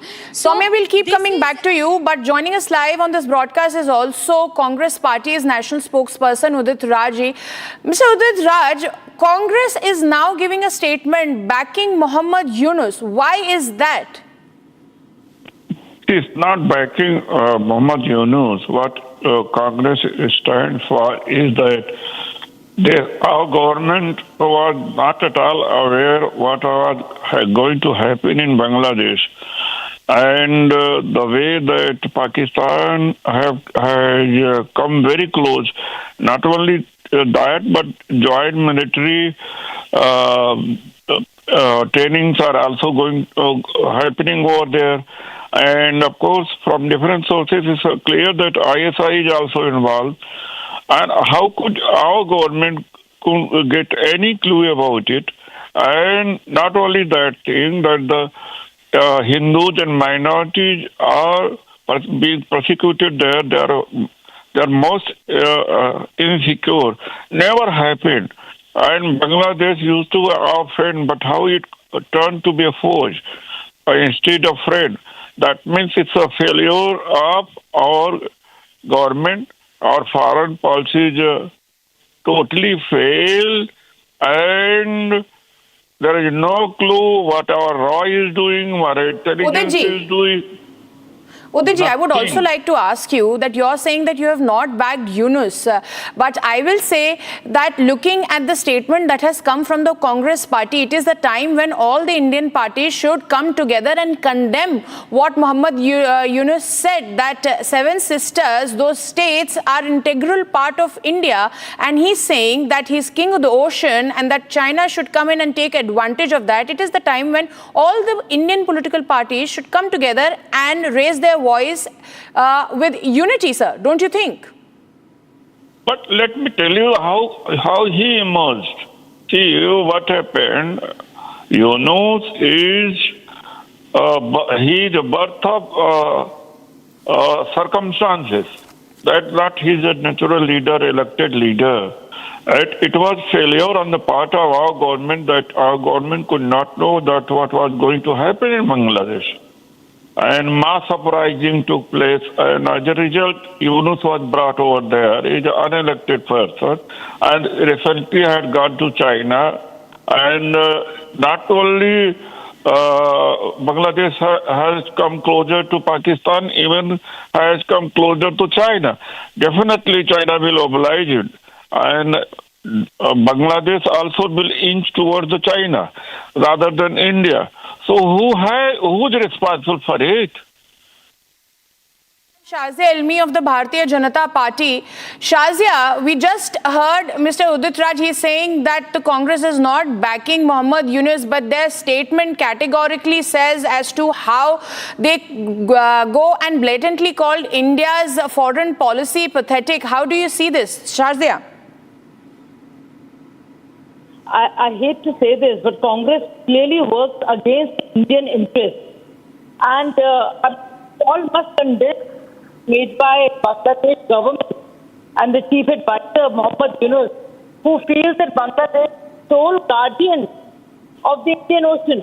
And by calling the 7 northern states as landlocked, it is extremely offensive and objectionable and will not be tolerated. And I feel that Bangladesh cannot position itself as a guardian of ocean access. So I feel that it should be condemned in the strongest of language. And Udit Raj condemning the Indian policy is clearly a no-no. And I really question the mindset of Congress party which always works against the Indian sovereignty and the Indian interest. So it is, and to think that Mohammed Yunus in his trip to China would invite Beijing to expand its presence in the region. This is raising hectic in the worst manner, and I don't think Congress should at all agree to this. And not only agree to this, but actually think that our foreign policy is flawed. Absolutely, Shazia. Thank you, Shazia. Thank you, Mr. Udit Raj, for joining us live on this broadcast. Now, viewers, we'll shift our focus to what's happening in Hyderabad as the protest over the Hyderabad University row is getting aggressive, and these are the live visuals that we are getting from ground. Whole issue. This is Aneri Jawal, regional for Republic TV.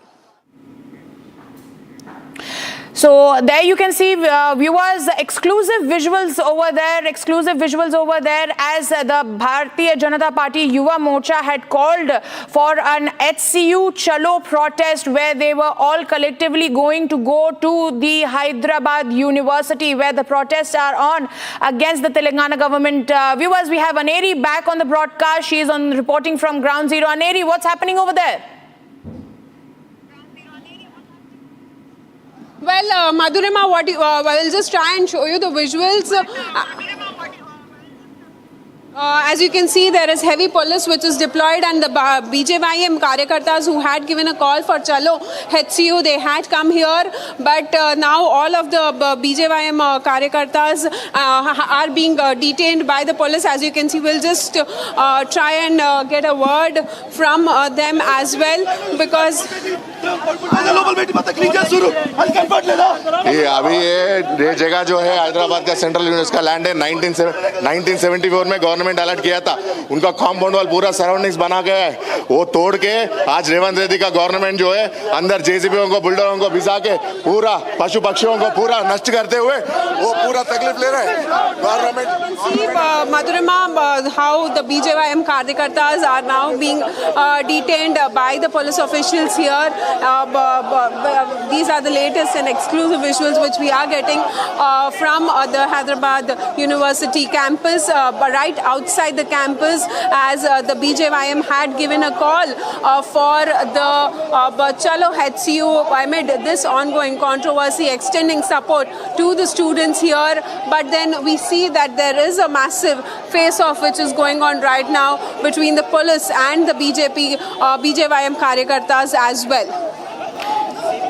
Well, yes, Aneri, but we see as to first it was the media. Now, Revant government muzzled the voice of the press. Then we saw the crackdown on the students. Then we earlier today saw what transpired there with the BJP MLAs over there. And now the Yuva Morcha workers of the BJP are also being detailed. So one after another, Aneri, we are seeing the crackdown of the Telangana government against any voice that is raising in dissent.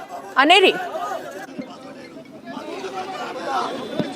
Well, yes, definitely a lot of questions that are being raised, but then the government seems to be mulling it down over whoever raises such questions. As you can see, the issue which had come up where the government planned to auctioneer about 400 acres of land and come up with a new project here at the Kanchagachiboli, which falls under the boundary walls of the Hyderabad Central University, and it's basically a forest land which is being claimed. But then amid that, we see how students continued to protest on Sunday, but then putting heavy police, the government continued and went on to clear the land there. And now we see that how the opposition parties have been questioning the government. BRS working president also had questioned the silence of Rahul Gandhi, whereas on the other side we see that the government says that this land was handed over to the government in 2024, and they had now that's the reason why they have taken up this work to the cleaning up work in the area. Yes, Aneri. Those are the exclusive visuals that my colleague Aneri is bringing for you viewers. We see the crackdown, the massive crackdown of the Telangana government over any dissenting voices over there. It all began with pulling and dragging students, brutally beating them up, and then followed by what we saw transpired there at the residence of multiple BJP MLAs. They were house arrested, and after that, now that we see a call that has been made by the Bharatiya Janata Yuva Morcha, Chalo HCU call, we see that all of them, before they could even reach the university premises, they have been nabbed and now are being forcefully detained. So there we have Telangana government muzzling the voices of all those who are speaking in dissent of this particular bid of taking over the 400 acres of land. Aneri, I'll come back to you. Tell us as to what would be the next step of the Telangana government. Are they even mulling to come on and initiate a discussion with the protesting students? Well, Madhurima, that doesn't seem to be happening as we continue to speak. We see that yesterday the government had given a clarification statement over the High Court and Supreme Court proceedings which had taken place in 2024, and now we are seeing that the student unions have been also trying to put pressure on the administration that the police and the JCB should be removed from the campus. There should be a transparency and also a written assurance that this land is registered under the Hyderabad Central University. We'll just try and pan around and show you. You can just see the situation here at the Hyderabad Central University, where on the other side we are seeing that how there is a massive face-off which is escalating. Then tension prevails at the Hyderabad Central University as BJYM Karyakartas are also being detained by the police officials amid the call of Chalo HCU given by them. We'll be right back after a short break. Keep watching Republic TV.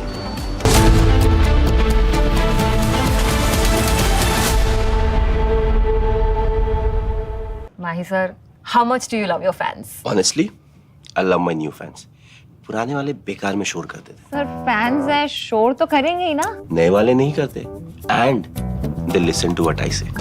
नए Orient fans, they are super silent with voice control. अच्छा वो वाले fans. I thought Cricket fans. यार तुम अपने podcast के चक्कर में मुझे मरवाओगी क्या? The new generation Orient BLDC fans, super silent performance with voice control. Welcome back, everybody. Butch, this question is for you. Where do you lay the blame for your Starliner test flight? Clearly, Starliner was not ready to fly when it did. Whom do you hold responsible for everything that happened? Thanks. That is a question that I cannot answer in a couple of comments, but I'll start with me. There were some issues, of course, that happened with Starliner. There were some issues, of course, that happened that prevented us from returning on Starliner. And I'll start with me. There were questions that I, as the commander of the spacecraft, that I should have asked, and I did not. At the time, I didn't know I needed to. And maybe you could call that hindsight, but I'll start and point the finger and I'll blame me. I could ask some questions, and the answers to those questions could have turned the tide. So blame, that's a term, I don't like that term, but certainly there's responsibility throughout all the programs, and certainly you can start with me. Responsibility with Boeing? Yes. Responsibility with NASA? Yes. All the way up.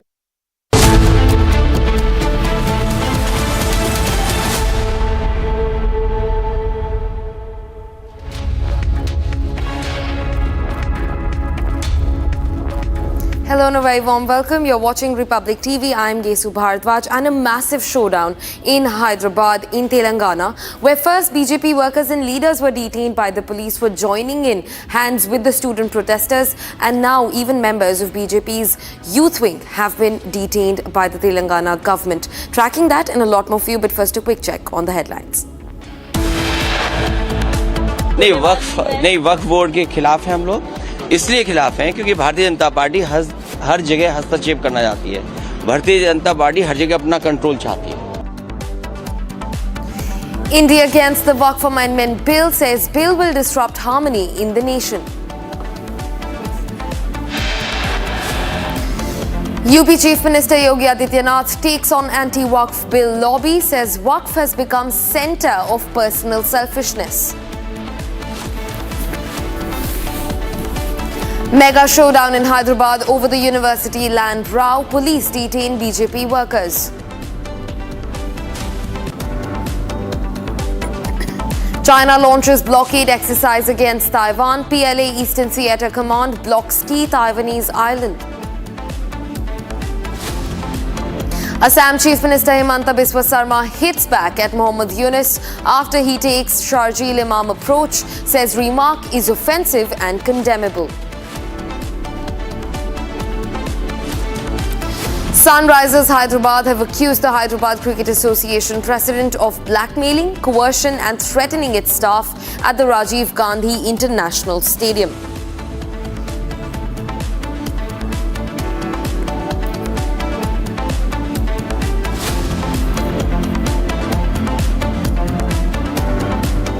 Viewers, we're quickly cutting across to some fresh breaking news that we're getting in the developing matter of a Waqf bill showdown. And this time, Union Minister Rajiv Ranjan Lalan Singh, addressing the Waqf Amendment Bill, stated that Bihar Chief Minister Nitish Kumar and the Janata Dal United do not require any validation from the Congress party and that the party will back the Waqf Amendment Bill.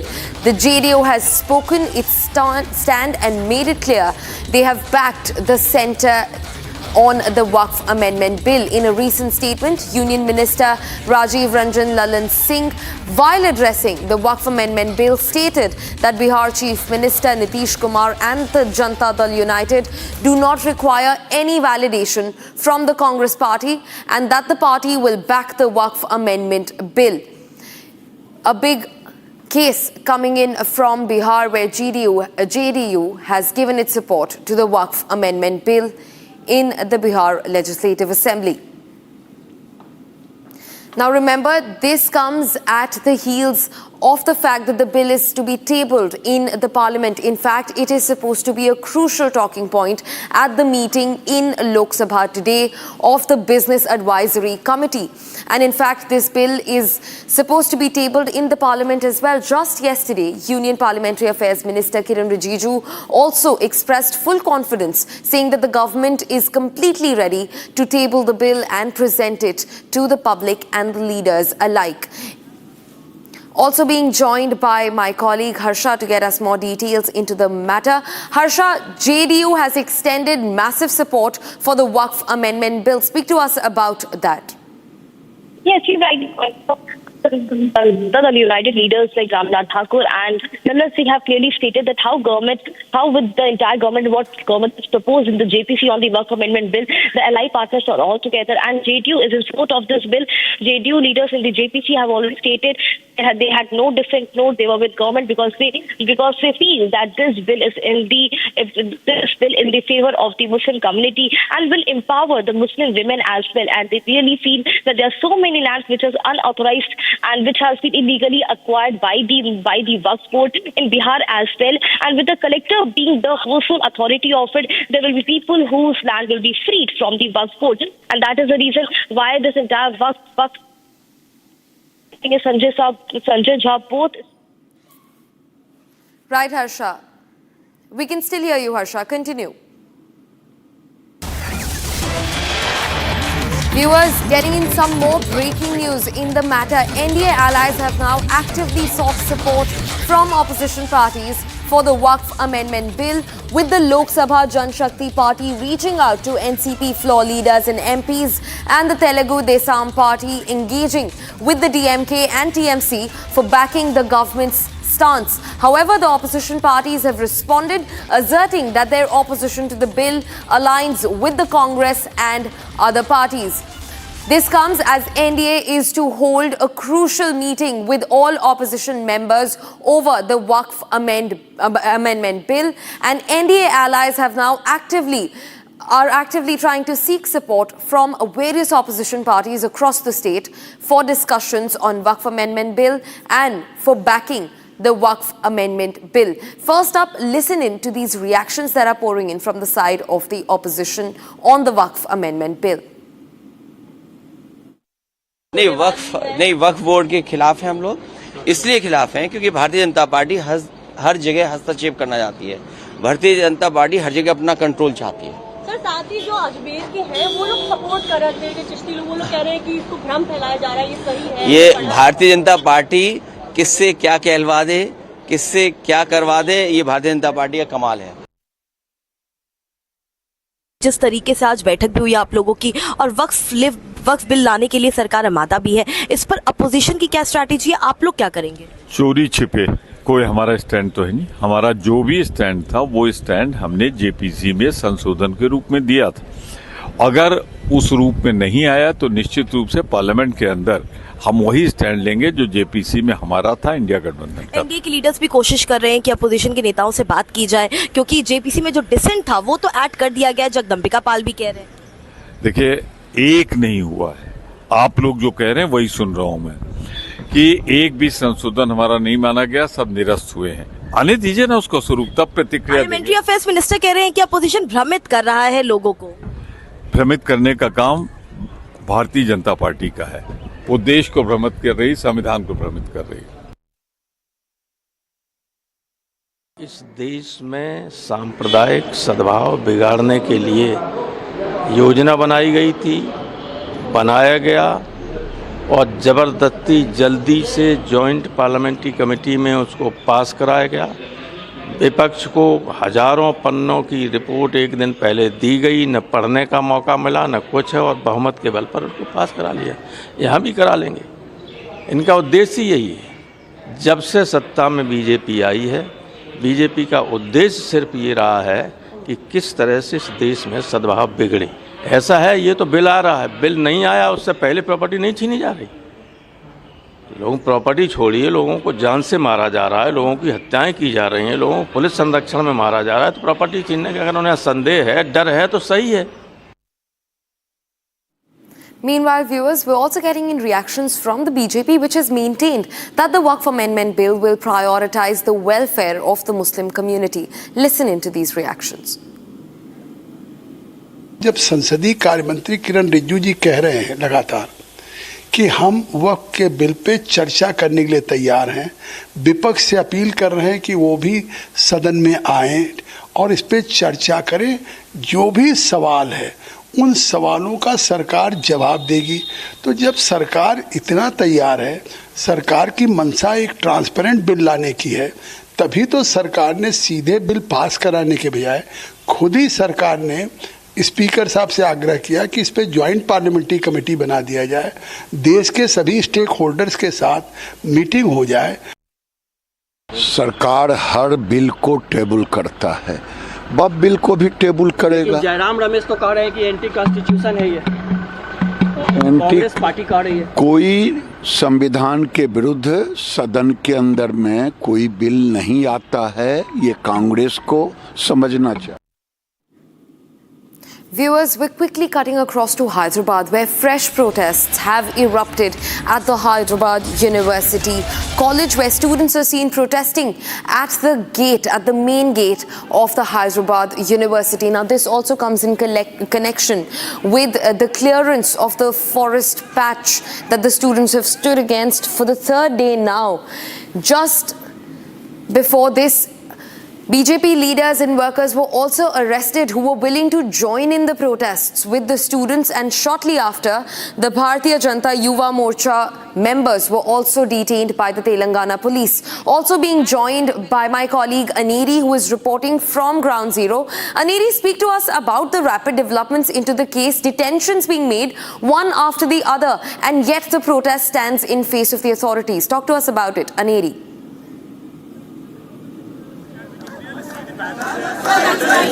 Seeing as that massive protest continues here at the Hyderabad Central University, we are right now outside the HCU main gate, where you can see that how the students have called in for a protest, and as you can see, the students are staging protest. ABVP and other student unions are staging protest at the campus.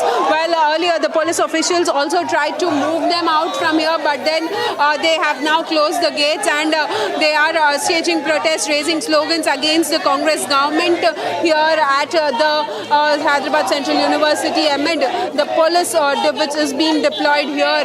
As you can see, students continue to raise slogans here.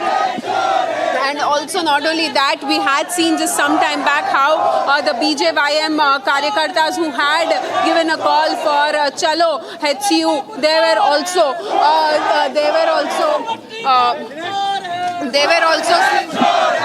also seen. See, we can see.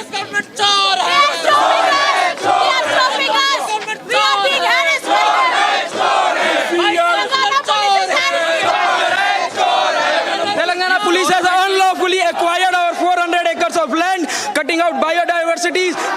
Deers are running, spotted deers, which is an endangered animal, is running here and there for their saving of their lives. Peacock, that is a national parrot, national bird, is being killed by them.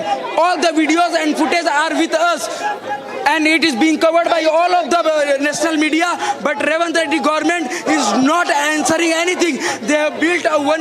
So as you can see here how there is a massive protest which has been going on by the students, and also where you see that the police officials are trying to stop them from staging protests and asking them to move from the entrance, but then the students continue their protest, putting forth some of the demands which they have asked the HCU administration, such as removal of police, removal of JCBs from the campus, and also transparency in this whole issue. And not only that, we also see that the student union that they should register this very land under the HCU, and now we are seeing that the student unions continue to stage protests. Not only that, we see that how the opposition party like BJP and the BRS have been questioning the government over this whole issue.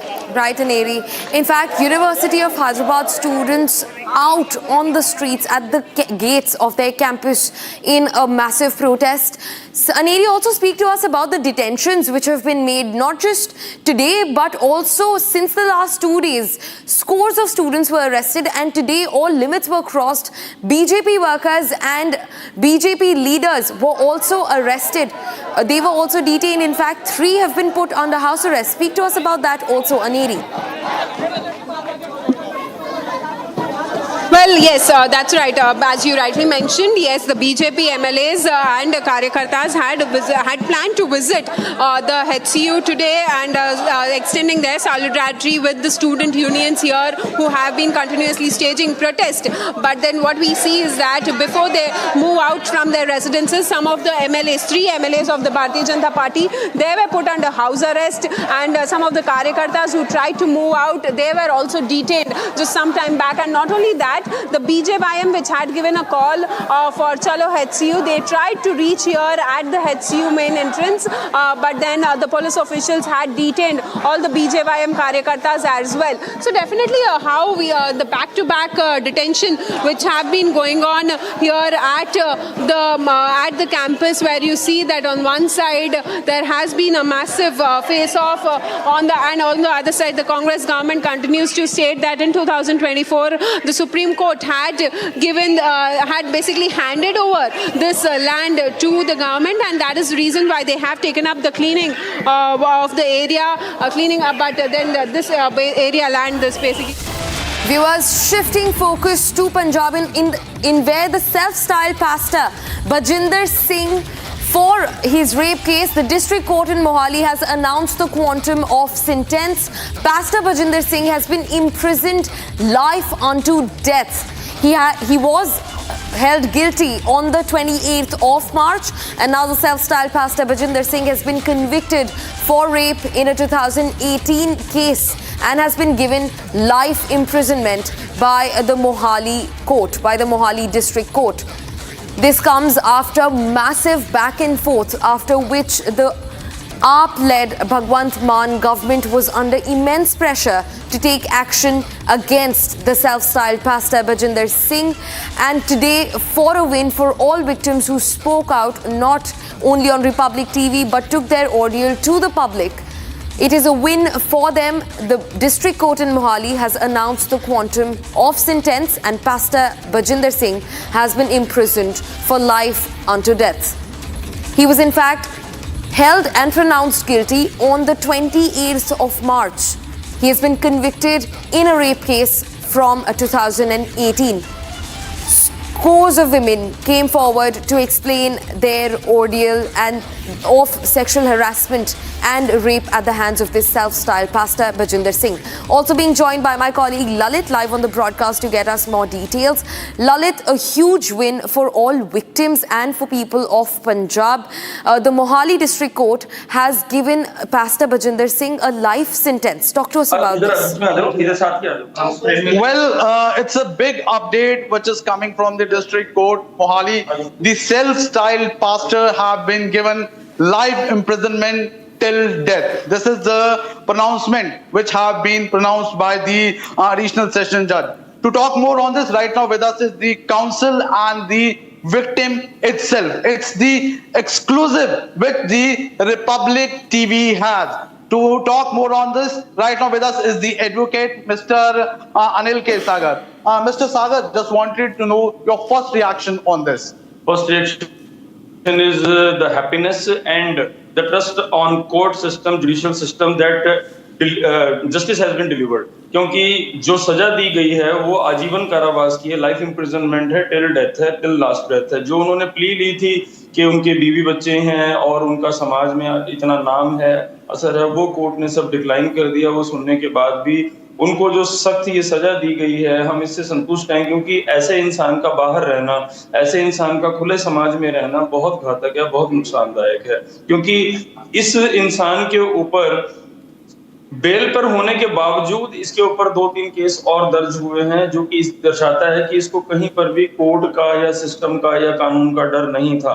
मेरे साथ जो team है मेरी, सुमित साहनी जी, परवीन ठाकुर जी, इनका भी, क्योंकि सारों का हमने एक तरह से हार्ड वर्क किया था और आज हम खुश हैं सभी के सभी कि हमारा हार्ड वर्क जो है वो एक सिरे तक पहुंचा। और सबसे ज्यादा मैं जो प्रोसिक्यूटर्स हैं, जो जिन्होंने ये लड़ाई लड़ी है, मैं इसे बहुत सारा आशीर्वाद भी देता हूं और इसे बहुत सारी मुबारकबाद भी देता हूं कि आज अगर क्योंकि ये हौसला ना करती इस लड़ाई को इतनी हिम्मत से लड़ने का, तो शायद ये दिन देखने को नहीं मिलता। क्योंकि बहुत सारे लोग ऐसे हैं, हम सबको मालूम है, कि अनरिपोर्टेड रह जाते हैं इस तरह के ऑफेंस, जो सेक्सुअल ऑफेंस या हरासमेंट के, जो एट्रोसिटीज के जो ऑफेंसेस होते हैं, वो भी खास तौर से ऐसे इस तरह के बड़े रुतबे वाले किसी इंसान के अगेंस्ट, तो वो जो केसेस हैं वो दबे रह जाते हैं, वो आवाजें दबी रह जाती हैं। आज इस लड़की के माध्यम से मेरे को इस बात की खुशी है और हौसला और तसल्ली है हमारी टीम को कि आज ये लड़की एक एम्बलम बन के, एक तरह से एक मशाल बन के आगे चलेगी, उन लड़कियों के लिए मोटिवेशन का सोर्स रहेगी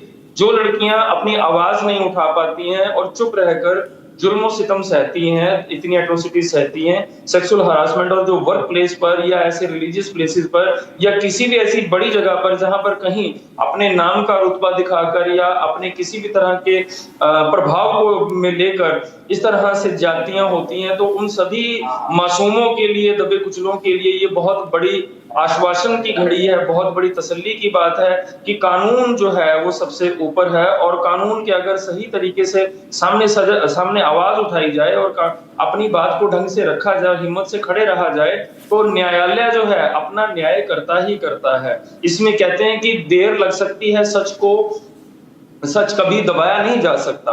सच को सामने आने में थोड़ा वक्त जरूर लग जाता है, कभी कहते हैं कि देर है पर अंधेर नहीं है। तो आज वही बात, वही कहावत जो है वो पूरी हुई है कि हमें इस बात की खुशी है कि सारी टीम हमारी ने लग के जो इतनी मेहनत की थी और ये इस लड़की ने और इसके परिवार ने जो साथ दिया था और जो एनजीओज इनको हमारे पास लेकर आए थे, हम उनका भी धन्यवाद करते हैं कि आज कोर्ट ने जो फैसला सुनाया, आज सबकी थकान उतर गई है। बिल्कुल, हमारे साथ इस वक्त विक्टिम है, उनसे भी बात कर लेते हैं। पहला रिएक्शन, सजा है वो सुनाई गई है, ताउम्र जीवन कारावास, मैं जज साहब का बहुत बहुत धन्यवाद करना चाहती हूँ, मैं आपके चैनल का बहुत बहुत धन्यवाद करना चाहती हूँ और मैं अनिल सागर जी का धन्यवाद करना चाहती हूँ, समय सर का धन्यवाद करना चाहती हूँ और भी जिन लोगों ने मेरी मदद की है, सरबजीत सिंह रोकी वाल्मी जी का धन्यवाद करना चाहती हूँ। हमने बहुत बुरा टाइम देखा है लेकिन आज वो बुरा टाइम मैं भूल गई हूँ, मैं बहुत खुश हूँ, बहुत ज्यादा। क्योंकि अगर हम बात करें यातनाएं आपको या फिर जिस तरह से यौन उत्पीड़न आपका किया, वो काफी दिक्कतें और परेशानियां आई। 7 साल का बड़ा संघर्ष आपने किया। मैंने 7 साल संघर्ष किया और 7 साल के चलते दरमियान मेरा सब कुछ बिक गया, मेरी फैमिली छूट गई, सब कुछ बिक गया, घर बार सब कुछ छूट गया। मेरे ऊपर क्रॉस पर्चे भी हुए, सरबजीत सिंह रोकी वाल्मीकि के ऊपर क्रॉस पर्चे हुए सिर्फ एक कॉम्प्रोमाइज करने के लिए। हमें करोड़ों की ऑफर्स भी दी गई कॉम्प्रोमाइज करने, हमारे ऊपर हमले भी हुए, बंदे भी अरेस्ट हुए, लेकिन पॉलिटिकल प्रेशर की वजह से हम कुछ नहीं कर पाए। लेकिन आज मैं सबका मन से बहुत बहुत धन्यवाद करना चाहती हूँ। भगवान वाल्मीकि जी सबके ऊपर अपने कृपा बनाए रखे, बहुत बहुत थैंक यू। अच्छा एक चीज बताइए, क्योंकि आपने जो संघर्ष किया है, काफी लंबा संघर्ष किया, खास तौर पर क्योंकि पावरफुल आदमी था, काफी तरह से दबाने की कोशिश की गई, कॉम्प्रोमाइज करने की कोशिश करवाई गई, किस तरह से आपको उस समय दबाव आपके ऊपर डाला गया?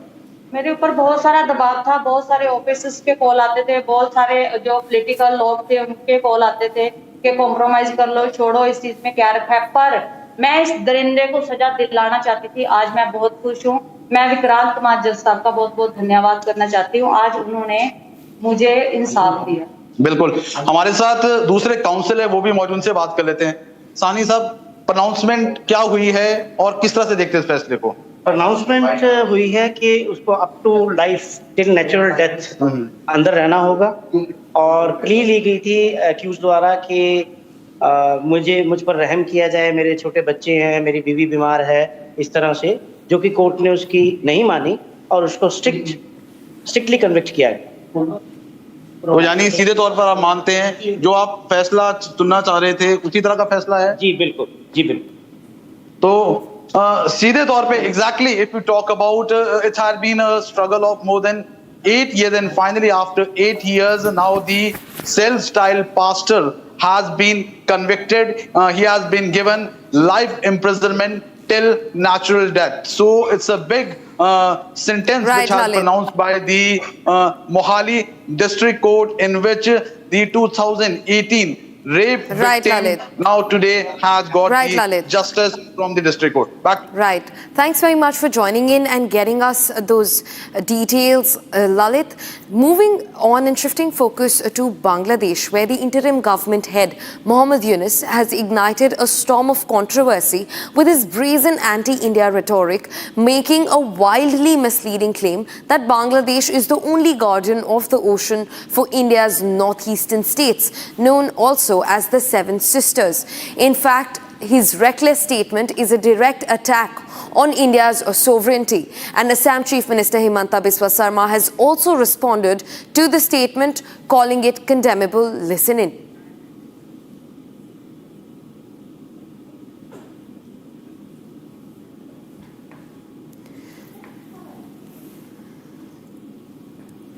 Assam Chief Minister Himanta Biswa Sarma said that the statement made by Bangladesh's interim government head Mohammad Yunus was not just condemnable but also objectionable. Also being joined by retired Major General Rajan Kochar on the broadcast to get us more details into the matter. Sir, thank you for speaking to Republic. Your first reaction when Mohammad Yunus says that Bangladesh is the only guardian of the ocean, especially for India's northeastern states? Fortunate, I think he's a poor student of geography and history because India has a coastline of 7,500 kilometers. We have a maritime boundary in the Bay of Bengal and the Arabian Sea. The Indian Ocean, IOR, is one of our very prominent strategic regions, and India is very strategically placed in Southeast Asia. Mohammad Yunus is making this statement because he is making a pitch for Bangladesh to bring China into our neighborhood, which is a cause of very serious concern. Because why I say that is because we are already having an issue in Doklam, where Bhutan is also conceding that land to China as it is given to understand. But here in Bangladesh, we cannot have China on our doorstep again, because it is going to create serious issues as far as the Siliguri corridor is also concerned, because Chittagong hill tract area is a cause of concern. Some kind of economic corridor, there is a talk which is going. Right, sir. Thank you so much for speaking to Republic. That was retired Major General speaking to us about the Yunus government's recent remarks on India's northeast. For now, viewers, it's time to slip into a short break, but don't go anywhere. News and updates continue on the other side. Stay tuned to Republic.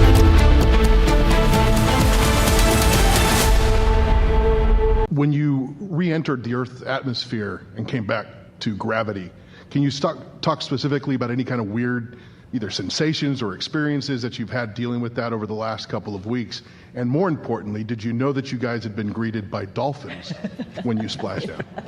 I can tell you that returning from space to Earth through the atmosphere inside of a 3,000 degree fireball of plasma is weird, regardless of how you look at it. Doesn't matter what type. Yeah, it doesn't matter what type. It's thrilling. It's amazing. I remember thinking about the structure of the capsule and the stresses that it was taking, that was ongoing as the drogues came out, and the whole capsule starts shaking and twisting, and thinking about the stresses taking place and going, "Wow, I hope those cables hold." And then the parachutes open up, and then you're like, I've said it many times, there's not a better feeling returning from space that the parachutes open and work. And I didn't have the view in front of me, and thankfully Nick did. He had a view of the camera going out right off the top, and he said, 3 parachutes, I had 4 good parachutes. And I tell you what, it's a great feeling. It was a great feeling. And it's exhilarating because this, again.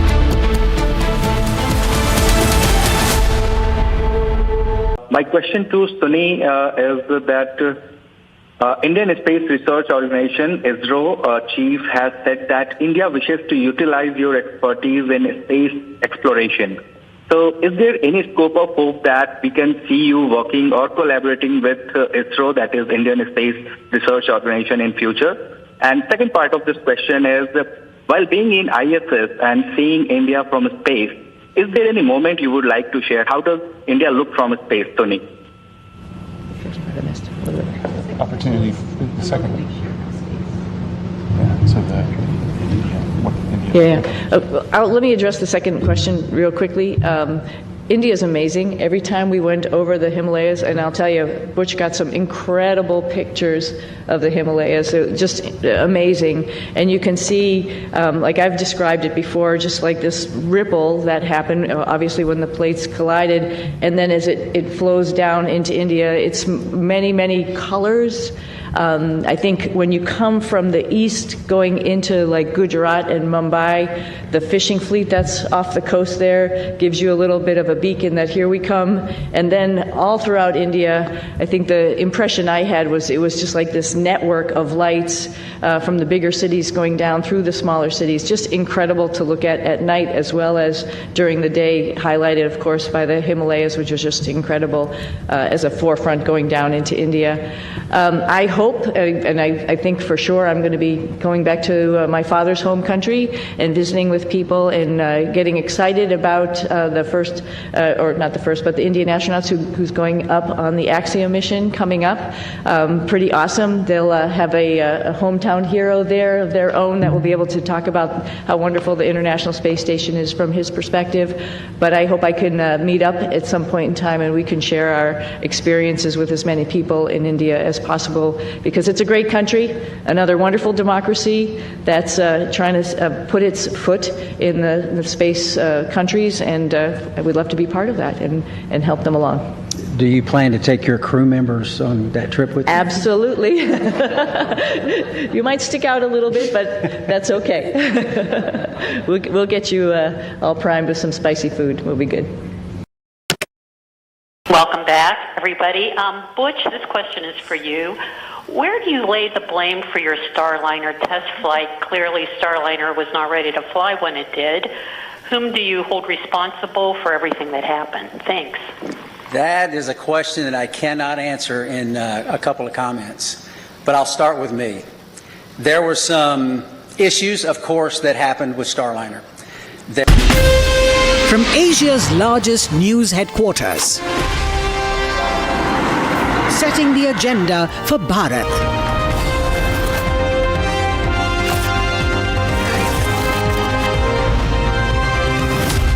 You're watching Republic.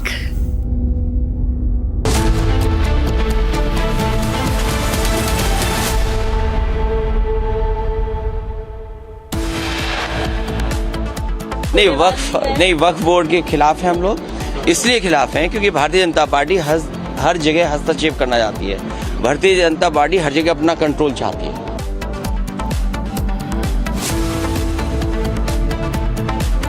India Alliance against the Waqf Amendment Bill says bill will disrupt harmony in the nation. Assam Chief Minister Himanta Biswa Sarma hits back at Muhammad Yunus after he takes a Sharjeel Imam approach, says a remark is offensive and condemnable. Rape convict Punjab pastor Bajinder Singh gets life sentence.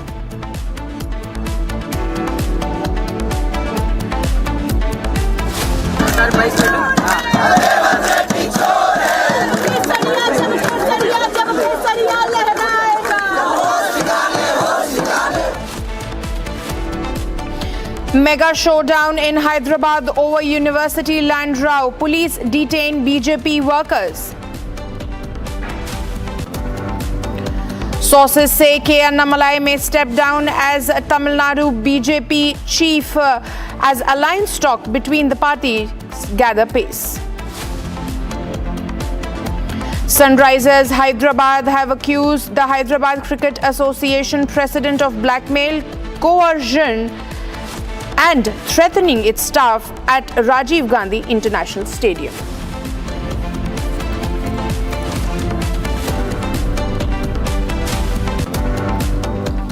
Good afternoon, viewers. This is Republic and you're watching Live and Breaking with me, Madhurima Mishra. Viewers, breaking news coming in from the national capital, where showdown over Waqf Amendment Bill peaks after Ajmer Dargah head backed the Waqf Amendment Bill. Now, Congress MP and JPC member Imran Masood has called Syed Nasruddin Chishti an agent of the BJP.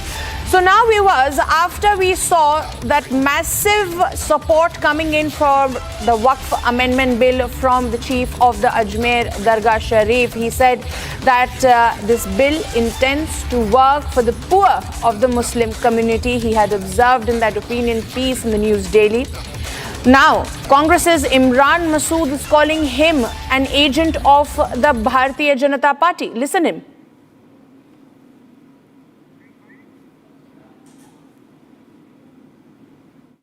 कौन है ये? कौन है ये? All India Muslim. कौन है ये? कौन है ये? जिनको कोई जानता नहीं, पहचानता नहीं, कोई भी आप किसी के लिए भी आप सवाल पूछ लेंगे, हैं कौन ये? इनकी हैसियत क्या है? ये किस हैसियत में बात कर रहे हैं? ये दलाली बंद करें भाजपा की।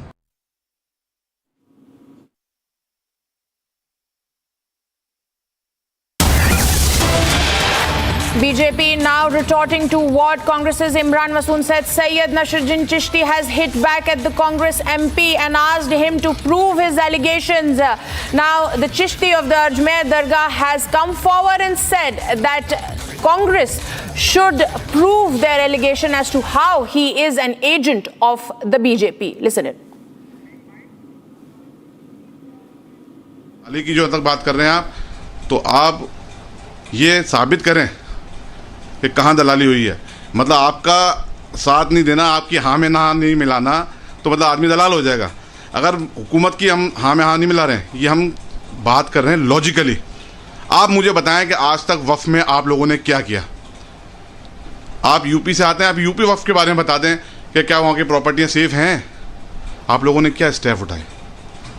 मतलब आपकी हाँ में हाँ कोई मिलाएगा तो आपका अच्छा आदमी, और कोई डिफरेंस ऑफ ओपिनियन हो गई तो आप उस पर कोई भी इल्ज़ाम लगा देंगे। ये आप लोगों को जेब नहीं था, आप जिम्मेदार ओहदे पे बैठे हुए हैं। और मैं अजमेर दरगाह के सज्जादा नशीन किबला दीवान सैयद ज़ैनुल आबिदीन साहब, जिनको पूरी दुनिया जानती है, मैं उनका जानशीन हूँ, उनका उत्तराधिकारी हूँ और गरीब नवाज की औलाद हूँ। अच्छा नहीं लगता आप ऐसे अल्फाज बोलें, क्योंकि हम तो अब जिम्मेदार पद पे बैठे हुए हैं, हम तो सिर्फ दुआएं देंगे आपको।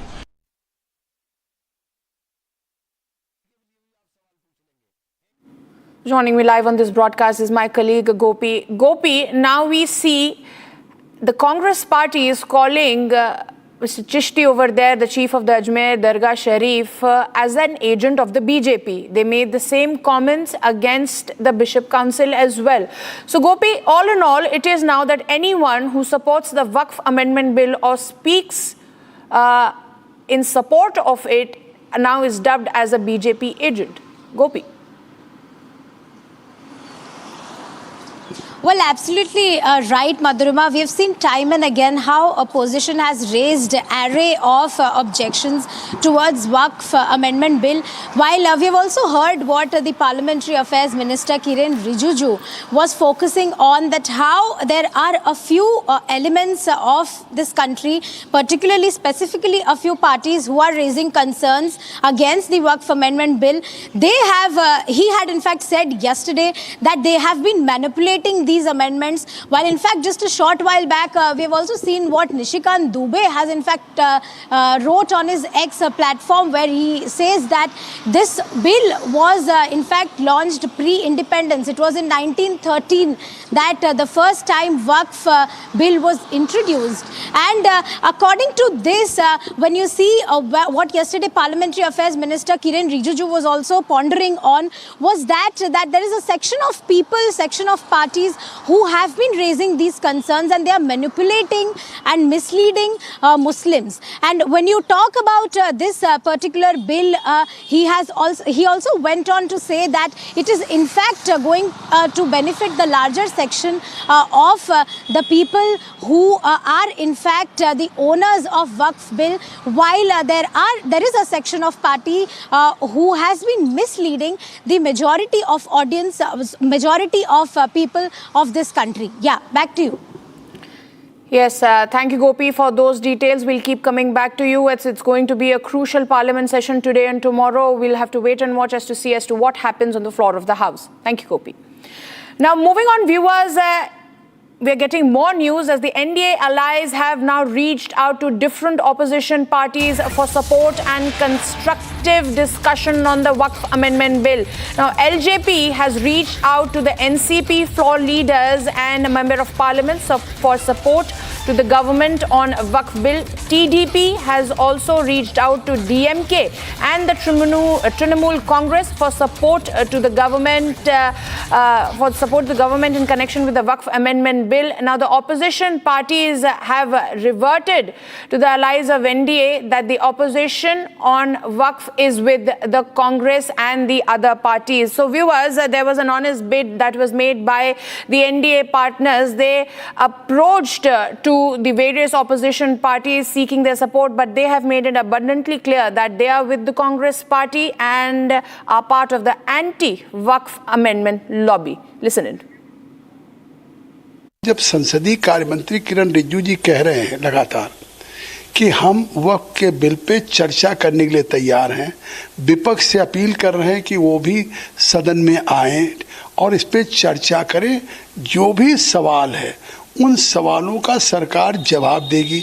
तो जब सरकार इतना तैयार है, सरकार की मंशा एक ट्रांसपेरेंट बिल लाने की है, तभी तो सरकार ने सीधे बिल पास कराने के बजाय खुद ही सरकार ने स्पीकर साहब से आग्रह किया कि इस पे ज्वाइंट पार्लियामेंट्री कमेटी बना दिया जाए, देश के सभी स्टेक होल्डर्स के साथ मीटिंग हो जाए।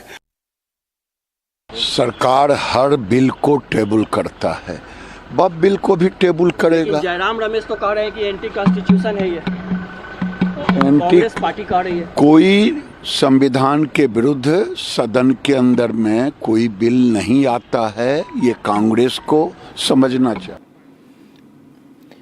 We have Gopi back with us again. Gopi, an honest attempt was made by the NDA allies, like Mr. Kiran Rijiju said yesterday. They approached all the opposition parties, but they have made it abundantly clear that they are going to side with the Congress on this one. Gopi, what more are we learning? Well, as you've correctly mentioned, Madhurima, what we are learning from our sources is that yes, LJP is approaching NCP floor leaders, while also TDP is in talks with DMK. All eyes would be on what kind of reaction and support are we going to get, are they going to get from these parties, while also mentioning about what had happened in the recent protests which were happening in Patna. If you remember, let's recall this, that, the leaders there were also of the opinion that, Waqf amendment bill is dangerous and that no amendments should be made in this particular bill, while several questions were raised on various parties who, quote unquote, were considered as secular, and answers were being demanded by various other parties as well. So we will have to wait and watch what kind of support is the ruling party going to get from the opposition parties as well as its allies. Back to you. Well, thank you, Gopi, for those details. We'll keep coming back to you. As I said, it's going to be a very crucial day today and tomorrow, as well as both the opposition and the government are trying to garner maximum support before the passing of the bill. Thank you, Gopi. Now, viewers, let's shift our focus to what's happening in Hyderabad. Massive protest had erupted by the university students against the Telangana government. Now, Kancha Gazboli land, a petition was filed in the High Court around 10 days ago. The matter has been postponed to April 7th after the latest development at the Hyderabad University. The Vata Foundation lawyers sought for an urgent hearing, and the High Court, viewers, has accepted the matter for hearing tomorrow. Looking at the quantum of protest and the massive crackdown by the Telangana government on the student protesters and the protesters of the BJP as well. Now the High Court is going to hear this matter on an urgent basis tomorrow, viewers. We have been showing since day one, and specifically since what has been happening since morning today, where first the BJP MLAs were locked inside their residence. Then the BJP workers detained when they tried to protest. Joining me live on this broadcast is my colleague Aneri. Aneri, the High Court has accepted that they are going to hear this matter on an urgent basis. Aneri, what more do you have on this for us? Well, that's right, Madhurima. What we are seeing is that the Vata Foundation, which had filed a PIL in the Telangana High Court over this very issue where the 400 acres of land was set to be auctioned by the Telangana government, and that is the reason why we had seen that there was a PIL which was filed in the High Court, and the court had postponed the matter to 7th of April, but then amid a whole of this controversy which has erupted, where on one side we see that the students have been continuously staging protests, and also the opposition parties continues to raise question over this whole issue. Now the court has agreed to hear the matter tomorrow. So tomorrow there will be a High Court hearing that will be taking place over this issue. So it all remains to be seen what comes out from the hearing at the Telangana High Court. But before, amid all of that, we'll just try and pan around and show you the protest here at the HCU, Hyderabad Central University, continues, where the students continuously stage protest, raising slogans against the government, against the Telangana Chief Minister, and also at the same time we have been seeing that how earlier the students were detained, but then heavy police is deployed here as the protest continues. And also not only that, earlier in the morning we had seen that how the BJP MLAs and Karyakartas were also detained as they had planned to visit the Hyderabad Central University. And we also saw that the BJYM Karyakartas who had given a call for Chalo HCU, they also were detained by the police officials, and now the students continue to stage protests here raising slogans against the government and holding placards saying save HCU, save biodiversity, and also not an inch more, not an inch back is what these slogans are being raised by the students here. Well, thank you, Aneri. We are also joined by a student, a protesting student, Vishal. He's a master's student over there at the Hyderabad University. Vishal, what's happening over there? We see a lot of security as well. We also have reports that the students were manhandled. They were brutally charged by the Telangana police as well. What's happening there, Vishal? Oh, we are protesting right now near the gate, and we're also protesting at the administrative building. There are a couple of hundred of students here. Might be around 600 to 700 students. We are not being allowed outside the gate, and also the police are threatening us that once you step out the gate, we'll detain you. That is their statement. They're asking us not to protest. They're trying to sign affidavits which says that we won't protest on this land issue. So here we are at the admin, the live, if you can see, here we are at the admin protesting against the double standard of the admin. What are your demands at the moment, Vishal? Has anybody from the Telangana government come to you for a discussion to solve this amicably? So there has been, the Telangana government did not say anything. All there is giving out the blatant lies that the statements that are coming from the government are blatant lies. They are not following the court orders. They are not giving the court the environmental impact assessment which the court has asked.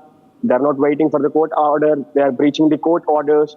And all they are doing is clearing the forest as soon as they can, so that they can show this land as a barren land where there is no greenery, there is no forest, there are no animals.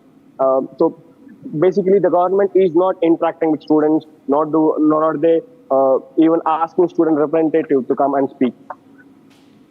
Vishal, tell us about what has transpired in the past couple of days. There were allegations that the police is beating up the students. They are brutally charging at you guys. What has happened? So when students' union came to know that there is this barricade in the campus, not letting students to go to their school of economics, mathematics and management. So they went and asked the police what happened. The police has abruptly detained them, saying you cannot ask us. When the other students came to know about this detaining the student union leaders, they went there and 50 students got detained in this procedure. While Vishal, can you show us around? Can you show us around what's happening? Vishal, can you show us around as to what's happening? If you can turn around your camera and show us. Can you show us what's happening around, Vishal? Yeah. This is the protest that's happening at the admin, if you can see.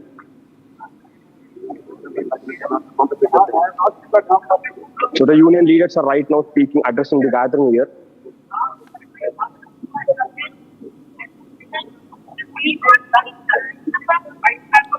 What are they talking about, Vishal, over there? What are they talking about? How are you going to take this protest forward? Sorry, I could not hear you. I'm saying, what are they talking about over there? What is the student leader addressing, and how are you going to take this protest forward? So basically, the students are addressing the double standard of the administration, where they're confusing students by giving out press statement. The other day they were saying that these 400 acres are not ours, but yesterday there was a press statement released by this administration saying that there's no survey that has happened to demarcate where these 400 acres are. So to counter the double standard of this administration, today the student organizations have come up together. They are demanding the administration to give out the court recordings, the court documents that are there. They're asking to basically pressurize the government to go, or the police force, which is there are around 300 policies on the campus. There are around 100 JCB machines which are there on the campus. Yes. They want all of them to go out Vishal. of the campus. And they're asking administration to pressurize government to register this land onto the university's name. Yes, thank you, Vishal. Thank you, Vishal, for those exclusive updates that are coming from the Hyderabad University. Thank you. We'll keep coming back to you for more on this. Viewers, as you can see, that massive protests have erupted there at the Hyderabad University. Now, viewers, more breaking coming in a major drug bust, a massive drug operation inside an Afghani kitchen in Tilak Nagar area of the national capital has been uncovered, where drugs worth approximately 16 crores were recovered. This marks as the largest drug raid in Delhi this year. The drugs were being delivered from a restaurant in West Delhi to areas like Greater Noida and Chhatarpur, with the smuggler targeting universities, hostels, student areas. In total, drugs valued at 27 crores were seized, and 5 individuals have been arrested. Home Minister Amit Shah has praised the organization for a successful drug bust. Take a look at this report filed by my colleague Jatin. ये घर आप देख रहे हैं जो कि पूरे तरीके से अब बंद है। बताया जा रहा है कि इसी घर के ग्राउंड फ्लोर पर अफगानी किचन जो है वो चलाई जा रही थी और 4 अफगानियों को यहां से गिरफ्तार किया गया और उनके पास से तकरीबन 16 करोड़ रुपए की जो ड्रग्स है वो बरामद की गई। और आप आसपास का पूरा इलाका देखेंगे तो ये पूरा रेजिडेंशियल इलाका है। आप देखेंगे घर बने हुए हैं और जो अफगानी किचन भी चल रही थी वो इसी घर के ग्राउंड फ्लोर पर चल रही थी। सबूत के तौर पर आप देखिए कि किचन के अंदर जो चिमनी लगी होती है वो चिमनी आप देखेंगे कि ग्राउंड फ्लोर से बाहर आ रही है और उसके बाद चूंकि ये 3 से 4 मंजिला मकान बना हुआ और चिमनी बिल्कुल ऊपर तक जाती हुई आपको नजर आ जाएगी। हालांकि जानकारी ये मिल रही है कि एक तरीके से सेंटर के तौर पर ये अफगानी किचन काम कर रहा था। यहां से जो ड्रग सप्लाई की जा रही थी वो ग्रेटर नोएडा जो कि यूनिवर्सिटी का इलाका है, रेजिडेंशियल इलाके वहां पर सबसे ज्यादा और स्टूडेंट्स अमूमन वहां पर ज्यादा रहते हैं। उसके अलावा साउथ दिल्ली के छतरपुर इलाके में भी इसी जगह से जो ड्रग्स है वो डिलीवर किया जाता था। गाड़ी भी पुलिस ने जब्त की है जिसके जरिए ड्रग्स की जो सप्लाई है वो की जाती थी और तकरीबन 16 करोड़ रुपए की जो ड्रग्स है वो इसी किचन से जब्त किए गए हैं। आप इस गेट को देखेंगे, काले रंग का ये गेट है, आप अंदर नहीं झांक सकते हैं। इस गेट की जो बीच में आप दरारें देख रहे हैं उसको पूरे तरीके से बंद किया गया है ताकि अंदर क्या कुछ हो रहा है, किस तरीके की गतिविधियां हो रही हैं, बाहर से देख पाना मुश्किल है। आप ऊपर जो जाली देख रहे हैं इस जाली को भी पूरा ब्लैक किया हुआ है, यानी कि अंदर की मूवमेंट को आप नजर नहीं रख सकते हैं। लेकिन जो ड्रग तस्कर थे वो इतने शातिर थे, आप देखिएगा कि सीसीटीवी कैमरे लगाए गए हैं और ये ग्राउंड फ्लोर पे ही सीसीटीवी कैमरे की जो तार है वो आपको जाती हुई नजर आ जाएगी और दोनों तरफ सीसीटीवी कैमरे लगाए गए हैं ताकि अगर पुलिस की मूवमेंट यहां पर होती है या कोई भी सस्पिशियस एक्टिविटी यहां पर होती है तो इस रेस्टोरेंट के जरिए इन सीसीटीवी कैमरों को मॉनिटर किया जाता था और जो सामान छिपाना है संभवतः वो सामान छिपाया भी जाता रहा होगा। Joining me live on this broadcast is my colleague Akhil. Akhil, this is a major drug bust. What more can you tell us? What more details do you have on the story?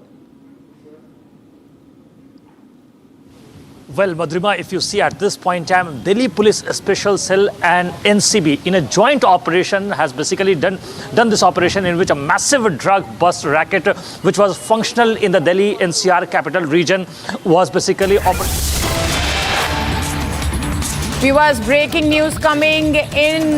The FSSAI raids on ice cream and cool drinks unit last week has uncovered shocking violation. Detergent powder was found in ice cream to enhance color and texture, while phosphoric acid and harmful to the which is harmful to the bones was also detected in the cool drinks. Officials have confirmed, viewers, the usage of substandard ingredients posing serious health risk. Following this raid, 97 shops were issued notices by the Food Safety Department. Viewers, major breaking news coming in. It was a very crucial raid there, and in this raid it has been found as to how there were substandard ingredients that were used in making ice creams and cool drinks. There were phosphoric elements, detergent powder to improve the texture and quality of the products. 97 shops have been shut, viewers. Moving on, viewers, the BJP has come down heavily on the ruling Congress in Karnataka after viewers' primary civic body in Bengaluru announced a plan to impose garbage tax on residents. The decision comes close to the heels of hike in the milk prices and public transportation on fare rising. Fresh questions on the Congress's khata-khat economic model. Here's a report.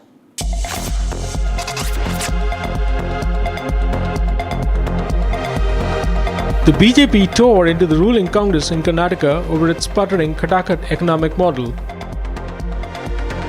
This after Bengaluru's primary civic body announced garbage tax for residents. Bengaluru's municipal body announced plans to impose a user fee for solid waste management services for all city residents. The decision comes close on the heels of a hike in milk prices in the city, coupled with increased electricity tariff and public transportation fares. Taking to its social media handle, the BJP likened the garbage tax to the now withdrawn toilet tax in cash-strapped Himachal Pradesh. The BJP termed the garbage tax a fresh fiscal assault on the city's residents. Congress का खटाखट model का एक और प्रमाण कर्नाटका में अब garbage tax लगेगा। जी हाँ, मतलब कि पानी, बिजली, दूध, स्टैम्प ड्यूटी, पेट्रोल, डीजल के टैक्स के बाद अब कर्नाटका और बेंगलुरु के लोगों को ये गार्बेज टैक्स भी देना पड़ेगा। बीबीएमपी गार्बेज कलेक्ट करने के लिए सॉलिड वेस्ट मैनेजमेंट सर्विसेज का पैसा वसूलेगी। सोचिए क्या स्थिति आ चुकी है। बड़ी बड़ी गारंटी वादे किए थे वो तो पूरा करने से रहे, ना पैसे बचे डेवलपमेंट के, केवल लूट हो रही है और झूठे गारंटी, और अब हाई टैक्सेस और हाई प्राइसेस का सामना करना पड़ रहा है। कभी मेट्रो के दाम बढ़ा दिए जाते हैं, कभी हेल्थ सर्विसेज के दाम, अब गार्बेज सेस के नाम पर भी पैसा कलेक्ट किया जाएगा।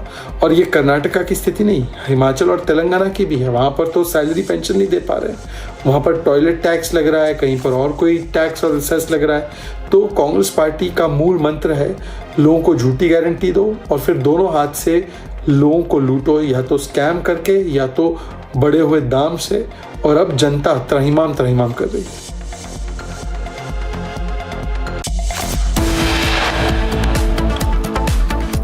Tainted pasture Bajinder Singh has been awarded with life sentence after he was convicted of rape of one of his disciples. Stay tuned, we'll be right back after a very short break.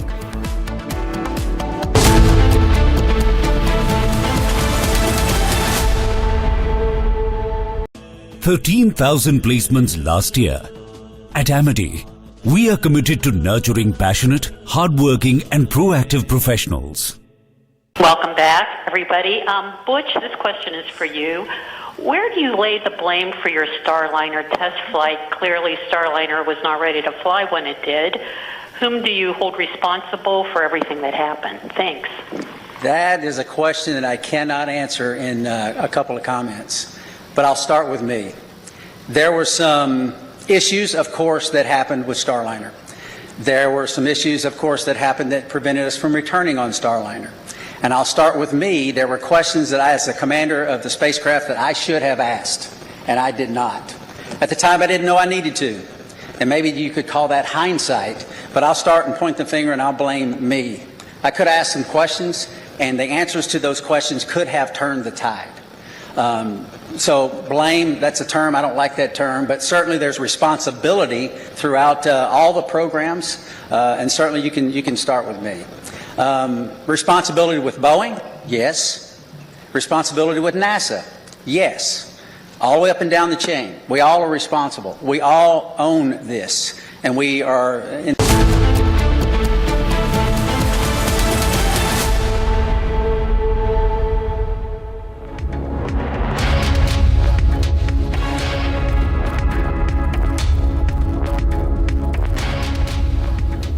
Hello and a very warm welcome. You're watching Republic TV. I'm Gesu Bharadwaj, and a huge upheaval in Telangana's Hyderabad, where BJP leaders, workers and also their youth members have been detained by the Telangana police over joining protests with the students against the clearance of a 400-acre forest land. Tracking that and a lot more for you, but first a quick check on the headlines.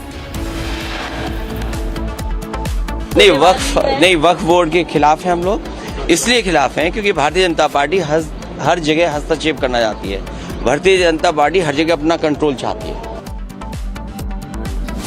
India against the Waqf Amendment Bill, says bill will disrupt harmony in the nation. Assam Chief Minister Himanta Biswa Sarma hits back at Mohammad Yunus after he takes Sharjeel Imam approach, says remark is not just offensive but also condemnable. Rape convict self-styled Punjab pastor Bajinder Singh gets life sentence.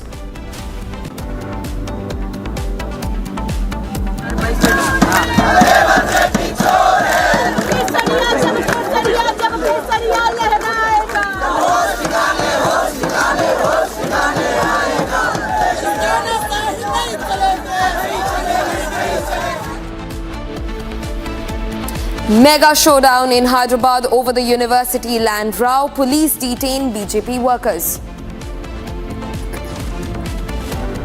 Sources reveal K. Annamalai may step down as Tamil Nadu BJP president as alliance talks between parties gather pace.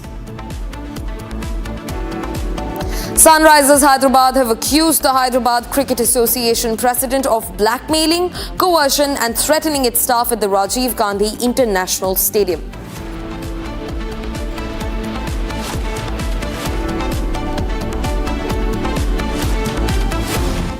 Viewers, starting up with the discussions that are going around over the Waqf Amendment Bill, and in the latest, Union Parliamentary Affairs Minister Kiran Rijiju has made his stand clear. He said that he has briefed BJP spokespersons on the Waqf Amendment Bill, and not just that, this comes as the meeting happened in light to inform all spokespersons about the government's stand on the Waqf Amendment Bill. And in fact, the Union Parliamentary Affairs Minister also said that the dissents of the opposition were taken in full cognizance. The meeting took place at the BJP headquarters just today, visuals of which are on your screens. Union Parliamentary Affairs Minister and Minority Affairs Minister Kiran Rijiju has briefed BJP spokespersons and all party spokespersons over the Waqf Amendment Bill. In fact, he has said that the dissent filed by the opposition was also taken in full cognizance. This comes over massive back and forth on the Waqf Amendment Bill, where the opposition is continuously taking on the BJP-led central government over the amendments that are being brought in. Also being joined by my colleague Harsha, live on the broadcast to get us more details into the matter. Harsha, a briefing of spokespersons just took place. Kiran Rijiju was very vocal about it. Speak to us about that. Yes, you rightly pointed out Kiran Rijiju, Union Parliamentary Affairs Minister. He at BJP headquarters called all the spokespersons of the BJP. He spoke to them regarding the Waqf bill and how it has to be made in the public forum. How spokespersons have to take this entire Waqf Amendment bill in the public forum, and how governments. The entire JPC report and the dissent has to be added in the public forum whenever they speak to any media organization, and that is the reason the spokesperson have been briefly and in detail informed about the JPC report, about the dissent note, about government constructive motive, that how Waqf is in favor and is to ensure the right of the Muslim community and women. The meeting took place for almost 1.5 hours. All these spokespersons have been told about it, and now all these spokespersons, when they will go in front of the media, and whenever they will speak about the Waqf, they will present the government views dedicatedly on the Waqf. This we have gotten to know right now. Back to you. Right, Harsha. In fact, requesting you to continue being with us on the broadcast. We're also getting in some fresh reactions from the side of AIMIM Chief Asaduddin Owaisi, who has said that the Waqf Amendment Bill is unconstitutional. He has in fact also called it a bait to destroy Waqf properties owned by the Muslim communities across the country. First up, viewers, let's listen into this scathing remark made by Asaduddin Owaisi, followed by the remarks that are pouring in from the side of the opposition over the Waqf Amendment Bill. ये वक्फ bill unconstitutional है। ये वक्फ bill article 14, article 25, 26, 29 का grave violation है। ये वक्फ bill नहीं है, बल्कि ये वक्फ बर्बाद बिल है ये।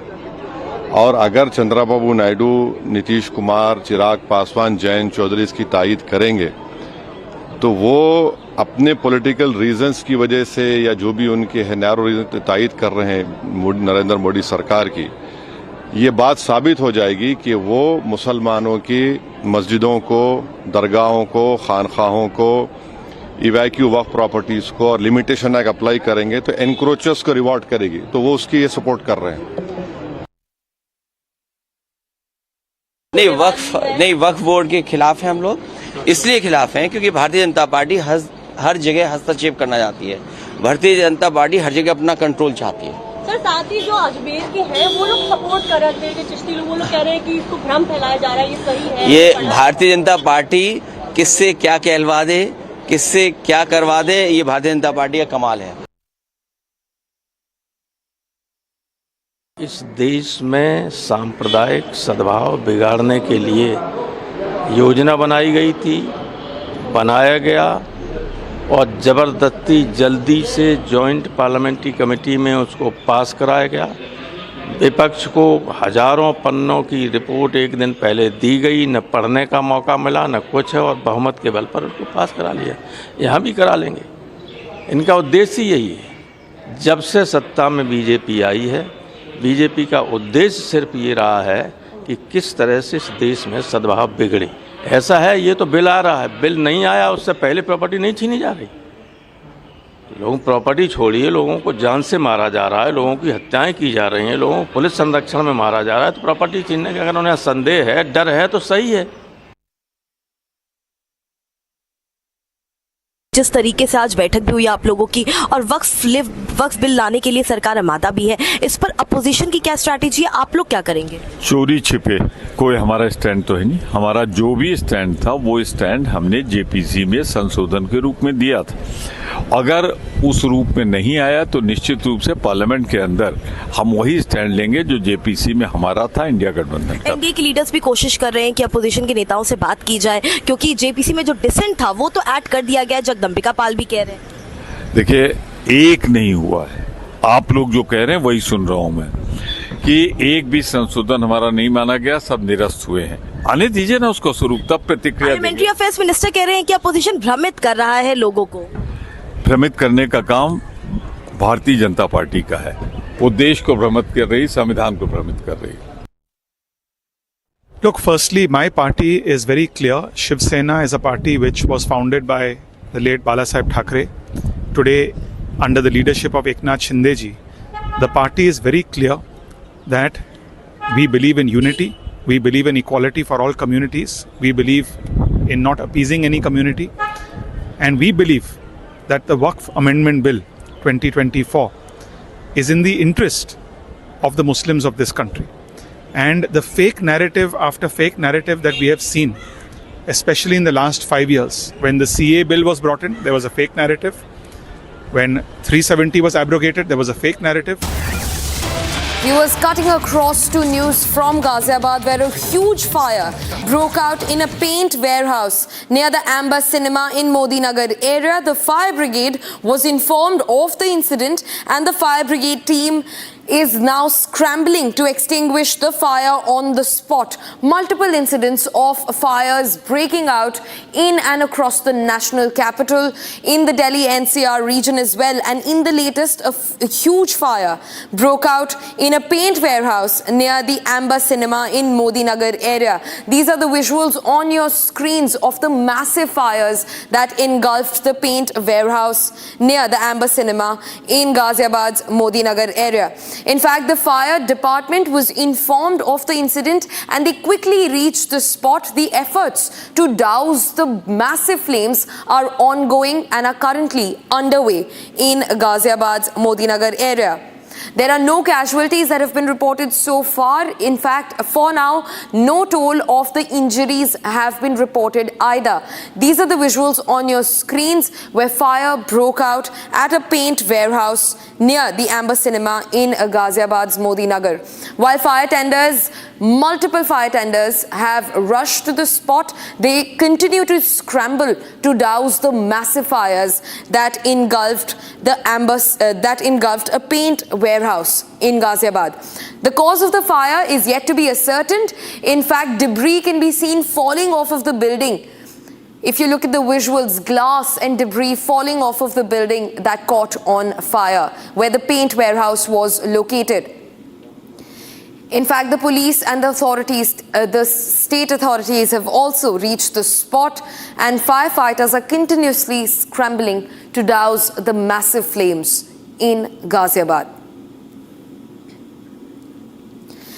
This fire broke out in a paint warehouse near the Amber Cinema in Modinagar area of Ghaziabad. In fact, the fire brigade was immediately informed of the incident and fire tenders reached the spot and they continue to fight the massive fires and they are continuing the effort to douse the fires that have engulfed the paint warehouse in Ghaziabad. The glass of the building has completely broken where the fire caught on inside the building. Now, this is not an isolated incident. Just a few days back, another factory in Noida, which is also in the Delhi NCR region, caught on fire. At least 175 fire tenders rushed to the spot in that case. In this one, at least no casualties have been reported so far. There are no reports of injuries that have come in just as yet either. Massive fires engulfed a paint warehouse in Ghaziabad in the Modinagar area, which is close to the Amber Cinema. The rescue operations, the search operations to look for people who may have been injured is also underway in Ghaziabad.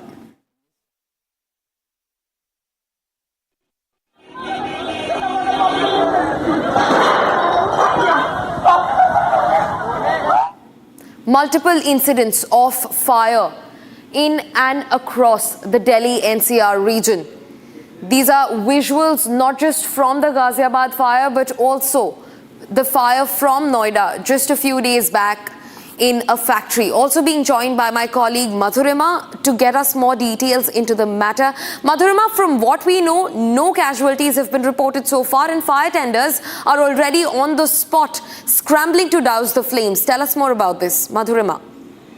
Well, yes, absolutely, Gesu. What we're learning at the moment is that a huge fire broke out in this paint warehouse near Amber Cinema in Modinagar area. Now, the fire brigade was informed and the fire brigade team has been rushed to the spot and they are busy combating the situation over there. And like you very rightly pointed out, Gesu, as to how there have been no casualties reported so far, but we see massive fire flames emanating out of that particular warehouse. This is near this is near Noida sector 18 as well, and this is a particular shop where this entire warehouse, where this entire fire broke out. There have been multiple such instances in the recent past as well, where you can see that massive flames emanating out of this particular warehouse. What we're learning is that the fire brigade was informed a couple of hours back and taking swift cognizance of the urgent call, they have moved multiple fire tenders at the spot. Gesu, rest we'll have to wait and watch as to what happens. But yes, the cause of the fire, Gesu, is yet to be ascertained as to what caused this fire. The fire department officials are on it to determine the cause and ascertain as to what was the reason behind this massive fire. But yes, all hands on deck to douse these flames that we see on our streets right now. Right, Madhurima, thanks for getting us those details on the broadcast. For now, viewers, it's time to shift focus. While we're continuously tracking cases of rash driving in and around the national capital, another one has come to light where a 2-year-old girl has also been killed after being crushed by a car which was being driven by a 15-year-old. An underaged rash driver killed a 2-year-old girl in Delhi's Paharganj area, in central Delhi's Paharganj area. The police took swift action into the case. They in fact took the boy's father into custody, who has a plywood business, but the father has now been released on bail. These are the visuals of the toddler on your screens. Also being joined by my colleague Akhil to get us more updates into the matter. Akhil, back-to-back multiple cases of rash driving. In this one, the father has also been given a bail. Talk to us about this, Akhil. Well, that's right, Keshu. If you see on Saturday evening at around 5:30 p.m., what we have seen that a Lamborghini road rage incident which took place in Sector 94 in Noida. And if you talk about this very incident which took place on Sunday evening at around 6:30 p.m., in this very incident, a minor, a 15-year-old boy, was driving his father's vehicle in Paharganj area under the jurisdiction of Nabi Karim police station. So at that point in time, while that boy was driving, there was a toddler who was playing in the street. And at that point in time, the boy lost the control of the vehicle, and the vehicle basically rammed into the pedestrian area. So after that, the toddler basically got injured, and when she was taken to a nearby hospital, at that point in time, the doctors have declared that toddler dead. At this point in time, I spoke to the senior DCP of Central District, Mr. Harshvardhan. He has confirmed this to us that an FIR has already been filed in connection with the case under 2 different sections, which include 1061 and section 128 of the BNS. And in this very matter, the father of the accused, who's a minor in connection with the case, has been arrested and later on granted bail in this regard. And what we are seeing that further investigation is underway right now. Right, Akhil, thanks very much for joining us on the broadcast and getting us those details into this heinous case. For now, viewers, we're shifting focus and tracking other news from the national capital, where the Business Advisory Committee meeting has commenced over the Waqf Amendment Bill. All floor leaders of opposition and the NDA alliance are present in the meeting, which has just commenced. This is the crucial meeting of the Business Advisory Committee. And in fact, viewers, remember, a crucial talk point of this entire meeting is supposed to be pegged on the Waqf Amendment Bill.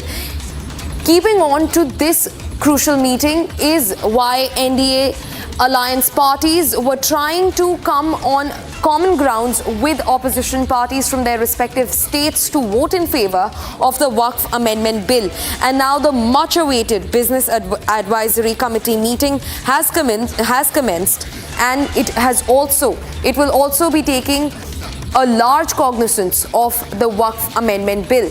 This meeting also comes at the heels of Kiren Rijiju, the Union Parliamentary Affairs Minister, and the Minority Minister Kiren Rijiju speaking to and debriefing all BJP spokespersons over the government's stand on the Waqf Amendment Bill. Also being joined by our senior executive editor Aishwarya Kapoor to get us more updates into the matter. Aishwarya, a crucial meeting that we were eyeing for so long has now commenced, and Waqf is it's needless to mention, it's a vital part of the advisory committee meeting which is happening at the Speaker's chamber. As we speak, all the floor leaders of Lok Sabha are present in this meeting. We have to keep in mind that on the 4th of this month, that is 4th of April, is the last working day of this session. What we were told by our sources till yesterday late evening, that is within 24 hours, Waqf bill will be tabled without any, and I repeat, without any major change in the draft which was presented in front of the JPC. So whether all the floor leaders accept tomorrow's date, because this meeting is only happening for the timing of the Waqf bill, whether it can be placed on the floor of the House, in the lower house tomorrow or not. The meeting is taking place in the Speaker's chamber as we speak in Lok Sabha. In attendance, we are being told all the floor leaders, including that of the Treasury benches and that of the opposition. The meeting is on at the chambers of the Speaker, Om Birla. Right, Aishwarya. In fact, this also ties in with Rijiju's statement where he said that the government is completely confident of tabling the Waqf Amendment Bill, like you said, without any changes. Yes, please go ahead. Absolutely. We have to see that it's happening through a procedure. It was tabled, then sent to JPC, and now government wants to table the bill on the floor of the House in this very session. And that's why we saw Kiran Rijiju, who's the Minister of Parliamentary Affairs, giving a clear indication that it can happen in this very session. And right now, the meeting of the BAC, which stands for Business Advisory Committee, the meeting which is taking place in the chambers of the Speaker is only deciding on the timing, whether it can be placed tomorrow and whether there is consent within the Treasury branches and then the opposition. That is the only thing which is being worked out at this point of time. Government has made up its mind that it wants to table the Waqf bill without any major change in the draft which was brought in front of the JPC, which was specially created for Waqf bill in the leadership of Jagdambe Kapal, and now government is all set to bring in tomorrow, and for that this BAC meeting is taking place in the Speaker's chamber as we speak. Back to you in the studios. Right, Aishwarya, thanks very much for joining us and bringing us those details. In fact, just to touch upon a few more points that need to be ironed out here, this also comes as NDA alliance parties were looking to gain confidence of the opposition parties to vote in favor of the Waqf Amendment Bill. Speak to us about that also. Well, that's right, but then yesterday late evening we broke that information as well, that top ministers of the government, number 2 and number 3, Defence Minister Rajnath Singh, Home Minister Amit Shah, number 3 Ashwini Vaishnav, and then Law Minister Arjun Ram Meghwal, all of these top 4 leaders have reached out to their own partners as well, keeping in mind that there are concerns within the JDU, there are concerns with the Chandrababu Naidu's TDP and Chirag Paswan's Lok Janshakti Party, and Chirag Paswan has been the most vocal NDA partner as far as the Waqf bill is concerned. And hence, in all of this issue, we are keeping one thing very clear, that the government has already reached out and given some assurance to their own partners that they will make those very changes which their partners have required, but those are not major changes. Those are minor tweaks. But the government wants to table the Waqf bill in Lok Sabha in this very session, and to be very specific, according to our sources, tomorrow itself. That's the 2nd, because on the 4th is the last working day of this very session. And for that, this BAC meeting is taking place in the Speaker's chambers. Right, Aishwarya. Thanks very much for setting everything in context and bringing us those details. For now, viewers, we'll be shifting focus. The Chilean president is all set to visit India starting on the 1st of April for a 5-day state visit. And in this visit, they will explore ways to shore up bilateral cooperation in a number of areas, including trade and defense. The crucial meeting is underway, where the Chilean President Gabriel Boric Font is meeting Prime Minister Narendra Modi. Now remember, he is in India for a state visit spanning over 5 days, which has just begun today with the meeting that has kicked off with Prime Minister Narendra Modi. These are the visuals on your screens. Also being joined by my colleague Kruthar to get us more details into the matter. Kruthar, trade and defense remain the major focus of the talks between Chile and India. Speak to us about the crucial meeting and the state visit for 5 days. And it is a major bilateral meeting by the Chilean president, who is on a 5-day state visit to the national capital. Here we see visuals from the Hyderabad house, where Prime Minister Narendra Modi is holding some bilateral level talks with delegations from both the countries joining in together. Later today, he is also expected to visit the Rashtrapati Bhavan, where President of Chile will be hosted for an official banquet by President Draupadi Murmu. So clearly, India is rolling the red carpet for the Chilean president, and there is a deeper cooperation of the bilateral ties between the two nations. As we know, Chile is a very important partner of India in the South Asia and in the South American region as well. So this enhanced partnership is also a big development move in terms of diplomatic developments that we have seen in the recent days. We have seen India reaching out to a lot of allies and hosting a lot of national leaders and international leaders in the first year of Prime Minister Narendra Modi's third term. We also saw recently the Prime Minister of New Zealand also in the national capital. We also see the Foreign Minister of Netherlands is also here. So another top bilateral meeting with Prime Minister Narendra Modi, meeting including the President of Chile today at Hyderabad House,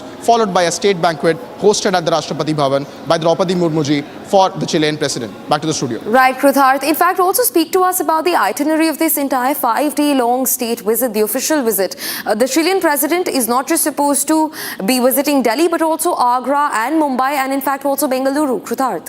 Indeed, and it is going to be a very extraordinary trip in terms of it is one of the longest trips that we have seen by any of the world leaders that in recent days, in which the Chilean president is supposed to visit multiple cities across India. Obviously, he'll be having talks in Bangalore, which is one of the major IT hubs, and the financial capital of Mumbai, where he will also be there. So clearly a lot of trade negotiations as well as larger bilateral and economic cooperation on the agenda between India and Chile, two partners that we do not talk often about, but clearly Prime Minister Narendra Modi making waves in diplomacy with larger cooperation with the Chilean president with this historic 5-day trip to the national capital.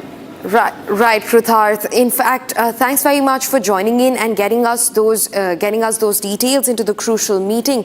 Viewers, the Chilean President Gabriel Boric Font is on a 5-day state visit to India, which has begun just today. He is in fact in a meeting which is underway with Prime Minister Narendra Modi. The two leaders will explore ways to shore up bilateral cooperation in a number of areas, and major focus will remain on trade and defense. This is Boric's first visit to India in his capacity as the Chilean president.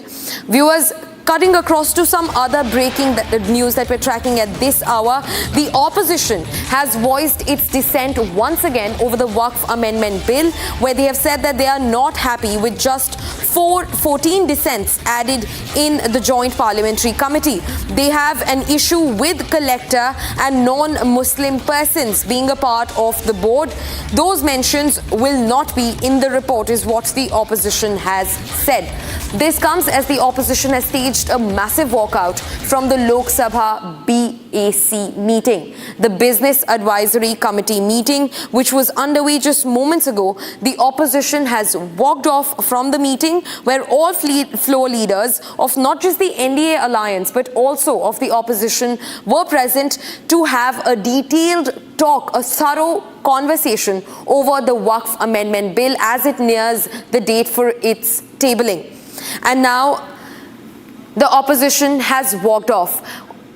Also being joined by Krutharth, my colleague, live from the newsroom to get us more updates. Krutharth, I was just speaking to Aishwarya Kapoor about the entire issue surrounding the crucial meeting, and now there is a walkout. We would just want to tell you that the BAC meeting, which is still on, the complete opposition has completely walked out. We just need to understand that the complete opposition is trying to create a blockade for the tabling of the Waqf bill. Government has made up its mind. Government has spoken to the NDA leaders, Krutharth, and that is what we were just breaking just few minutes prior, that the top ministers, Home Minister and the Defence Minister, including that of Ashwini Vaishnav also, they've reached out to their own partners. The Speaker had called in a Business Advisory Committee meeting just to schedule it tomorrow, but the complete opposition, which includes the Congress, Samajwadi Party, TMC and you name it, the complete opposition has walked out of the chambers of the Speaker. So it's a clear message that the government is trying to bring in the Waqf bill tomorrow, and the opposition is trying to clearly blockade it. Government does not want that the Waqf bill should come or should be tabled. We can see the protests which are happening on the streets, but now they have completely walked out of the chambers of the Speaker from that BAC meeting. Yes, Indeed, and the preliminary point of contention has been the inclusion of the collector in the survey, that they have removed the roles of the Waqf board in terms of the survey, and the second part that has been contentious is about inclusion of non-Muslim members in the Waqf board. Why is the opposition very adamant on these 2 points, Aishwarya, if you can tell us more about it? No, that is also there, but that contention was also there for Chirag Paswan's LJP, for TDP, and that has been resolved, because the government, the solution will only come when you discuss. It is not that the solution will not come if you don't discuss. The opposition want disruption and not discussion. TDP and LJP also had these specific points, but the government reached out to them, tried to convince them that, look, this is how we are creating a new alternative which will work for the masses and just not for the elite. And that's why the government is saying, let's have a discussion again. And that's why they're tabling it or they want to table it tomorrow in Lok Sabha, and they want to follow a unanimous process, and that's why the BSc was called in. But the complete opposition, including that of Congress, I repeat, the SP, for our viewers, TMC, NCP, the complete opposition ranging from Congress to the Aam Aadmi Party, have walked out of the Business Advisory Committee meeting which was happening in the chambers of the speakers. Yeah. The numbers tell us a big story. TDP has 16 MPs. गरीब मुसलमान बच्चों का फ़ायदा होने वाला है और ये विपक्ष के जो लोग अपोज कर रहे हैं सिर्फ वोटों की राजनीति खेल रहे हैं। बहुत सी वर्क प्रॉपर्टी यही राजनीतिक लोगों ने हड़प की है।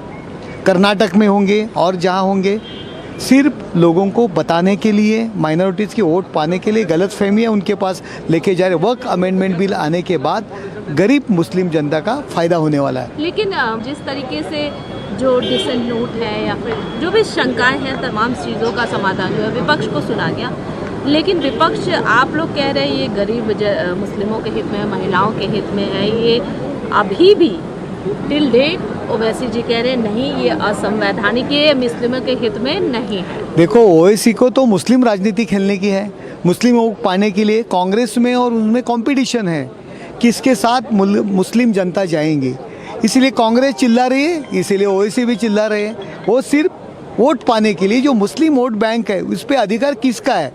कांग्रेस चिल्लाएगी तो कांग्रेस को लगेगा कि मेरा है।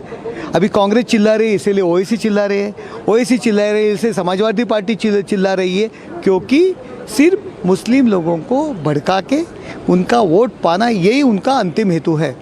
आप लोगों का क्या स्टैंड है, आप लोग क्या कहना चाहिए? हम लोग वक्फ अमेंडमेंट बिल के साथ में हैं। जो बिल लाएगा हमारी पार्टी उनको सपोर्ट करेंगी।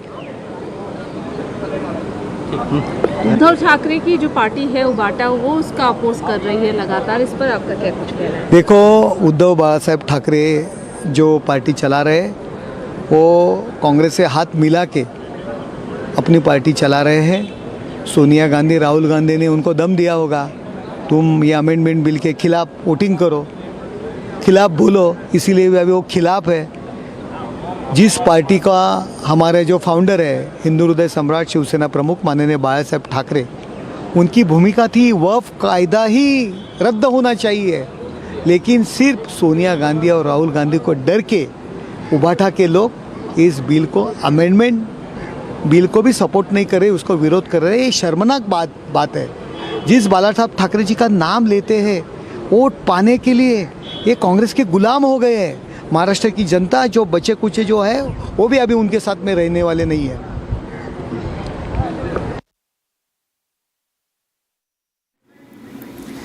Viewers, the opposition has staged a complete walkout from the Business Advisory Committee meet that was underway in the Lok Sabha, opposing the Waqf Amendment Bill and raising their dissents. In fact, the major point of friction has risen over two things. Also being joined by my colleague Kruthart to get us more updates into the matter. Kruthart, speak to us about this entire walkout that has been staged, especially at, मुसलमानों को फायदा होगा। लाखों करोड़ों की जमीन है वो सिर्फ मुसलमान समुदाय में जाएगी। सोचिए, रेलवे से ज्यादा जमीन है इनके पास और वो उनके लाभ में, उनके भले के लिए जाएगी। यही बात की पीड़ा है। वोट के लिए उन लोग उनको गरीब रखना चाहते हैं, उस समुदाय को। ये बहुत गलत बात है। ये जा रही है, ये सारे गरीब मुसलमानों, उनके एजुकेशन के लिए, उनके हेल्थ के लिए, उनके अच्छे कार्यों के लिए, उनके शादी ब्याह के लिए अनगिनत कार्य होंगे और कई लाख करोड़ की जमीन है वो गरीब मुसलमानों की। ये बिल पढ़ें आप लोग तो जो उन लोग तब पता चलेगा। ये लोग नहीं चाहते हैं, समुदाय चाहता है जिनकी, और कई धांधली हुई है, कई जमीनें कब्जा हैं वक्फ के नाम पे, तो वो होगा। अब चर्चा पर आएगा कल बिल, आप लोगों को पता चलेगा जब हम लोग अपनी बात रखेंगे। आखिरी सवाल कि हाउस एडजर्न हो गया 2 बजे तक के लिए, कौन सा मुद्दा था जिसको लेकर हाउस एडजर्न? ये मुद्दा वो सपा विरोधी और सुमन की बात का तख्ता लेके आ गए। तख्ता, जब तख्तेबाजी, नारेबाजी मना की गई है, ये लोग काहे तख्ताबाजी करता है, हमको समझ में नहीं आता। और करोड़, लाखों करोड़ का इस देश की पंचायत में जनता का टैक्स का पैसा बर्बाद होता है। Very sad.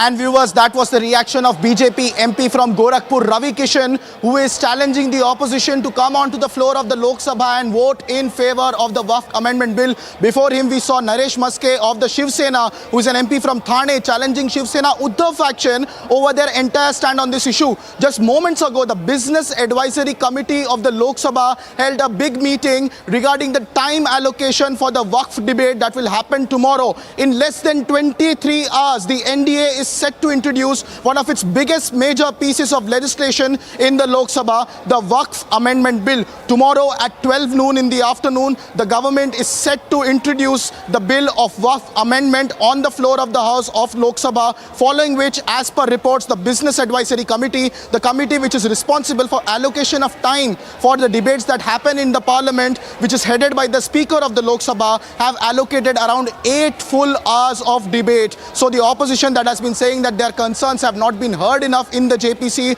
or that they have certain issues with amendments that are brought in the Waqf Amendment Bill, all of them will have opportunity in the proportion of which they have seats in the Lok Sabha. Assuming that Congress has 99 seats, then they will get a proportionate time in Lok Sabha of the 8 hours of the time that is allocated for the Waqf Amendment Bill, and they will get an opportunity, the opposition will get an opportunity to speak on the Waqf Amendment Bill, and so will the NDA and the government. And now the showdown of Waqf is finally set to hit the Parliament. There was anticipation since the last monsoon session, since the Modi 3.0 term began, on whether or not Prime Minister Narendra Modi will go ahead with his electoral agenda, and Waqf, which was a very integral part of all the BJP manifestos in the last 3 general elections that we have seen, is finally set to be tabled in Lok Sabha. The reports that we are tracking in is that the BJP has reached out to all its NDA allies since last night. Top leaders like Home Minister Amit Shah and Defence Minister Rajnath Singh have been in continuous communication with the top NDA allies like TDP and JDU. And now the Waqf bill to be tabled in Lok Sabha tomorrow. Look, firstly, my party is very clear. Shiv Sena is a party which was founded by the late Balasaheb Thackeray.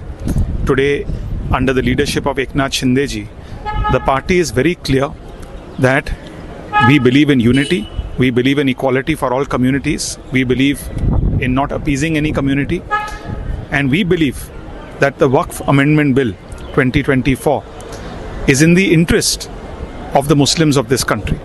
And the fake narrative after fake narrative that we have seen, especially in the last 5 years, when the CA bill was brought in, there was a fake narrative. When 370 was abrogated, there was a fake narrative. In the last Lok Sabha election, there was a fake narrative that the constitution will be changed. All of these were rejected in the Lok Sabha election, in the ensuing Haryana, Maharashtra, Delhi elections. And today on the Waqf Amendment Bill also, there is a fake narrative being spread that this is not in the interest of the minority community. I would appeal through you to my Muslim brothers and sisters that just like 370, after it was executed, implemented, led to unprecedented progress in Kashmir, similarly, the Waqf Amendment Bill will do a great service to the minority community of India. जिस तरीके से आज बैठक भी हुई आप लोगों की और वक्फ बिल लाने के लिए सरकार आमादा भी है, इस पर अपोजिशन की क्या स्ट्रैटेजी है, आप लोग क्या करेंगे? चोरी छिपे कोई हमारा स्टैंड तो है नहीं। हमारा जो भी स्टैंड था वो स्टैंड हमने जेपीसी में संशोधन के रूप में दिया था। अगर उस रूप में नहीं आया तो निश्चित रूप से पार्लियामेंट के अंदर हम वही स्टैंड लेंगे जो जेपीसी में हमारा था, इंडिया गठबंधन का। एनडीए के लीडर्स भी कोशिश कर रहे हैं कि अपोजिशन के नेताओं से बात की जाए, क्योंकि जेपीसी में जो डिसेंट था वो तो ऐड कर दिया गया, जगदम्बिका पाल भी कह रहे हैं। देखिए, एक नहीं हुआ है, आप लोग जो कह रहे हैं वही सुन रहा हूं मैं कि एक भी संशोधन हमारा नहीं माना गया, सब निरस्त हुए हैं। आने दीजिए ना उसको स्वरूप, तब प्रतिक्रिया। पार्लियामेंट्री अफेयर्स मिनिस्टर कह रहे हैं कि अपोजिशन भ्रमित कर रहा है लोगों को। भ्रमित करने का काम भारतीय जनता पार्टी का है, वो देश को भ्रमित कर रही, संविधान को भ्रमित कर रही।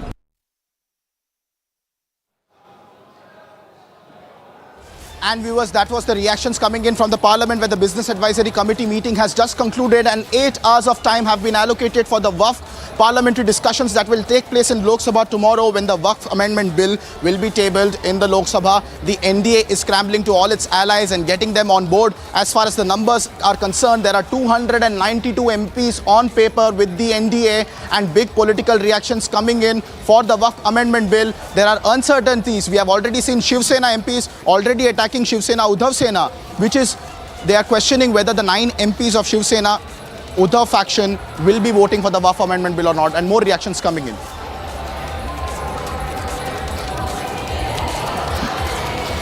And now viewers, another breaking news update that is coming in at the moment from the state of Hyderabad.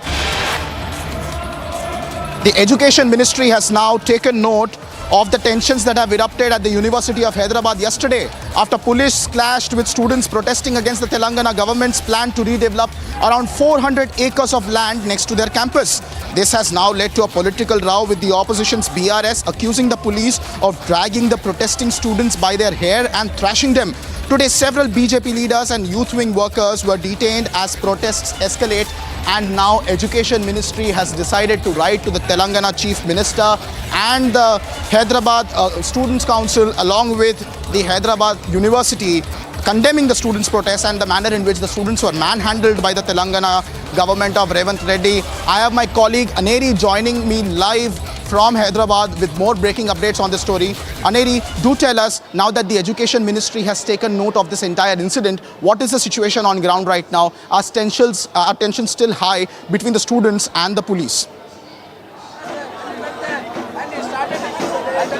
Well, what we are seeing is that amid the massive face-off which has been going on over the 400 acres of land, the protest here continues at the Hyderabad Central University, where we see that the students, the ABVP students, have been staging protests here at the main entrance of the Hyderabad Central University. And also remember, there is heavy police which is deployed right here. And also not only that, we see that earlier in the day how the BJP कार्यकर्तास were detained by the police officials. आप यहाँ पे protest कर रहे हैं, क्या demand करते हैं? First of all मैं तेलंगाना के सीएम रेवंत रेड्डी सर जी का निषेध व्यक्त करना चाहता हूँ कि इन्होंने जो ऐसा स्टेटमेंट किया है कि there are no peacocks and deers in this campus, only the foxes are there. So ये स्टेटमेंट बहुत गलत है, इसका मैं कड़ी निंदा करता हूँ. सो मैं आपको यही चाहूँगा कि जो यहाँ पे जो पूरा यहाँ पे पूरे ट्रीज है एंड एनिमल्स आर देयर, सारे को भी काट दिया जा रहा है. इसको स्टॉप करना चाहिए बिकॉज वेरी बुरी तरीके से बायोडाइवर्सिटी यहाँ पे लॉस किया जा रहा है. ऑलरेडी गवर्नमेंट ने हमारे कैंपस में से SCU बस स्टैंड बनाया है, स्टेडियम भी बनाया है, पहले लैंड ले चुका है. श्रावण बिराजे राष्ट्रीय मंत्री, ABVP का डिमांड है कि सबसे पहले 400 एकड़ का ऑक्शन प्रोसेस तेलंगाना गवर्नमेंट बंद करना है. अभी यूनिवर्सिटी का 2320 एकर्स वो सारे एलियनेट करके यूनिवर्सिटी ऑफ हैदराबाद एडमिनिस्ट्रेशन को तुरंत दे रहा है. ये है विद्यार्थी परिषद का मांग अभी के लिए. और हमारा कार्यकर्ता अभी भी रिमांड किया है, अभी जेल में है, उन लोग को तुरंत रिलीज करना है. ABVP का मांग है. आप यहाँ पे प्रोटेस्ट कर रहे हैं, सुबह से यहाँ पे आप प्रोटेस्ट कर रहे हैं, आप क्या डिमांड करते हैं सरकार से? और कल जो है वो हाई कोर्ट में इस मामले में हियरिंग भी होना है. See, the only simple demand that Akhil Bharatiya Vidyarthi Parishad is putting is immediately stop the destruction of this university so that the rich biodiversity of this campus is saved. 2, the entire land has to be alienated onto the name of the University of Hyderabad. 3, the illegal detention of students should be immediately stopped. Our karyakartas have been illegally detained.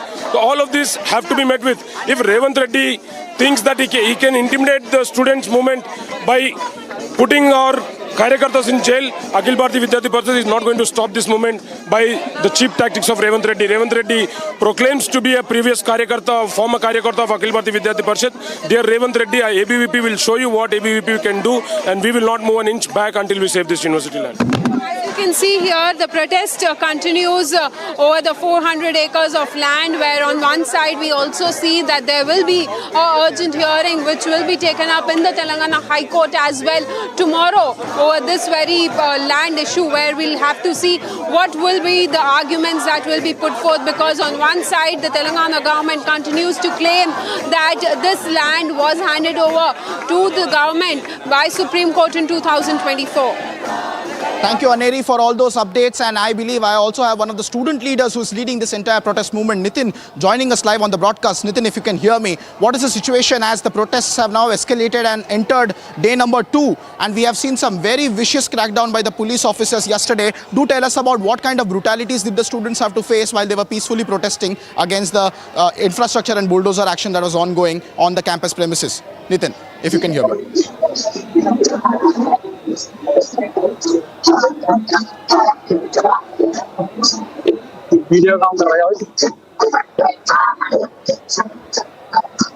And viewers, these are the scenes coming in live from the campus where we see students protesting. You see this entire incident is about an area called as Kancha Gachibowli, which is about a 400-acre land plot right next to the University of Hyderabad campus. There is a standoff between the university and the Revanth Reddy-led government. The university says that this land belongs to them, whereas the Revanth Reddy government is contending that this is government land and they want to develop it for the IT sector. And now the students have gotten onto the streets and they are protesting. I believe I have the line restored with Nitin. Nitin, if you can hear me, do tell us about the update on the students' protest that is ongoing today and the manner in which the police had a very vicious crackdown just hours before. Nitin.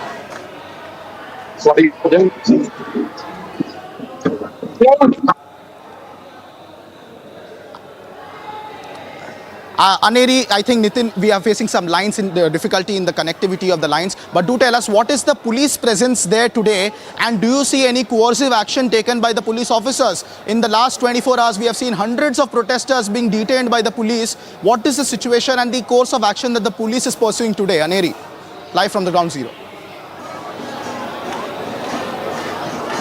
Well, what we are seeing is that there is heavy police deployment which is put up here at the Hyderabad Central University, but amid all of that we see that the students are staging protest inside the campus, inside the gate of the campus. So basically this is inside the campus, and the police officials have been put up here outside the campus as we see that this controversy of the land, the 400 acres of land which the Telangana government has been saying that it has been handed over to them in 2024 by the Supreme Court. But then we also see that there is heavy police deployment. Earlier in the morning we had seen that how the BJP Karyakartas and MLAs were also detained. There were also some of the MLAs who were put under house arrest as they had planned to visit the Hyderabad Central University, extending their solidarity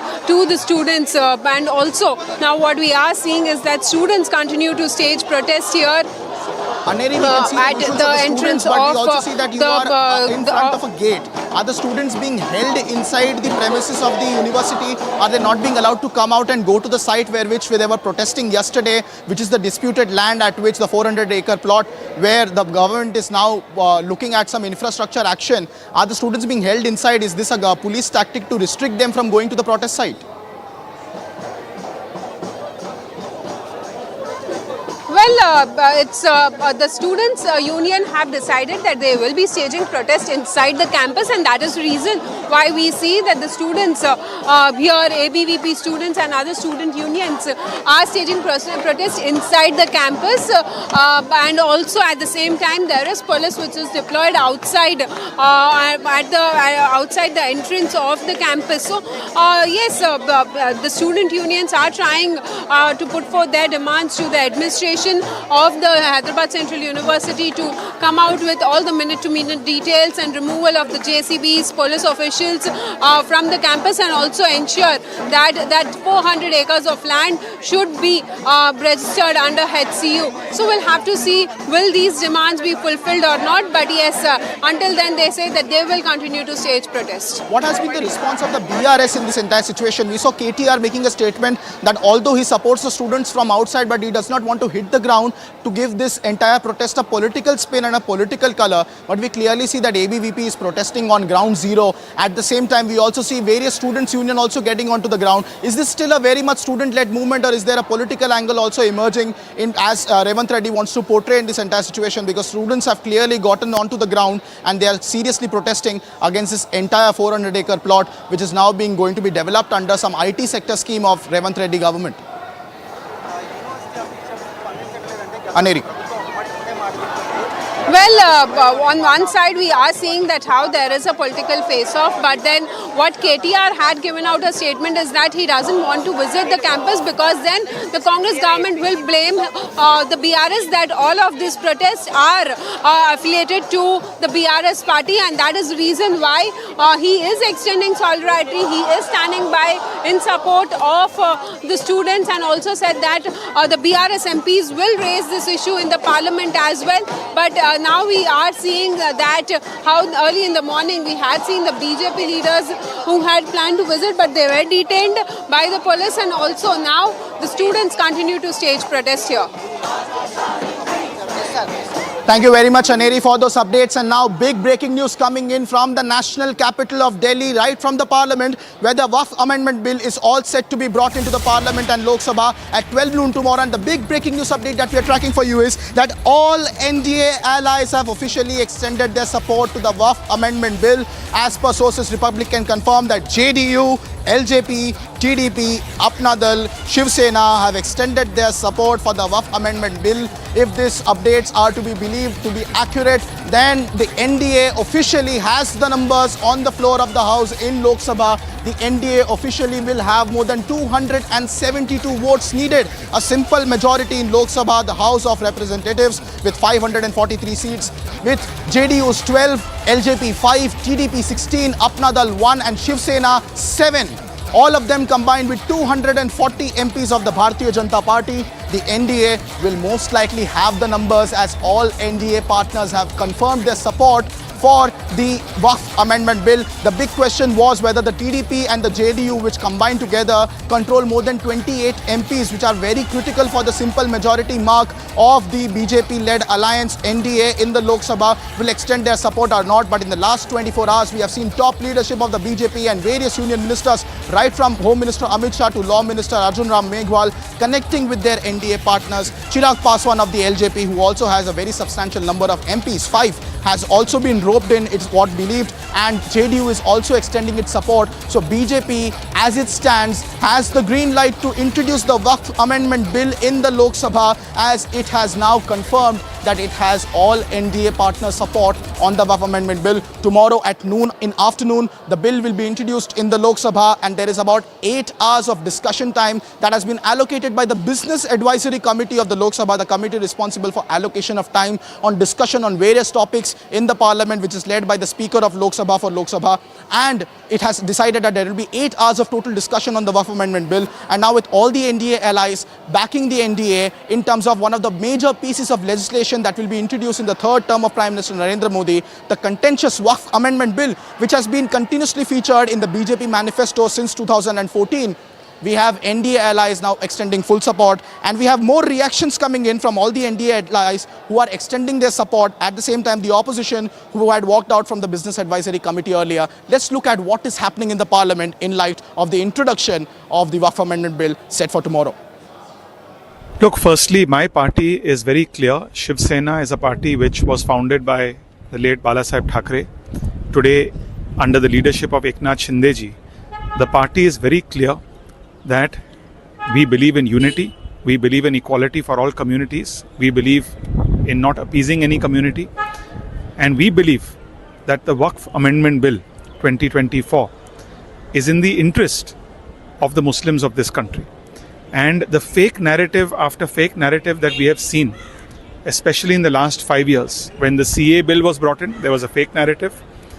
When 370 was abrogated, there was a fake narrative. In the last Lok Sabha election, there was a fake narrative that the constitution will be changed. All of these were rejected in the Lok Sabha election, in the ensuing Haryana, Maharashtra, Delhi elections. And today on the Waqf Amendment Bill also, there is a fake narrative being spread that this is not in the interest of the minority community.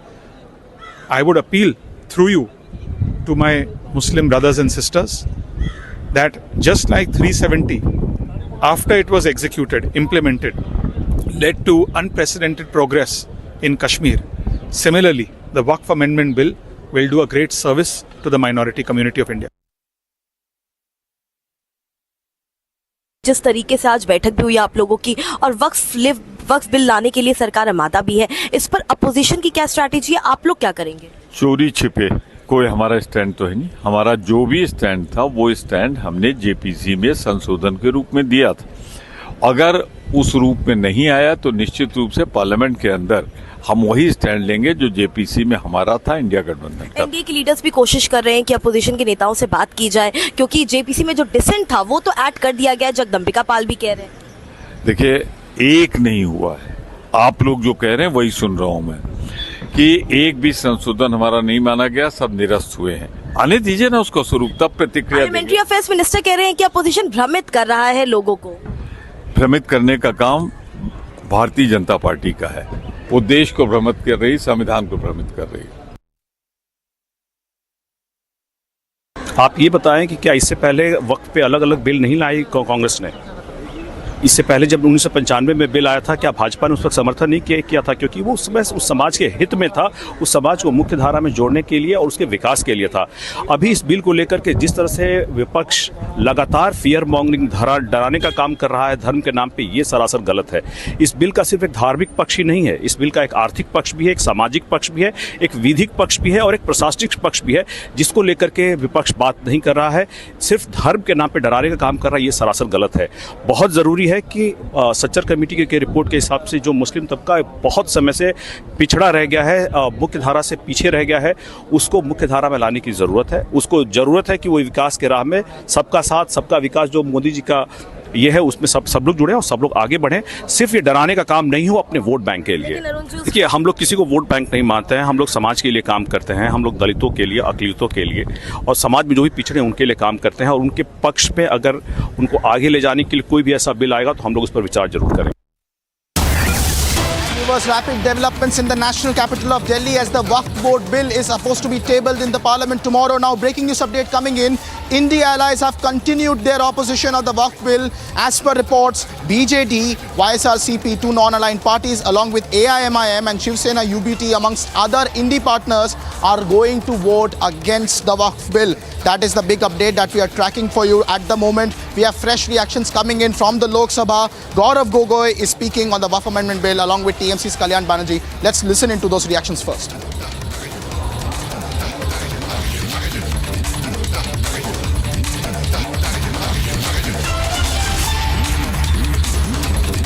The middle of the BAC meeting in protest. Why? Because the government is simply bulldozing its agenda and not listening to the views of the opposition party. We have asked for a comprehensive discussion on the Waqf Amendment Act. Our views are not being listened to. We have asked for a proper time to be allocated for the resolution on the president's rule in Manipur. That we have not been, our advice is not being listened to. We have asked for an important discussion under Rule 193 for epic cards, voter epic cards. Election. And the decisions to link it with Aadhaar. All opposition parties have demanded that. That has not been taken. We asked for important ministries to be taken up for discussion during demand for grants. Defense, external affairs, social justice, urban development. That has not been taken. So completely this house is has become subservient to the government. The house of the people has become subservient to the government. The whims of the political masters can be seen in the BAC meeting. The space is not given to opposition. And those are the reactions that we are tracking of the opposition leaders now coming in and wading in. I have my colleague Gopi live with me from the national capital. Gopi, it is interesting that the India allies, as always, are opposing the Waqf amendment bill. That has been their policy. But the BJD and the YSRCP, two non-aligned parties to the India alliance, which have substantial numbers in the Rajya Sabha and can play a very important role in passing of the bill very smoothly in Rajya Sabha, are also against this bill. Has there been any attempt to reach out to these parties, Gopi? Well, see, what we are learning from our sources, Krutarth, is yes, the NDA government is in talks with both the parties, but we will have to wait for the final call.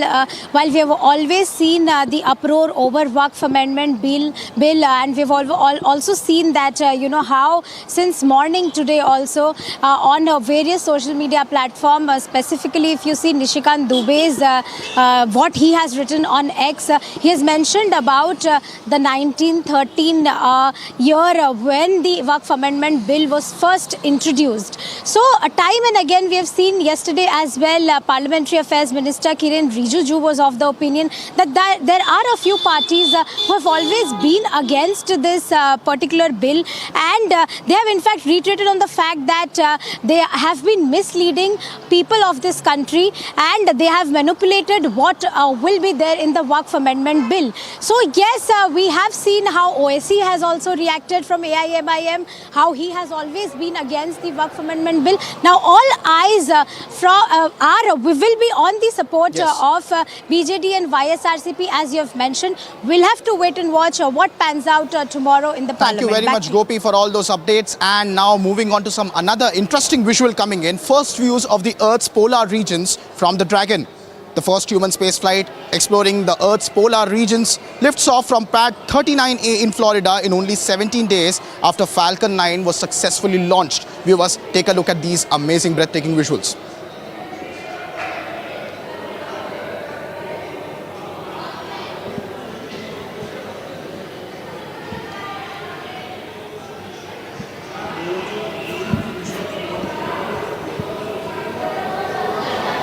And these are the first visuals of India's polar region, Earth's polar regions, beg your pardon, from Dragon, which is the first human space flight to explore Earth's polar regions, which lifts off from pad 39A in Florida only 17 days after the Falcon 9 successfully launched.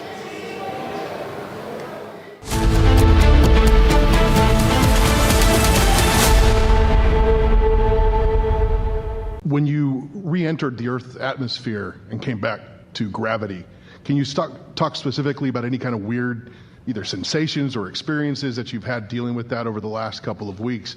And more importantly, did you know that you guys had been greeted by dolphins when you splashed down? I can tell you that returning from space to Earth through the atmosphere inside of a 3,000 degree fireball of plasma is weird, regardless of how you look at it. Doesn't matter what type. Yeah, it doesn't matter what type. It's thrilling. It's amazing. I remember thinking about the structure of the capsule and the stresses that it was taking, that was ongoing as the drogues came out, and the whole capsule starts shaking and twisting, and thinking about the stresses taking place, and going, "Wow, I hope those cables hold."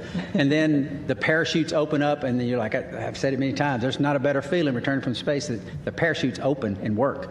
And I didn't have the view in front of me, and thankfully Nick did. He had a view of the. From Asia's largest news headquarters, setting the agenda for Bharat.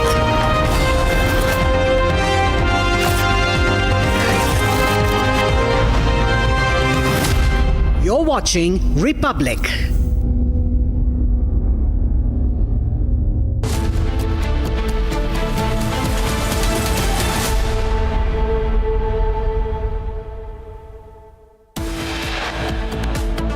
बहुत पहले मांग कर रहे थे।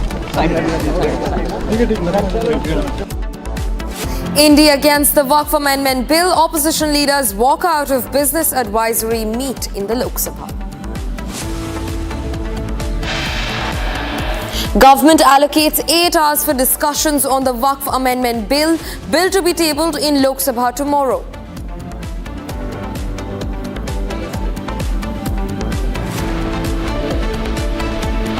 Assam Chief Minister Himanta Biswa Sarma hits back at Mohammad Yunus after he takes Sharjeel Imam approach, says remarks are not just offensive but also condemnable.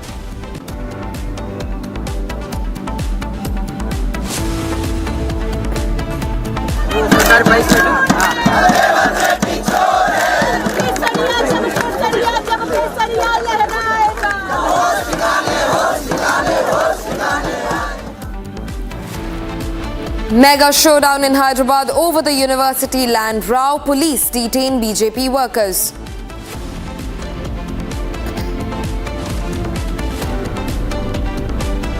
Sources say K. Annamalai may step down as Tamil Nadu BJP president as alliance talks between the DMK and the BJP gain pace.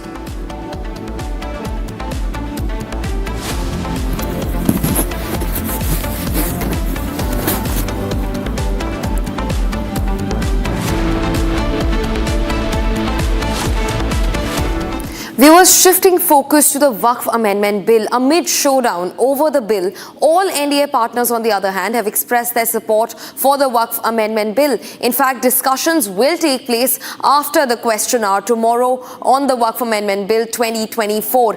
8 hours for discussions have been allocated over the Waqf Amendment Bill, and this comes after a lot of back and forth over the amendment bill. Just today, the opposition and the floor leaders of the opposition walked out during a discussion of the Business Advisory Committee, which was underway just a short while ago. However, the NDA partners across the alliance have expressed their support for the Waqf Amendment Bill. This comes fresh at the heels of the opposition raising more dissent notes against the Waqf Bill.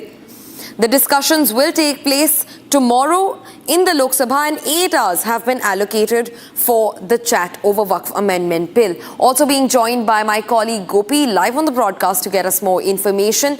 Gopi, speak to us about the fact that all NDA key partners have expressed all their support for the Waqf Amendment Bill. Well, exactly, Gesu, as you've correctly pointed out, NDA parties have in fact supported Waqf Amendment Bill. But time and again, we have been seeing that parties like AIMIM and now BJD and YSRCP have in fact opposed Waqf Amendment Bill. Now, these numbers are going to be crucial. Tomorrow, we will have to wait and watch whether it gets the majority mark or not. But yes, the discussions are on, and as we have seen yesterday as well, the Parliamentary Affairs Minister Kiren Rijiju had informed the opposition parties as well as the people at large that, there are a few opposition parties who have been reiterating on this fact that this bill is not going to benefit a certain section of people, but that in fact is wrong and misleading. So on one hand, we have been seeing that NDA as BJP along with its ally parties. Viewers, getting in a fresh breaking news that Union Minister Kiren Rijiju has cleared his stand on the Waqf Amendment Bill. He has said that the bill will be passed in Lok Sabha in this very session. This comes after multiple disruptions.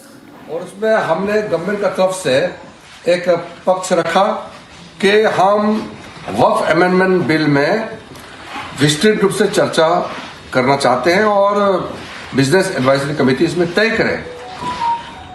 तो business advisory committee में कुछ parties का मत था 6 घंटे discuss होना चाहिए, कुछ का मत था 4 घंटे, और ज्यादातर अपोजिशन पार्टी के लोग 12 घंटे का मांग किया। तब बीच में 8 घंटे का चर्चा का समय तय किया गया और ये भी स्पीकर साहब ने कहा कि 8 घंटे चर्चा का समय दिया है जिसको बढ़ाया जा सकता है, लेकिन हाउस का सेंस लेकर के। चर्चा तो हमेशा ऐसे होते हैं, जब आप टाइम तय करते हैं तो अगर हाउस को लगे कि डिस्कशन का समय को बढ़ाना चाहिए तो समय को बढ़ाया जाता है, एक्सटेंड किया जा सकता है। लेकिन अगर बहाना बना करके अब चर्चा में हिस्सा नहीं लेना चाहता है और बहाना बना करके वॉकआउट करने का कोई कदम उठाते हैं तो मैं रोक नहीं सकता हूं उसको। हम तो चर्चा चाहते हैं और जेपीसी ने व्यापक रूप से इस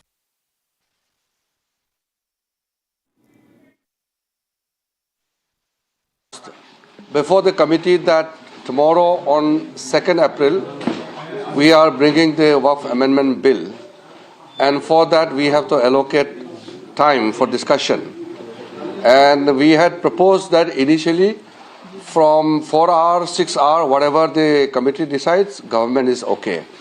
Then there was differences in the opinions amongst various parties. Some of the members wanted 4 hours, some members wanted 6 hours, the opposition parties wanted 12 hours.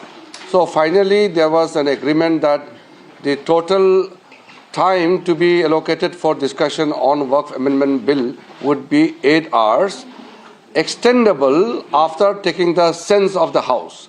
The Honourable Speaker made an announcement that 8 hours is fixed right now for Waqf Amendment Bill, and if required, we will take the sense of the House and extend the time for discussion.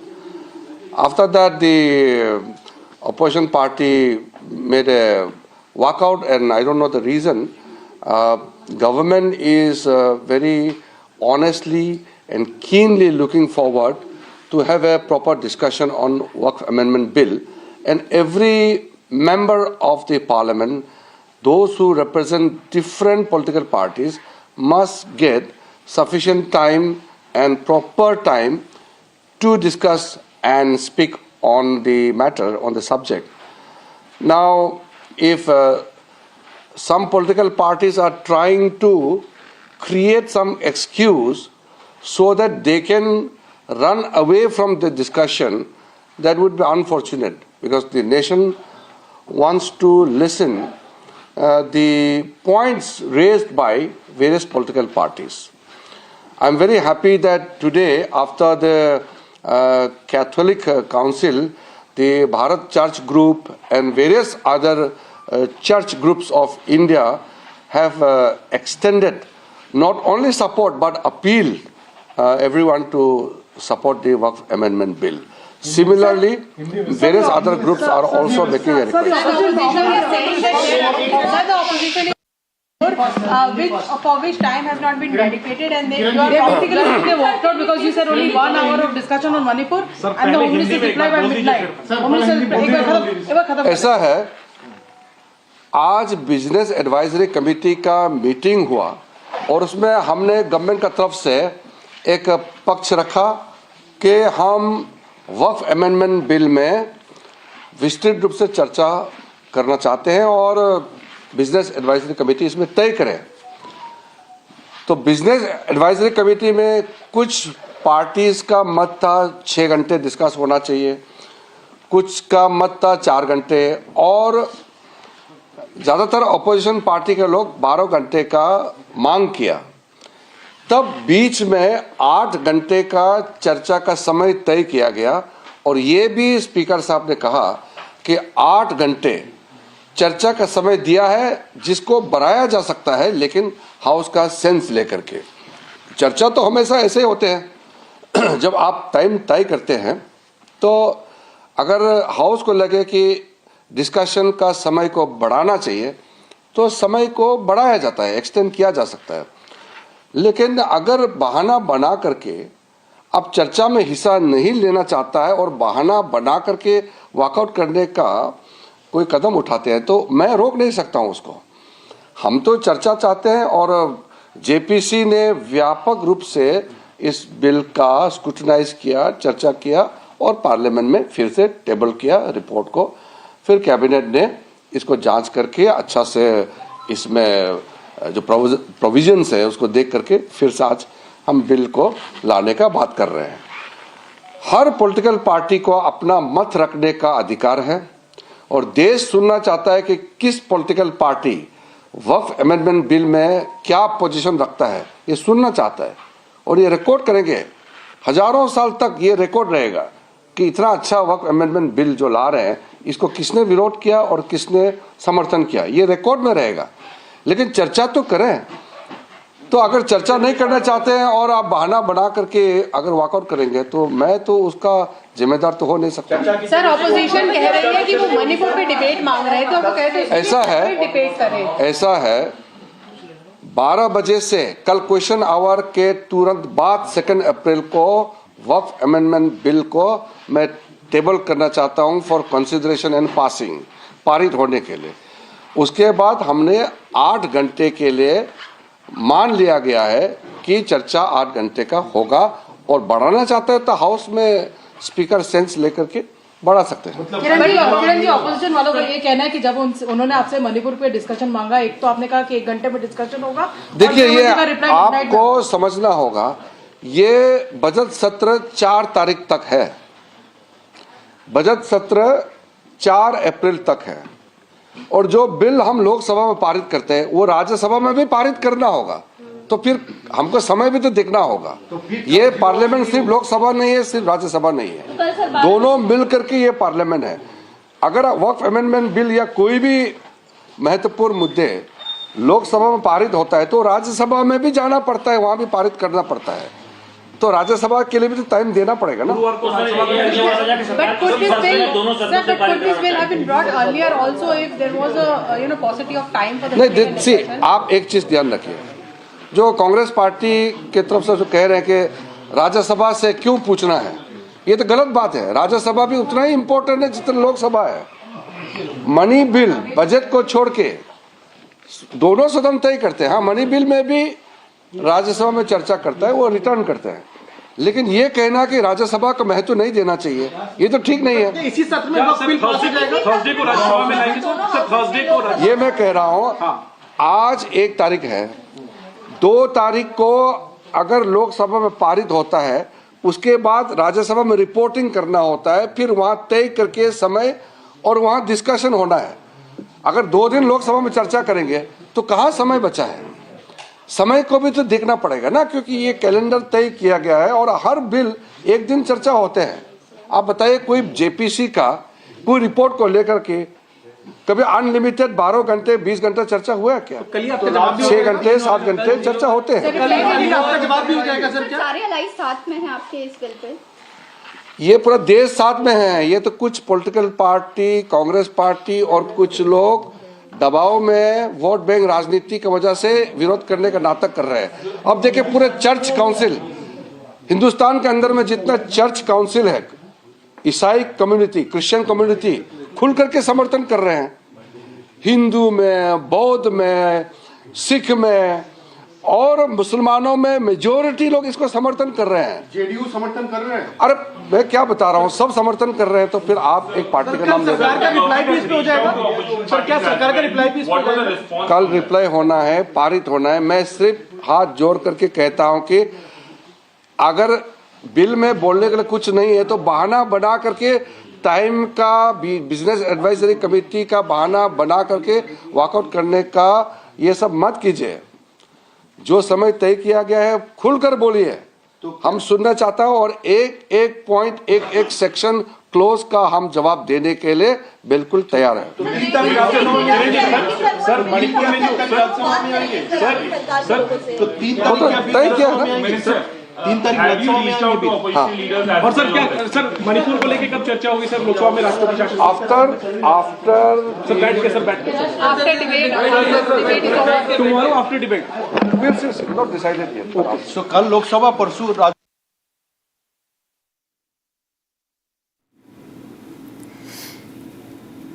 Union Parliamentary Affairs Minister Kiran Rijiju has said that everybody who is supporting and opposing the Waqf bill will be a part of the record and that their opinions are completely welcome. However, he did raise questions over the opposition's walkout from the session earlier today, where he said that discussions can unfold if a chance is given to the government to explain their stand on the Waqf amendment bill.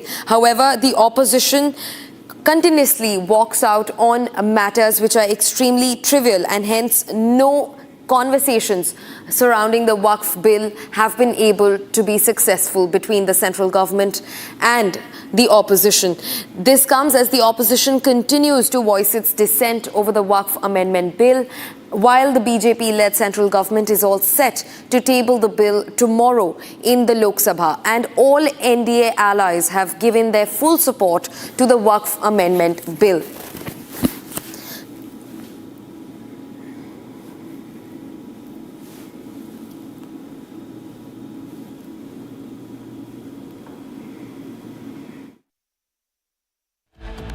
Bharat के लिए चिले Latin America में एक महत्वपूर्ण मित्र और partner देश है। आज की चर्चाओं में हमने आने वाले दशक में सहयोग बढ़ाने के लिए कई नए इनिशिएटिव की पहचान की।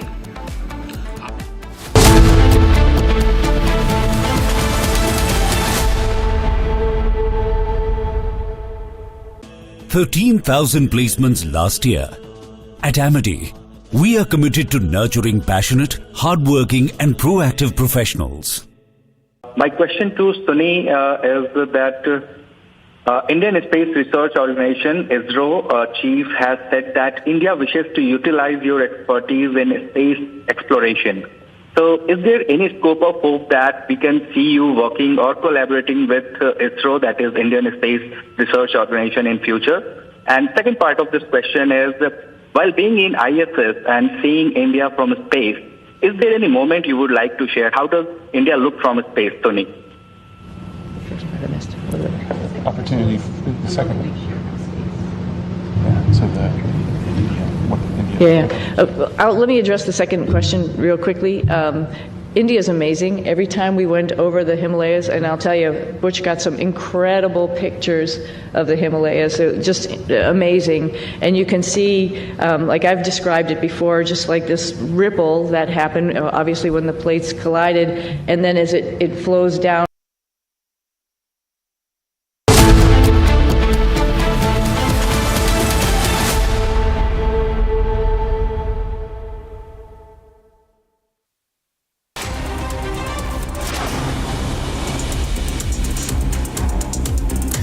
Security has been heightened in the Karibari area after local villagers burnt tires and damaged police vehicles. In the incident, few policemen got injured after few anti-social elements pelted stones at them. The police informed that around 7 to 8 people have been detained until now.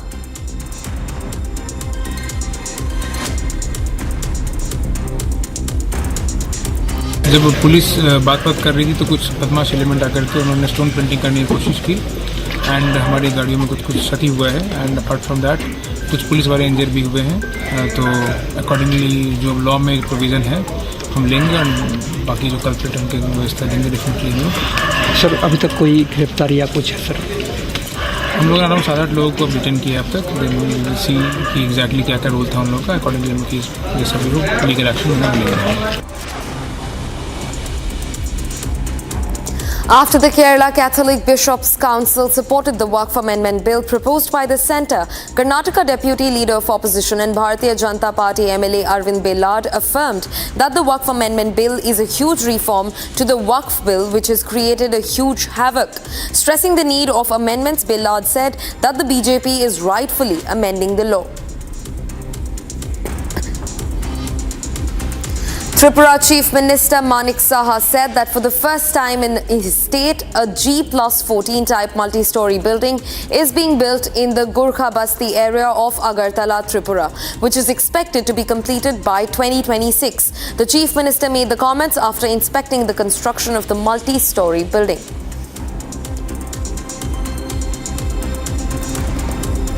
The security forces have intensified search and cordon operations following the exchange of fire with terrorists in the Panch Tirthi area of Kathua a day ago. Multiple surveillance and ambushes have been set up in the Panch Tirthi area of Kathua based on intelligent inputs in a joint operation led by the Indian Army, the Jammu and Kashmir Police and the Central Reserve Police Force.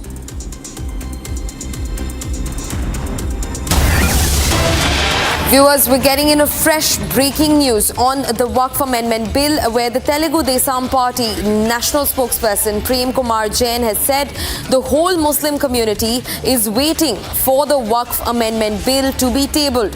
In fact, he said that TDP, his party, will also support the Waqf Amendment Bill. Chandrababu Naidu has already mentioned that they will work in interests of the Muslim community. In fact, he also said that tomorrow the bill will be tabled and only then we will make any comments on it. Big statement coming in from Telugu Desam Party national spokesperson Prem Kumar Jain, who has thrown full weight behind the central government's Waqf Amendment Bill, expressing support for the bill to be tabled tomorrow. In fact, he has also said that the whole Muslim community is waiting for the Waqf Amendment Bill to be tabled. While saying that his party will support the Waqf Amendment Bill entirely, he also said that Chandrababu Naidu has already mentioned that the party will work in interests of the Muslim communities in the state. Now, tomorrow when the bill will be tabled is when comments will be made from the side of the TDP national spokesperson Prem Kumar Jain and the TDP party over the Waqf Amendment Bill. This follows closely after all allies of the NDA threw the weight behind Centre's Waqf Amendment Bill, coming out in support of the Waqf Amendment Bill. and also at the heels of the opposition staging a massive walkout from discussions over the Waqf Amendment Bill just moments ago. TDP national spokesperson Prem Kumar Jain has extended full support to the government's Waqf Amendment Bill. He has said that the whole Muslim community is waiting for the Waqf Amendment Bill to be tabled tomorrow in the Lok Sabha. In fact, the central government is slating 8 hours for robust discussions on the Waqf Amendment Bill tomorrow in the Lok Sabha.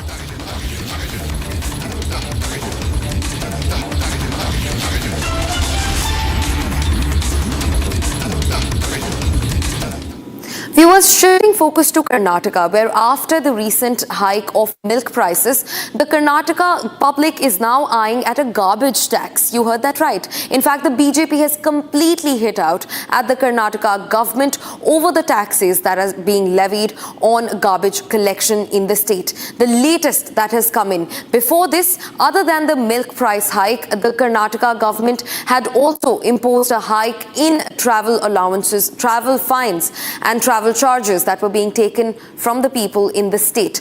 The BJP has now questioned Congress's Khatakhat economic model. Here's a report on that. Take a look.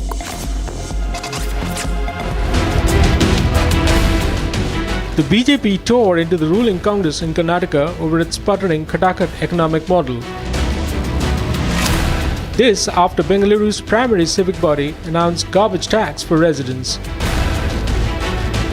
Bengaluru's municipal body announced plans to impose a user fee for solid waste management services for all city residents. The decision comes close on the heels of a hike in milk prices in the city, coupled with increased electricity tariff and public transportation fares. Taking to its social media handle, the BJP likened the garbage tax to the now withdrawn toilet tax in cash-strapped Himachal Pradesh. The BJP termed the garbage tax a fresh fiscal assault on the city's residents. Congress का खटाखट model का एक और प्रमाण कर्नाटका में अब garbage tax लगेगा। जी हाँ, मतलब कि पानी, बिजली, दूध, स्टैम्प ड्यूटी, पेट्रोल, डीजल के टैक्स के बाद अब कर्नाटका और बेंगलुरु के लोगों को ये गार्बेज टैक्स भी देना पड़ेगा। बीबीएमपी गार्बेज कलेक्ट करने के लिए सॉलिड वेस्ट मैनेजमेंट सर्विसेज का पैसा वसूलेगी। सोचिए क्या स्थिति आ चुकी है। बड़ी बड़ी गारंटी वादे किए थे वो तो पूरा करने से रहे, ना पैसे बचे डेवलपमेंट के, केवल लूट हो रही है और झूठे गारंटी, और अब हाई टैक्सेस और हाई प्राइसेस का सामना करना पड़ रहा है। कभी मेट्रो के दाम बढ़ा दिए जाते हैं, कभी हेल्थ सर्विसेज के दाम, अब गार्बेज सेस के नाम पर भी पैसा कलेक्ट किया जाएगा। और ये कर्नाटका की स्थिति नहीं, हिमाचल और तेलंगाना की भी है। वहाँ पर तो सैलरी पेंशन नहीं दे पा रहे हैं, वहाँ पर टॉयलेट टैक्स लग रहा है, कहीं पर और कोई टैक्स और सेस लग रहा है। तो कांग्रेस पार्टी का मूल मंत्र है लोगों को झूठी गारंटी दो और फिर दोनों हाथ से लोगों को लूटो, या तो स्कैम करके या तो बढ़े हुए दाम से, और अब जनता त्राहिमाम कर देगी।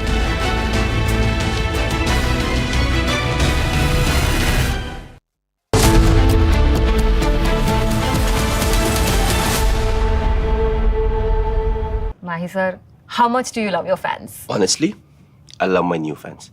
पुराने वाले बेकार में शोर करते थे। सर फैंस हैं, शोर तो करेंगे ही ना। नए वाले नहीं करते।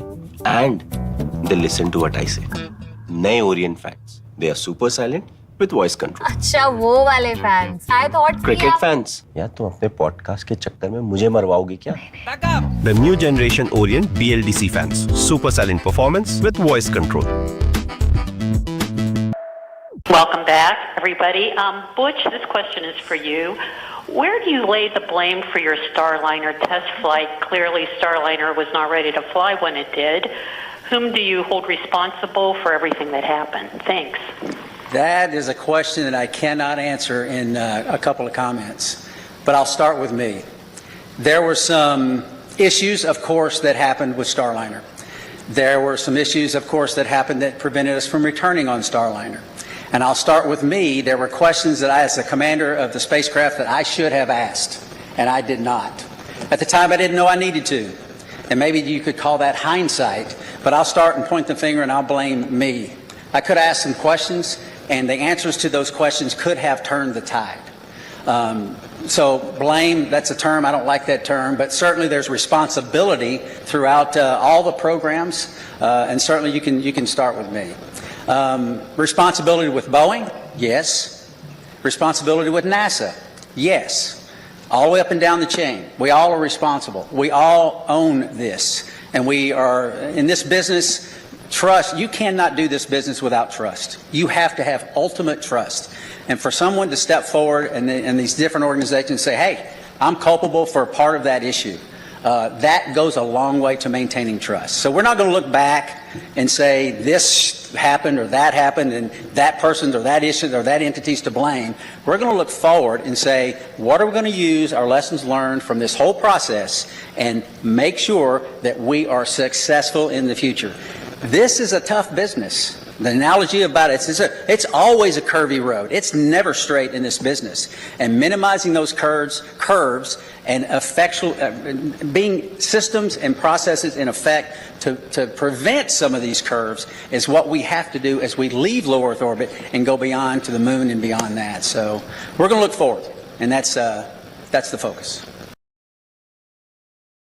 My question to Sunny is that Indian Space Research Organization, ISRO, chief has said that India wishes to utilize your expertise in space exploration. So is there any scope of hope that we can see you working or collaborating with ISRO? From Asia's largest news headquarters, setting the agenda for Bharat.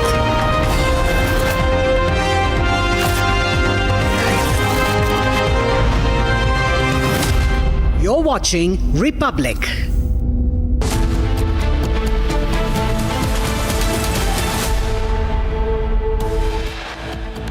India against the Waqf Amendment Bill. Opposition leaders walk out of Business Advisory meeting. I had proposed before the committee that tomorrow on 2nd April, we are bringing the Waqf Amendment Bill. And for that, we have to allocate time for discussion. And we had proposed that initially from 4 hours, 6 hours, whatever the committee decides, government is okay. Government allocates 8 hours for discussion on the Waqf Amendment Bill.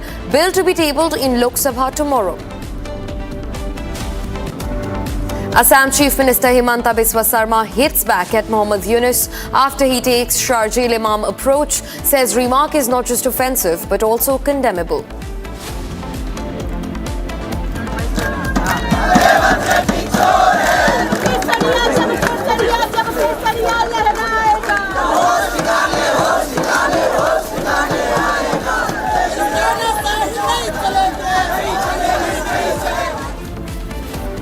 Mega showdown in Hyderabad over the university land row. Police detain BJP workers.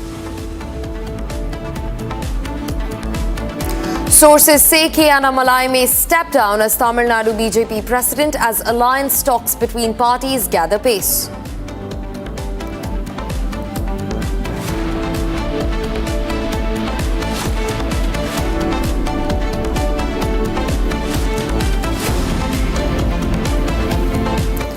Viewers, quickly shifting focus to Hyderabad, where tensions erupted at the University of Hyderabad yesterday after the police clashed with students protesting against the Telangana government's plan to redevelop 400 acres of land next to their campus. This has led to a political row with the opposition BRS accusing the police of dragging the protesting students by their hair and thrashing them. Today, in fact, several BJP and BJP's youth wing workers were detained as protests escalated in Hyderabad. Republic continues to bring you ground reports. These are the visuals on your screens of BJP leaders, workers and in fact members from the Youth Morcha being detained by the Telangana police. Continuously joining me on the broadcast is my colleague Aneri to get us more updates into the matter. Aneri, rapid developments, multiple detentions, 3 house arrests as well. Talk to us about the action that's being taken from the side of the Telangana state authorities. Well, that's right. What we have been seeing is that back-to-back protests which have been taking place, and the student union here at the HCU continue to stage protest, Mahadharna which is being held here, especially by the ABVP student wing of the Hyderabad Central University, who continues to stage protest. And not only that, we have been seeing that earlier in the day, we had seen that how the BJYM and also the BJP MLAs had decided that they will be visiting the Hyderabad Central University in solidarity with the students and also opposing the move of the Telangana government. But then, despite all of that, now we see that how there is a protest which is going on here at the Hyderabad Central University by the students, putting forth some of their demands to the administration of the HCU. So we'll have to see what would be the next move, because tomorrow there will be a hearing that also will be taking place at the Telangana High Court after the petition that was filed in the Telangana High Court against this move of the Telangana government. Absolutely. Well, in fact, Aneri, since you said that they continue to raise their demands, and as we see, even despite the students in large numbers protesting, we see them being detained and the bulldozers continue to roll over those 400 acres of land. Just if you could just speak to those protesting students and tell them to, in fact,